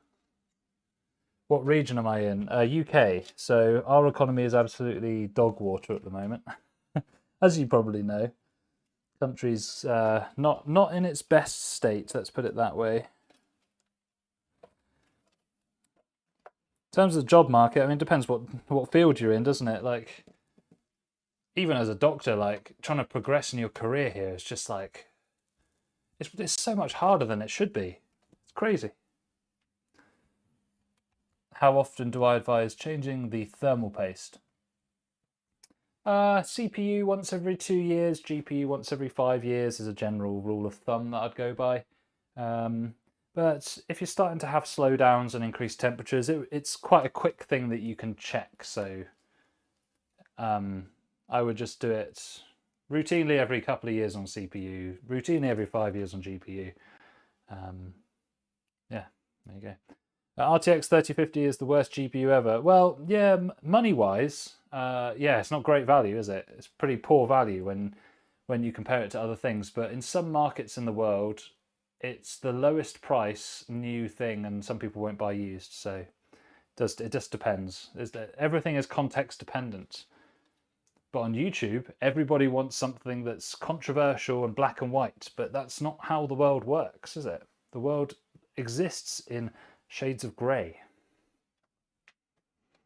And uncertainty can be very difficult. In fact, being a doctor, I think it's one of the most difficult things that patients experience is the uncertainty of not knowing exactly what's happening all the time. But the nature of healthcare is such that uncertainty is inevitable.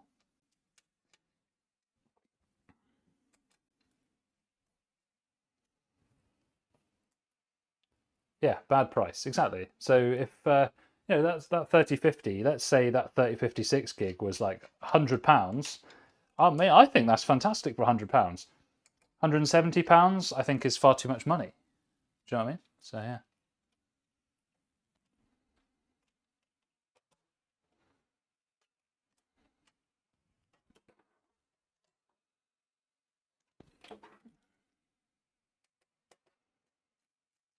So lots of things are context dependent. So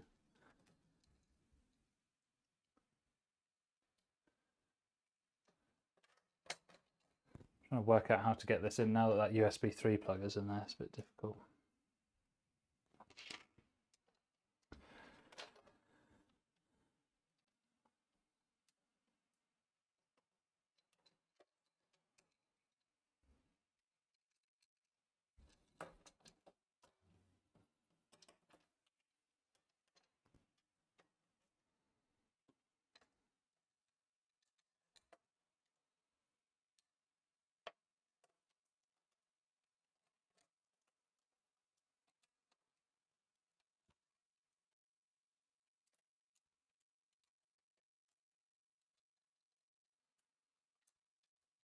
Ooh.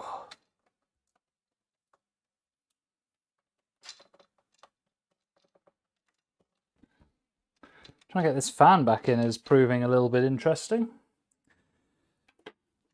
Roger says, what is your opinion on buying a pre-built PC if the price is really good? Well, I think that's great, right? It depends what your motivator is, doesn't it? If it's price, then whatever you get for the money in terms of performance and features that you want, it's like, who cares if it's pre-built or not? Some people just like, they really want the experience of building it themselves, so person dependent, right? There's nothing inherently wrong about a pre-built, it's just that the quality is variable, just like in anything.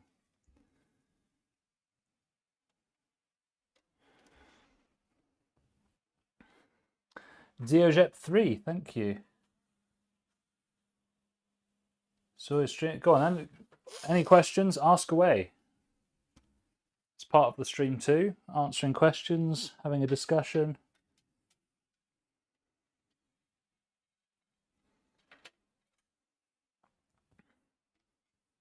Always happy to help, but if it's outside of my area of expertise, then I will tell you that before giving you my opinion. But crack on, ask away. Okay, GPU time. So my final cheap RTX 5080. My last one, goodbye.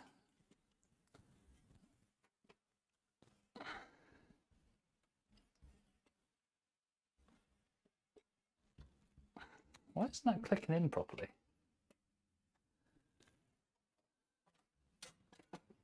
Try again.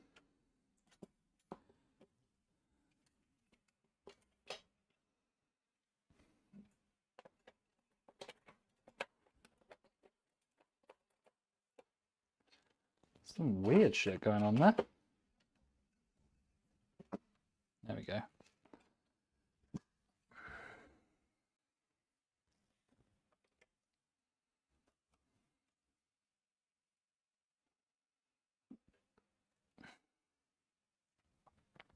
We can do a close-up on everybody's favorite power connector, the 12-volt 2x6. So when you plug these in, obviously you shape it correctly, everyone knows that. But I plug it in until I hear it slightly click, and then I grab it and give it a good firm couple of pushes, make sure it's 100% in, and then I've never had an issue with it before. So yeah, Roger, that is sometimes the downside of pre-builts. So that's why it's important to know what components they're going to use in the PC, right? Because it's not the fact that it's pre-built, it's the fact that it uses components that aren't upgrade friendly. You know, the pre-builts that I use are the same kind of component, the pre-builts that I produce, I should say, are the same components you would just buy for an enthusiast build. So it wouldn't be any different day to day than having built it yourself versus buying it from me. is usually those big OEMs like Dell, Lenovo, and Acer and that kind of thing. They tend to be the guys that lock things down more.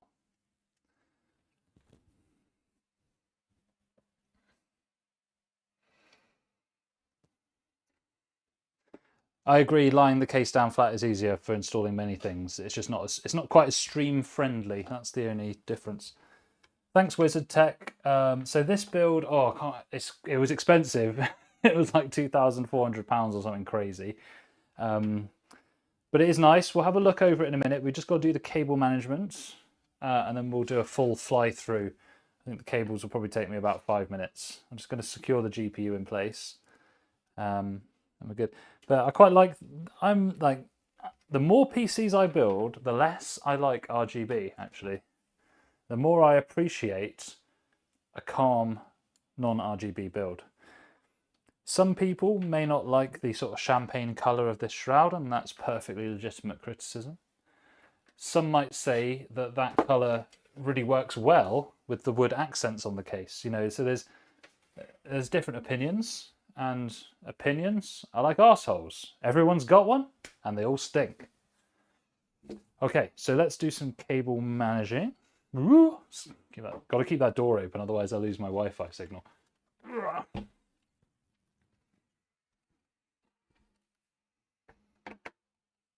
This build, yeah, I think this build is mainly for gaming, yes. Yeah. But I've had quite an influx of sort of older people getting into gaming, which I think is great. Like, I think that's great. And it reflects, they've got much better taste, I think, in, you know, non-RGB or whatever.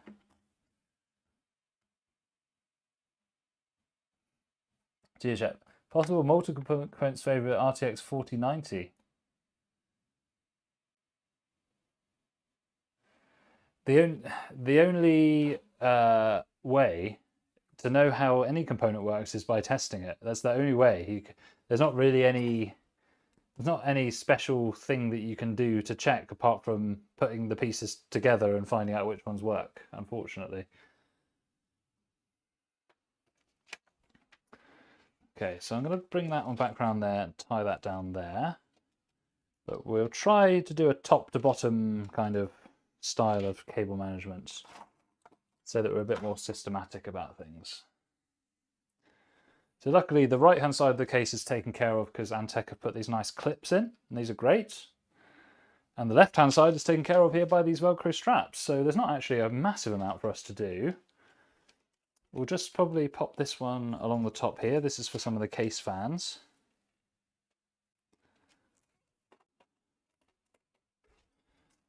And while there's no official tie down point, you can use the back connect and loop a cable tie around like this. Because that's these two cables are from the tower air cooler. And it's just going to keep the presentation side of the case looking a little bit neater. If we can just give these a little bit of a pull back and then tie down. So just do that.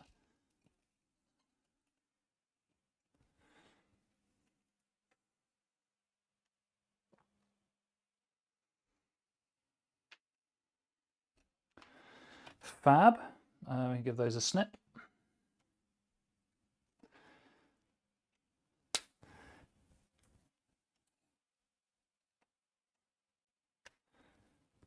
Fab. Some more cable ties. So if we pull this back to here, get that nice and tight and tucked, that can go on that point there. So this Antec case is actually kitted out with like pretty good cable management actually. I can't fault it.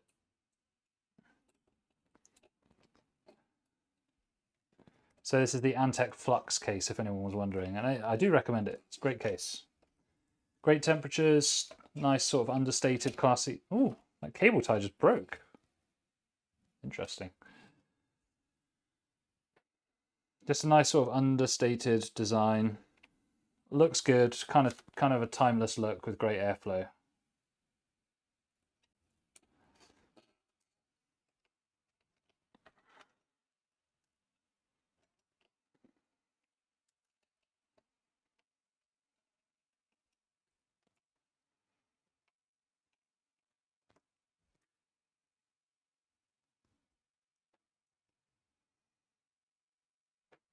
Good start.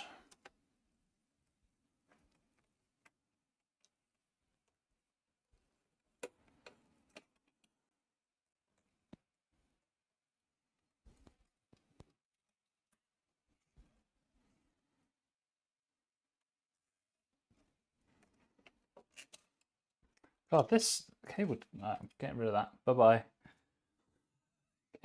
That cable tie wasn't secure properly.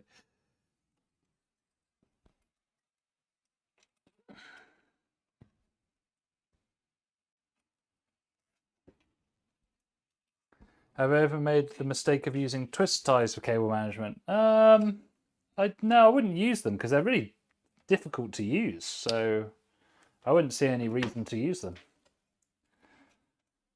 And sometimes they have a little metal core in them that kind of gets exposed and then can cause short circuits and stuff in rare cases. So I haven't used those, no.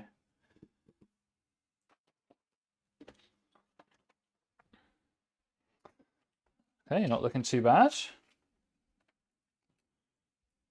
Just do a final tie down bottom here.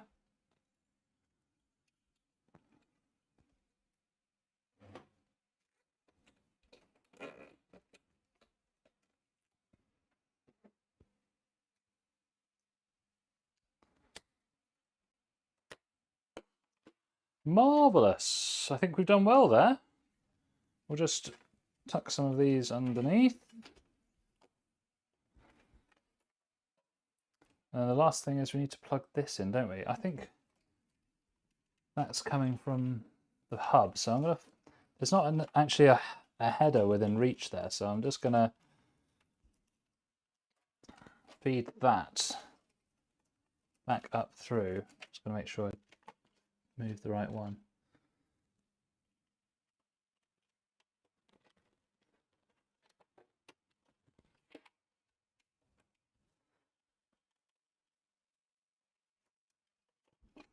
There we go.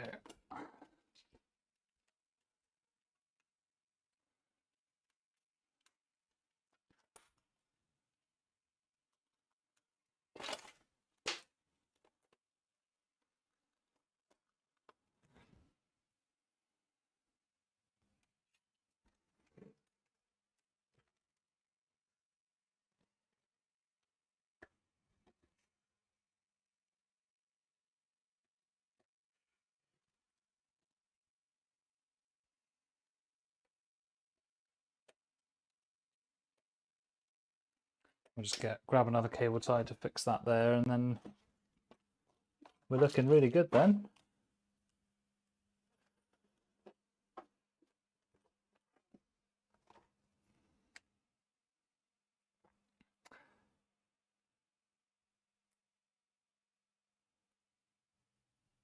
I think the cable management's good, but I think it's the case that's done all the work here, right?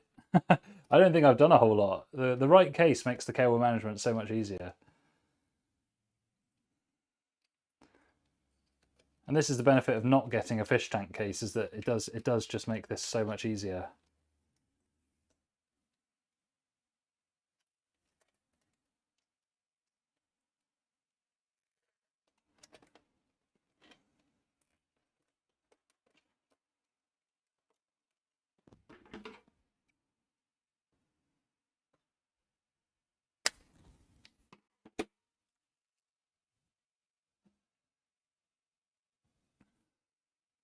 Yep, AM4 is still good, man. It's just that it's the platform that will refuse to die. And I'm here for it, you know? If they could release like a 5700X3D, spin that up again. Hell yeah, we're in, boys.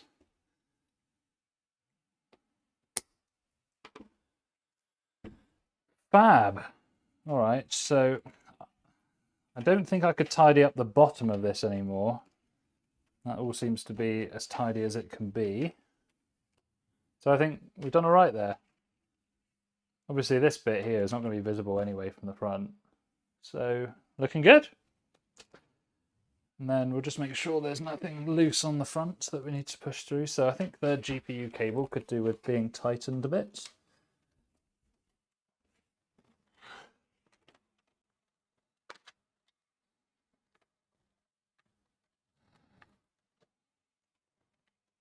pull that through.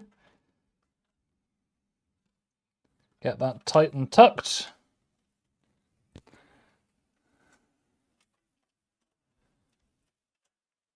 Okay. Looking good.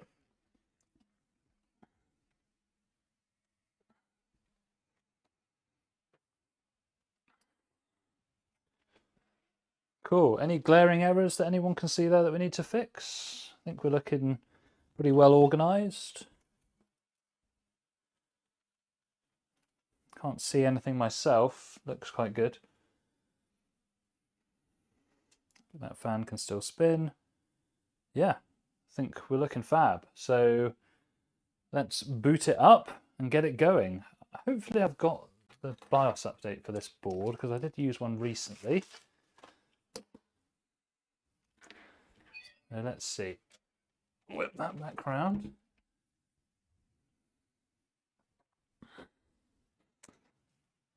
And I'm going to do the sacrilegious thing of putting the back panel on the case before booting it, because I like to live dangerously.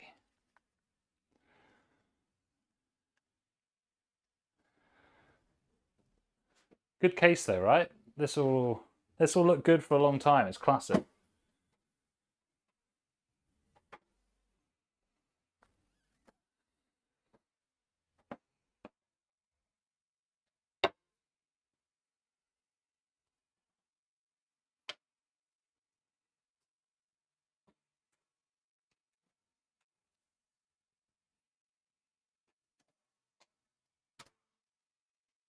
That was easy. And then this one should just, well, I'll leave this panel off so you can see the inside and put it back on when we do the thermal test. Okay, give it a slight tilt so you can see actually what's inside. Go.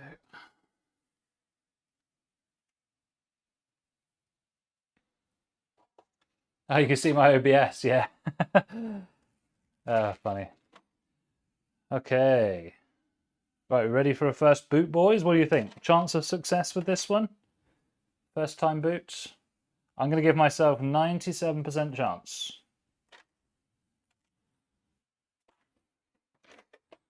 So I'll grab our DisplayPort cable. Grab the power cable. Flick it on. Let there be no light, because this is a non-RGB build. Power on. Good start.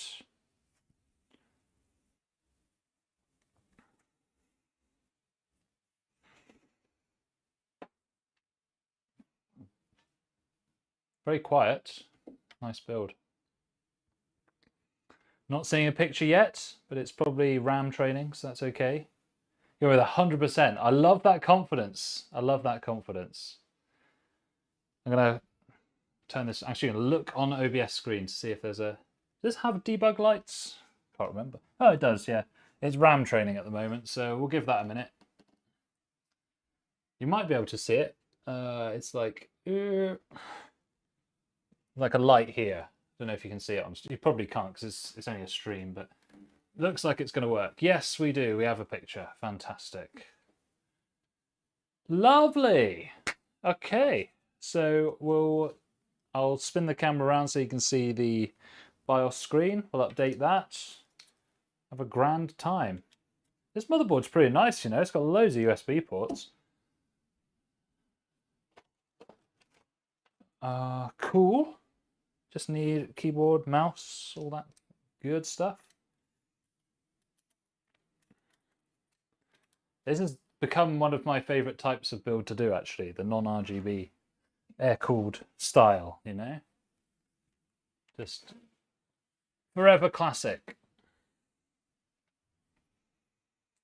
So, like last time, we will get the BIOS updated. While it's updating, we will have a fly through of the case, tell everyone about what components are inside, etc, etc. MSI BIOS is like, they've made it look prettier now, haven't they?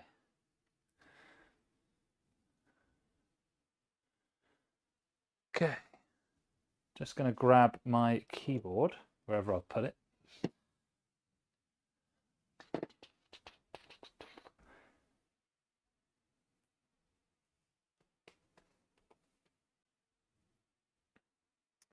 Where did I put my keyboard? Oh, it's down there. Oof! I trained legs today and abs yesterday. I'm in pieces. Right, so I just need the USB, which is up here.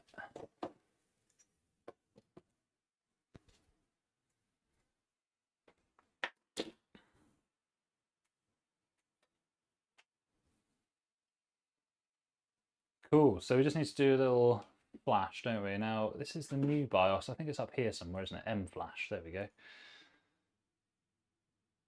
Sure, whatever.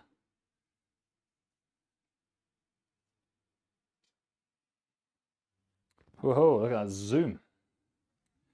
Look at that zoom.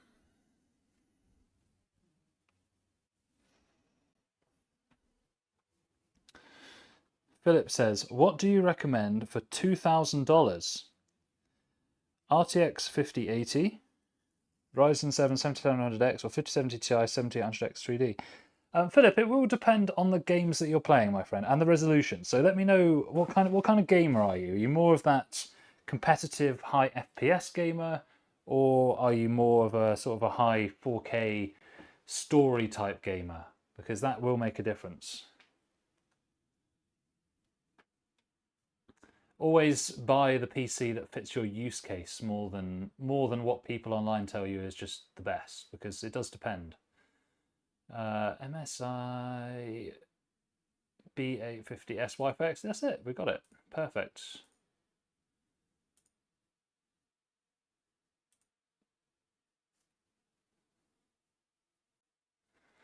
Yes, I would like to select this file.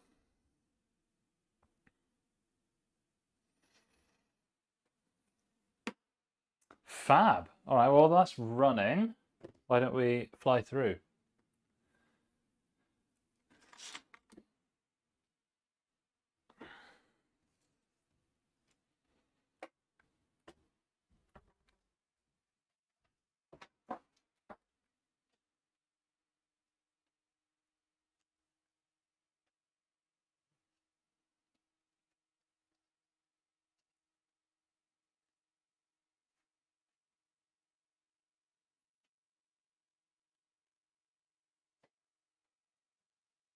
Okay.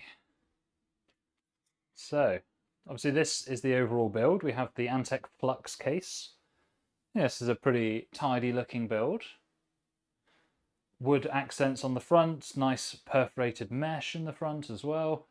3 120 fans on the front, 1 140 fan on the back. And if we turn it around, I'll tell you about the internal components. So we have motherboard MSI B850 Pro S or something like that, B850S, Wi-Fi 6E. It's pretty, it looks really basic, but it has got a 12-phase VRM, so pretty nice. And MSIs are very stable for things like the memory, so quite pleased with that. CPU is a Ryzen 7 9800X 3D, so top-end CPU essentially. Big tower air cooler here, Thermalright Peerless Assassin 140 black, so it's bigger than the 120 black. The 140mm fan in the middle there helping out. We have a 1TB BiWin SSD. We've got the RTX 5080 MSI Inspire 3X. And of course this case also comes with a little fan at the bottom here with reverse blade that pushes air up into the GPU as well. Power supply, we have Montex Sentry 2 850 watt gold. So overall this is like one of my favorite types of system to build. On the camera it looks like you can see through really easily here and see the power supply, but when you're looking in real life, it doesn't look as transparent as that. So looking pretty nice. We're just using stock black cables. We don't need anything fancy here. No RGB, no custom cables. Just good quality build, which is all you need. And actually that timing is perfect because our BIOS is just about to finish updating, so that's great.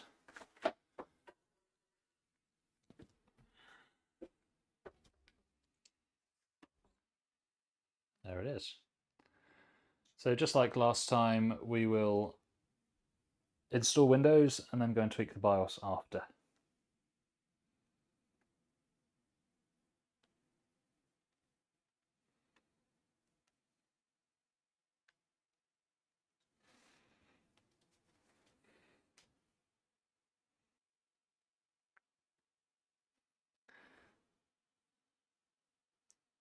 So AricNet, yeah, we're using a USB stick to update the BIOS for sure. Yeah. Bring you in a bit closer there so you can actually see.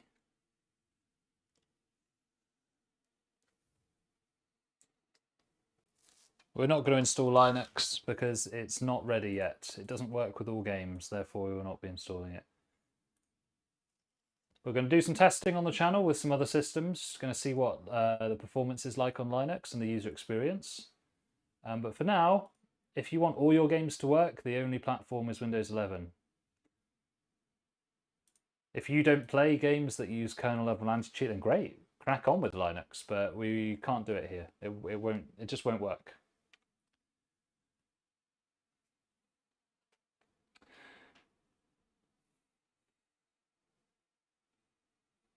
Who bought all the RAM? There's a guy called Sam Altman that bought it all.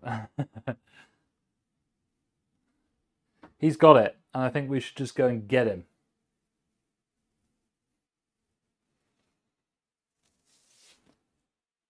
All right, well, that's going to take ages, isn't it? So,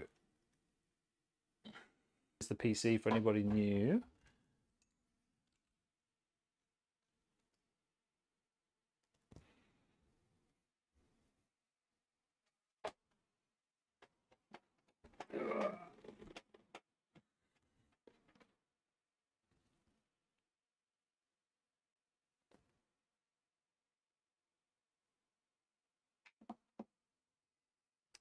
I don't really care if people use Linux or Windows. I don't, it doesn't matter. I just don't care. I just really don't care. Like I think people should just do whatever they want, right? What I don't want is people trying to like badmouth other people for the choices they make about their computers, because it's their personal choice. When Linux supports every game, then it will be viable. He retracted his message. That's interesting. Favorite Windows version? I think actually overall the best Windows is Windows 10. I think I didn't have any problems with it. It always seems to just work. So yeah. What Linux will be really good for is when Windows 10 long-term stability or whatever doesn't work and you've got a system that can't use Windows 11. Linux is going to be great for those kind of systems. Going to really get them out of jail. So that's a really good point.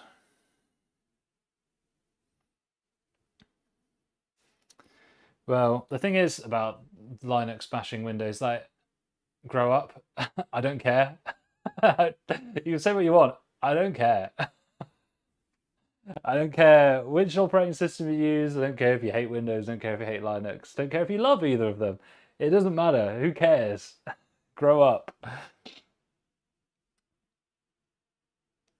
So Anthony says, I have an i7 8700 and a GT 1030 as your GPU. I used to play Fortnite, but since October it's been playing like trash. Drivers are up to date, uninstalled and reinstalled. I mean, your GPU is really poor, so I think it's going to have to be graphics that you upgrade there. Most likely graphics. Because an 8700 should still be enough to run Fortnite pretty well, I would think, so... Yeah. Oh, thanks, RandomX. Appreciate it, buddy. Appreciate it. Yeah, it's such a nice case. Can't fault it. It looks good, performs good. Like, what more do you want?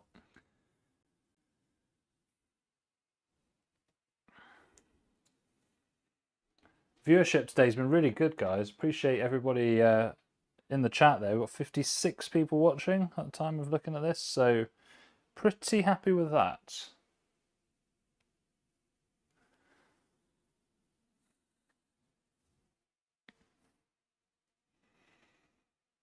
Do you know the other good thing about the i7 8700 is that you could probably put an i9 9900K into your system as a direct upgrade, and it can still hang today. So you're in a pretty good spot there, you know.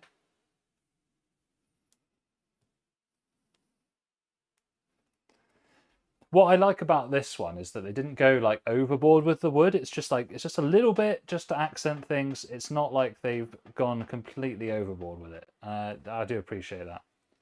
Some of these wood cases, it feels like, oh, they just want to jump on a trend, but this one actually is pretty good. So on the other screen, the Windows is just installing, so there's nothing interesting going on there at the moment. So we'll hang on for a mo. Yeah, looks good, man. Oh, I'm tired.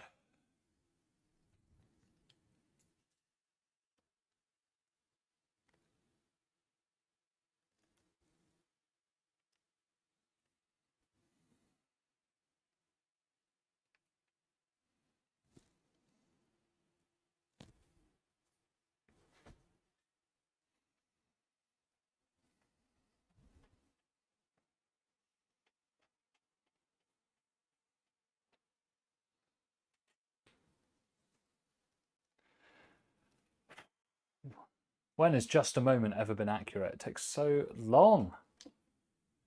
Lumineck, that's bright. Jesus. There we go.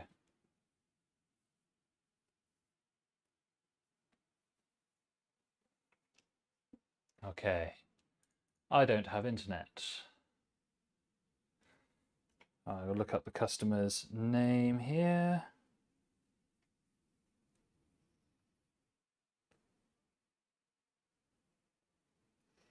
Right, I will have to, because it is the person's name, I'm going to have to swing you over this way for a minute while I put the name in.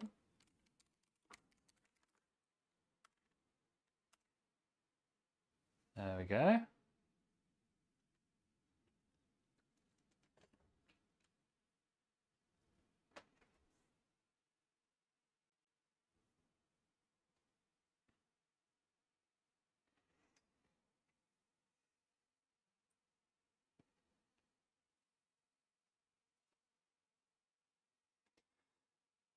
From a few benchmarks I've gotten, AMD is still worse and less supported than NVIDIA, right? I don't know. It depends what you're referring to, right? I think AMD runs better on Linux, if that's what you're saying.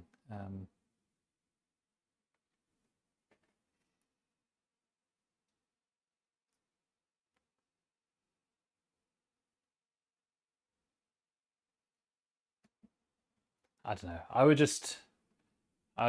why are we getting emotional about computers? I never understood this, right? I just don't understand it. What, like, it's computers. Why are we getting upset here? If you're happy with it, then I am happy for you, and that's all that should matter.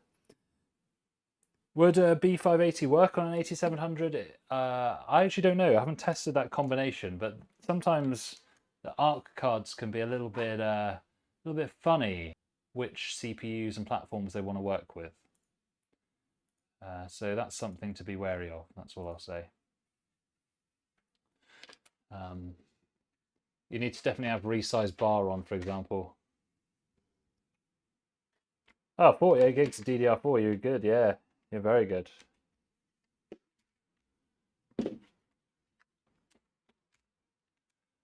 Right. MSR B850S Wi-Fi 6E, Bluetooth driver. God, this 9800 XUD is real snappy. Wow. Bam, bam, bam. This must be a good sample.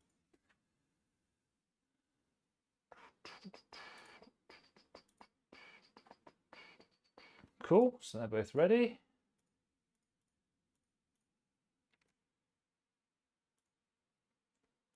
Chipset software. Let that unpack while we get the rest ready. Graphics driver, NVIDIA driver. And we don't have to install Signal RGB, which is lovely. No RGB required. With some of those benches over. We've got ourselves a stew going, boys.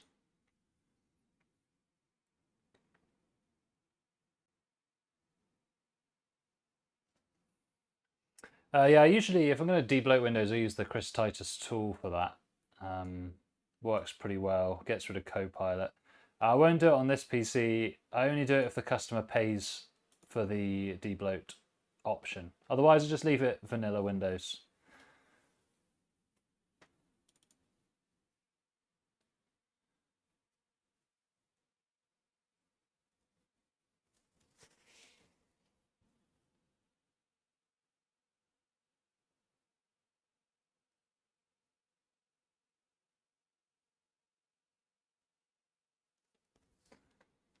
Ba, ba, ba, ba, ba, ba, ba, ba, ba.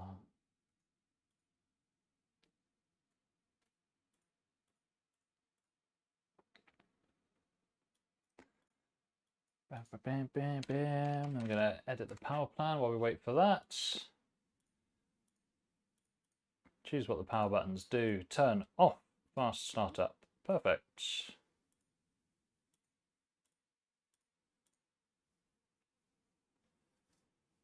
Do you think your customers are tech savvy? Most of them aren't, and that just comes with the nature of buying a pre-built PC, but some of them are. Some of them just appreciate the fact that there's a warranty and support in place, but most aren't that savvy, yeah.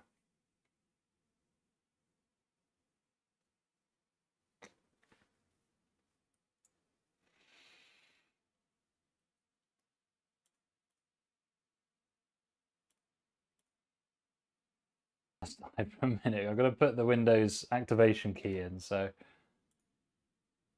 it's going to do that now whilst that's running.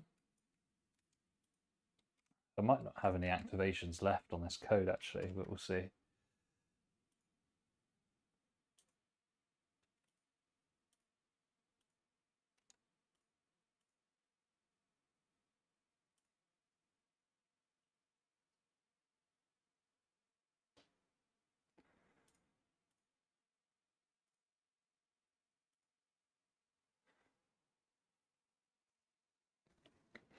So Milud says, I have GTX 1660 Super, 32GB DDR4, 500GB SSD, 850W PSU, and 1080p 180Hz monitor. I want a good Intel CPU and DDR4 motherboard for PUBG. No bottleneck. I don't know. Well, it depends how much money you've got, Milud, right? If you can get a really nice B760 motherboard with an i5 14600K, that's a pretty sweet little combo. I would usually advise people get the Z boards, but they're really hard to find with DDR4 now. So I've been using B boards, unfortunately. It's the way it is sometimes. Because you definitely don't want to buy a DDR5 motherboard by accident. So.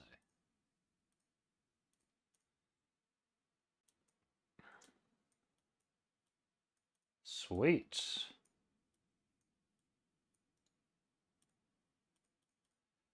Heck yeah. All right. So what I'll do is I'll just give it a sniff of internet. And then we'll go and sort the BIOS out.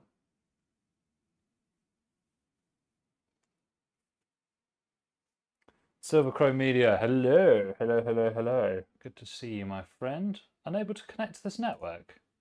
Oh, how rude. Something wrong with my guest Chungus?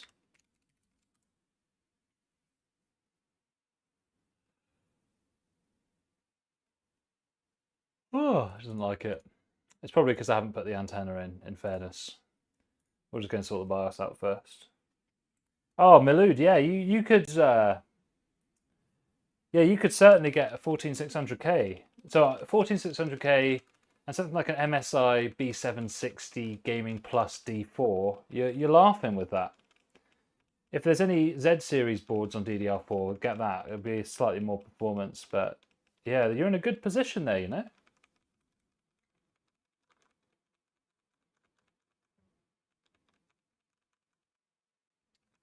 All right, BIOS time.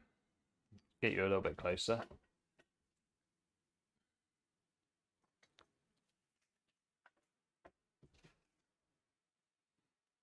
Oh, God, there's a bloody bag on the floor that keeps making my tripod skid. Right, so let's go and have a look at the secure boot first. Enabled standard, great, love that. The menu is a bit different to how I remember it from MSI, so we'll keep looking through. What we want to find is the DRAM profile. There we go. Expo enabled. Lovely. DDR 6630. Yeah, perfect. CL30. Great. And then can we get to AMD overclocking from here? There it is. Accept. Precision boost. Advanced. Here we go. Here we go.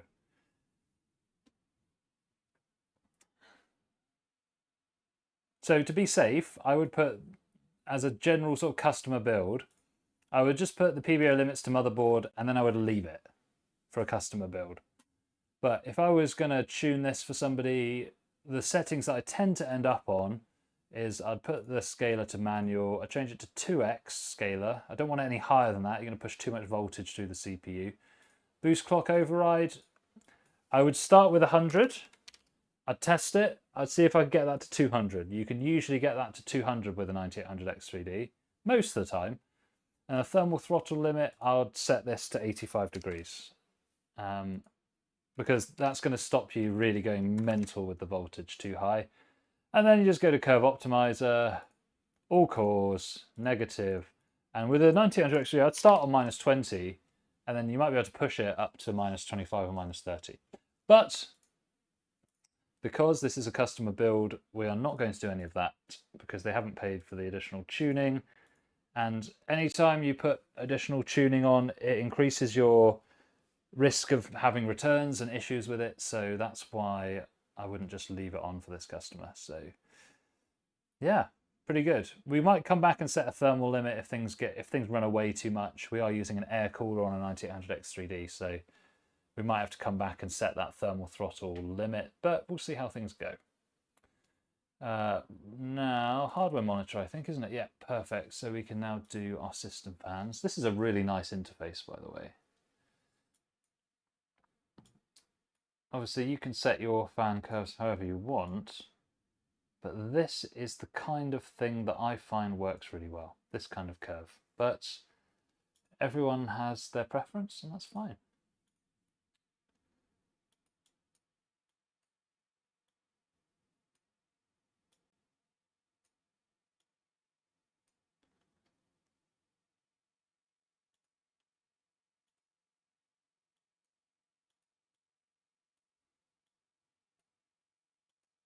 And I hear the system getting a lot quieter now as well, which is great.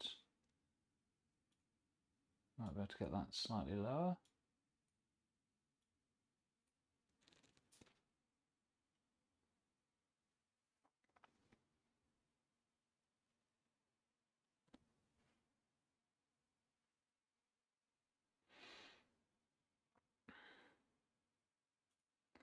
Grand.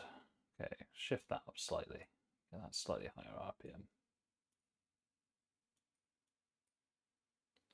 Cool, I quite like that. That works well.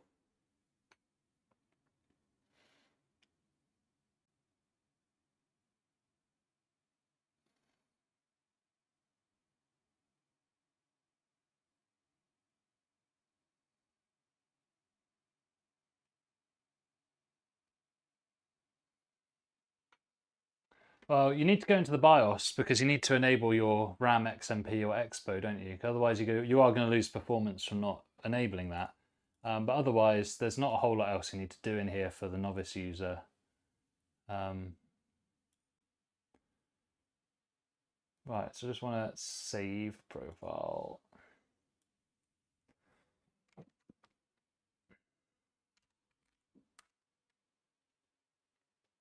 So that's saved.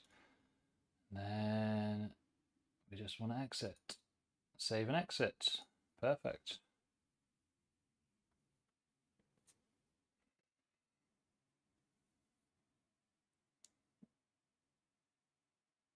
What's the cons on pushing the limit? Well, stability, isn't it?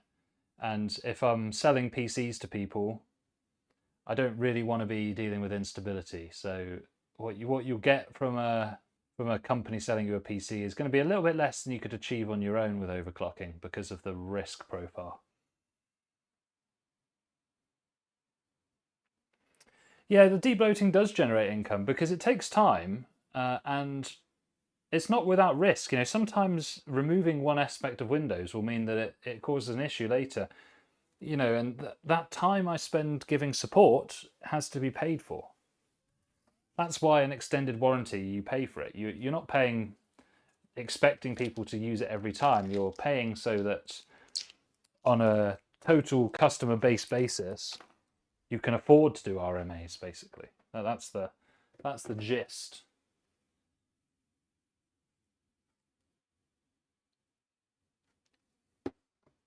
Okay, so here we are. I'm going to see if we can connect to the Wi-Fi now. That'd be nice, wouldn't it? Right.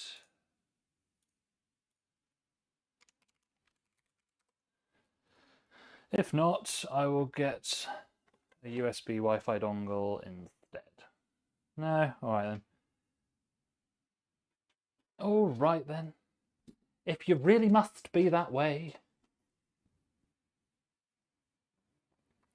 Yeah, this air cooler will be fine with PBO active.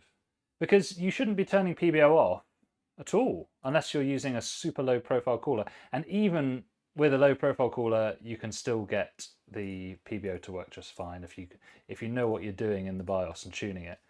I used a teeny tiny cooler, a cooler around the size of the AMD stock cooler, to cool a 9800 X3D. I did it yesterday and it worked. And it gave better performance than stock, so it's definitely worth doing. It's one of the main benefits of AMD CPUs. Just because the longer you leave it, the more likely they are to expire. But 5 codes seems to be the sweet spot. Now I wonder if... yes, we're active. Perfect. Good.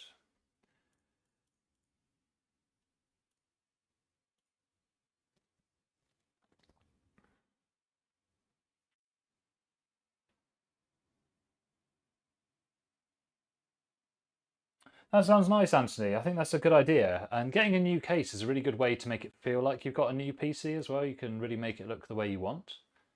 So I think that's pretty good. I like it.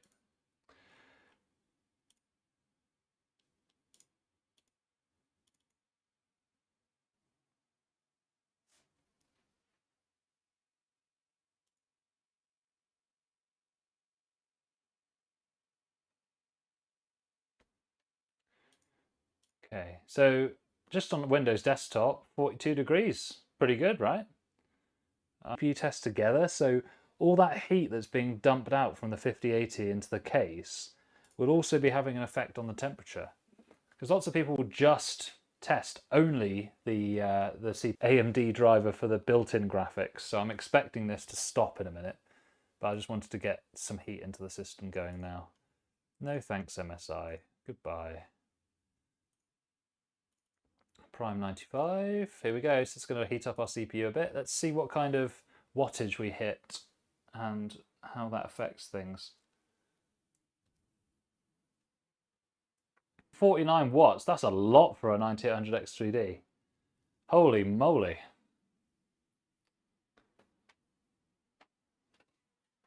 Usually these things are 130.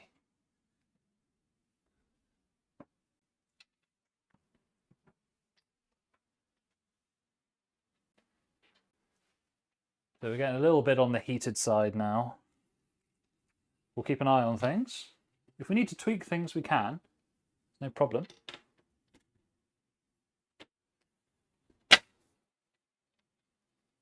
We are getting a little bit toasty. If we start touching close to 90 degrees, we'll set that thermal limit in the BIOS, I think. Because that's pulling a heck of a wattage. 149 is a bit more than usual for a 9800 X3D. But it is staying under 1.3 volts, so it's safe. But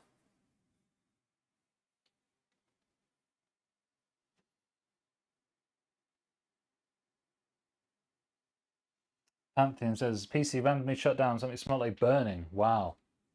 It's most likely to be your PSU, probably, from what it sounds like. Cool. All right, well, we're getting a little bit toastier than I'd like here. 88 is a little bit high, so we'll go to the BIOS and we will thermal limit to 85.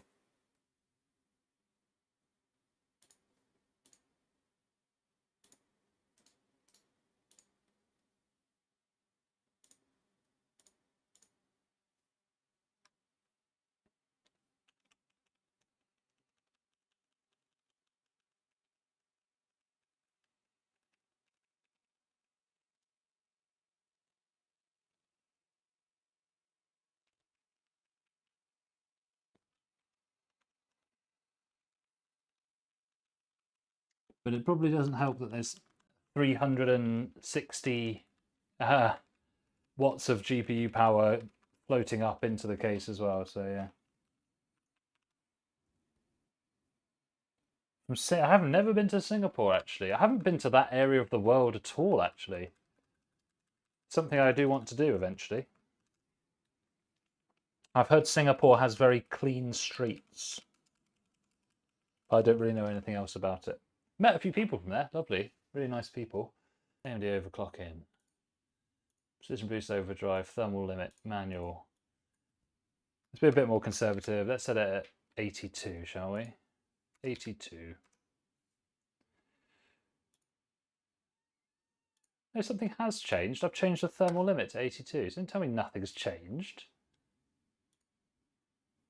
Well, we'll see. We'll see.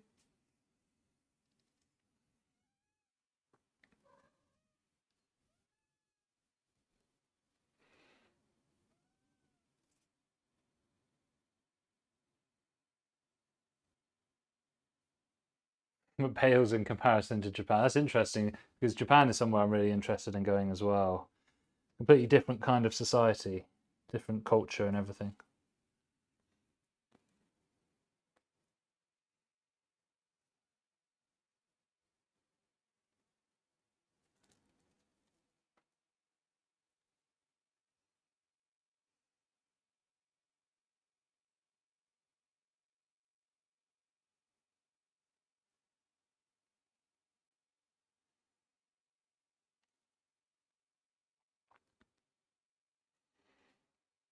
Okay, we're in.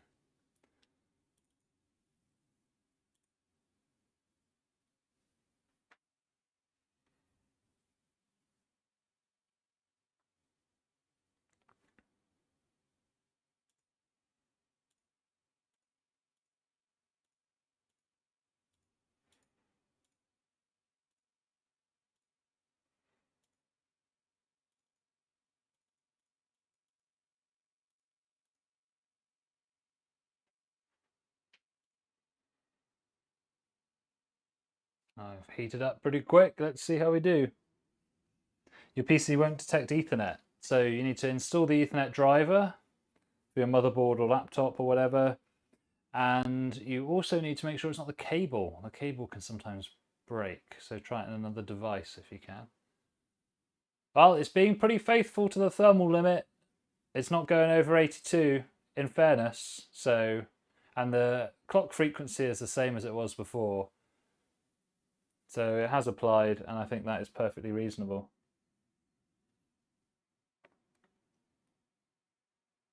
I answered you, Pantheon. It's probably your PSU. You should just change the PSU, most likely, but I'm not there, so I don't know. Yeah, that's much more reasonable now. The thermal limit's set. That's good. I think if you curve optimize this, it would probably come down a bit as well. But this temperature's great. 70C on the GPU.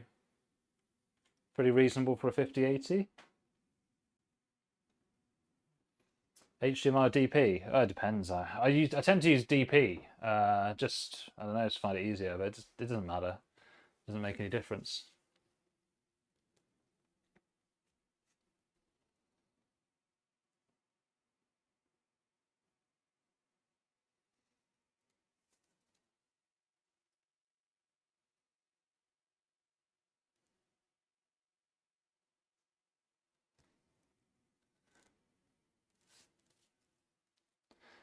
Cool. Well, we're definitely stable. Voltage is a bit lower as well, which is appreciated. This is a bit lower, so that's good.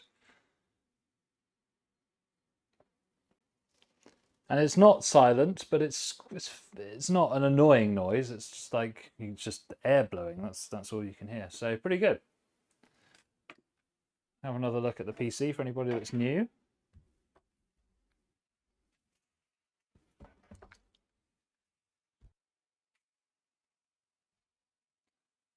There's a customer build.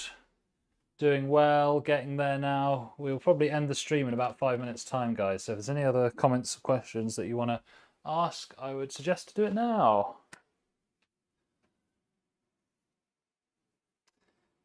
Oh, sorry. Yeah, sorry about the occasionally I'm getting dropped frames because of my internet. Next time we do the stream, it will be better. We just get some bad signal. It's not the camera, it's my Wi-Fi. I'm running off Wi-Fi, which is never recommended for streams, but yeah. Sorry about that, guys. I don't know, Pantheon. I mean, it depends on what your build is, doesn't it? It's beautiful, isn't it? I love the Antec Flux. I think it looks fab. Understated, no RGB, just generally pretty sweet.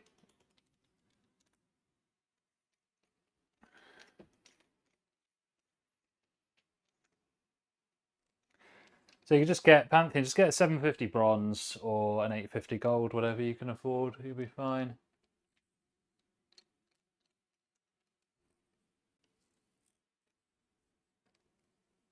This graphics card also comes with this anti-sag bracket as well, so you just undo the bottom and then you can use the anti-sag there. Thanks, Gary. Appreciate it, buddy. Appreciate it. So usually, yeah, I find with the air coolers, sometimes on the 9800X3D, they just get too hot. So put the 82 thermal limit on. You're still going to get the performance from the PBO. It just means that it's not going to run away with the voltage and temperature. So I find that's a good sweet spot. Sometimes even with liquid coolers, I'll set that thermal limit the same, depending on how good the cooler is.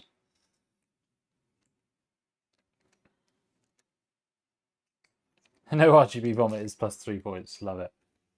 Love it. Build isn't that high end. 5600 RTX 5050. That's all right. But that'll get the job done, Pantheon, won't it? You know? Get the job done. Now, apologies for the stream dropping frames. It's actually annoying me. Because of the Wi-Fi signal in where I'm filming it today. Normally I film somewhere else with much better signal. And I don't have an Ethernet cable that will reach this laptop, unfortunately.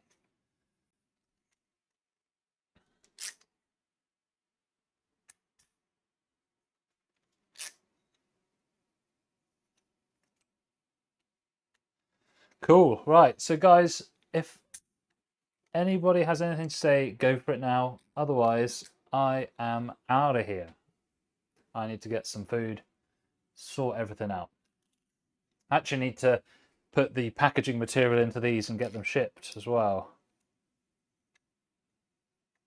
But I need to photograph them first, etc., etc. So, yeah.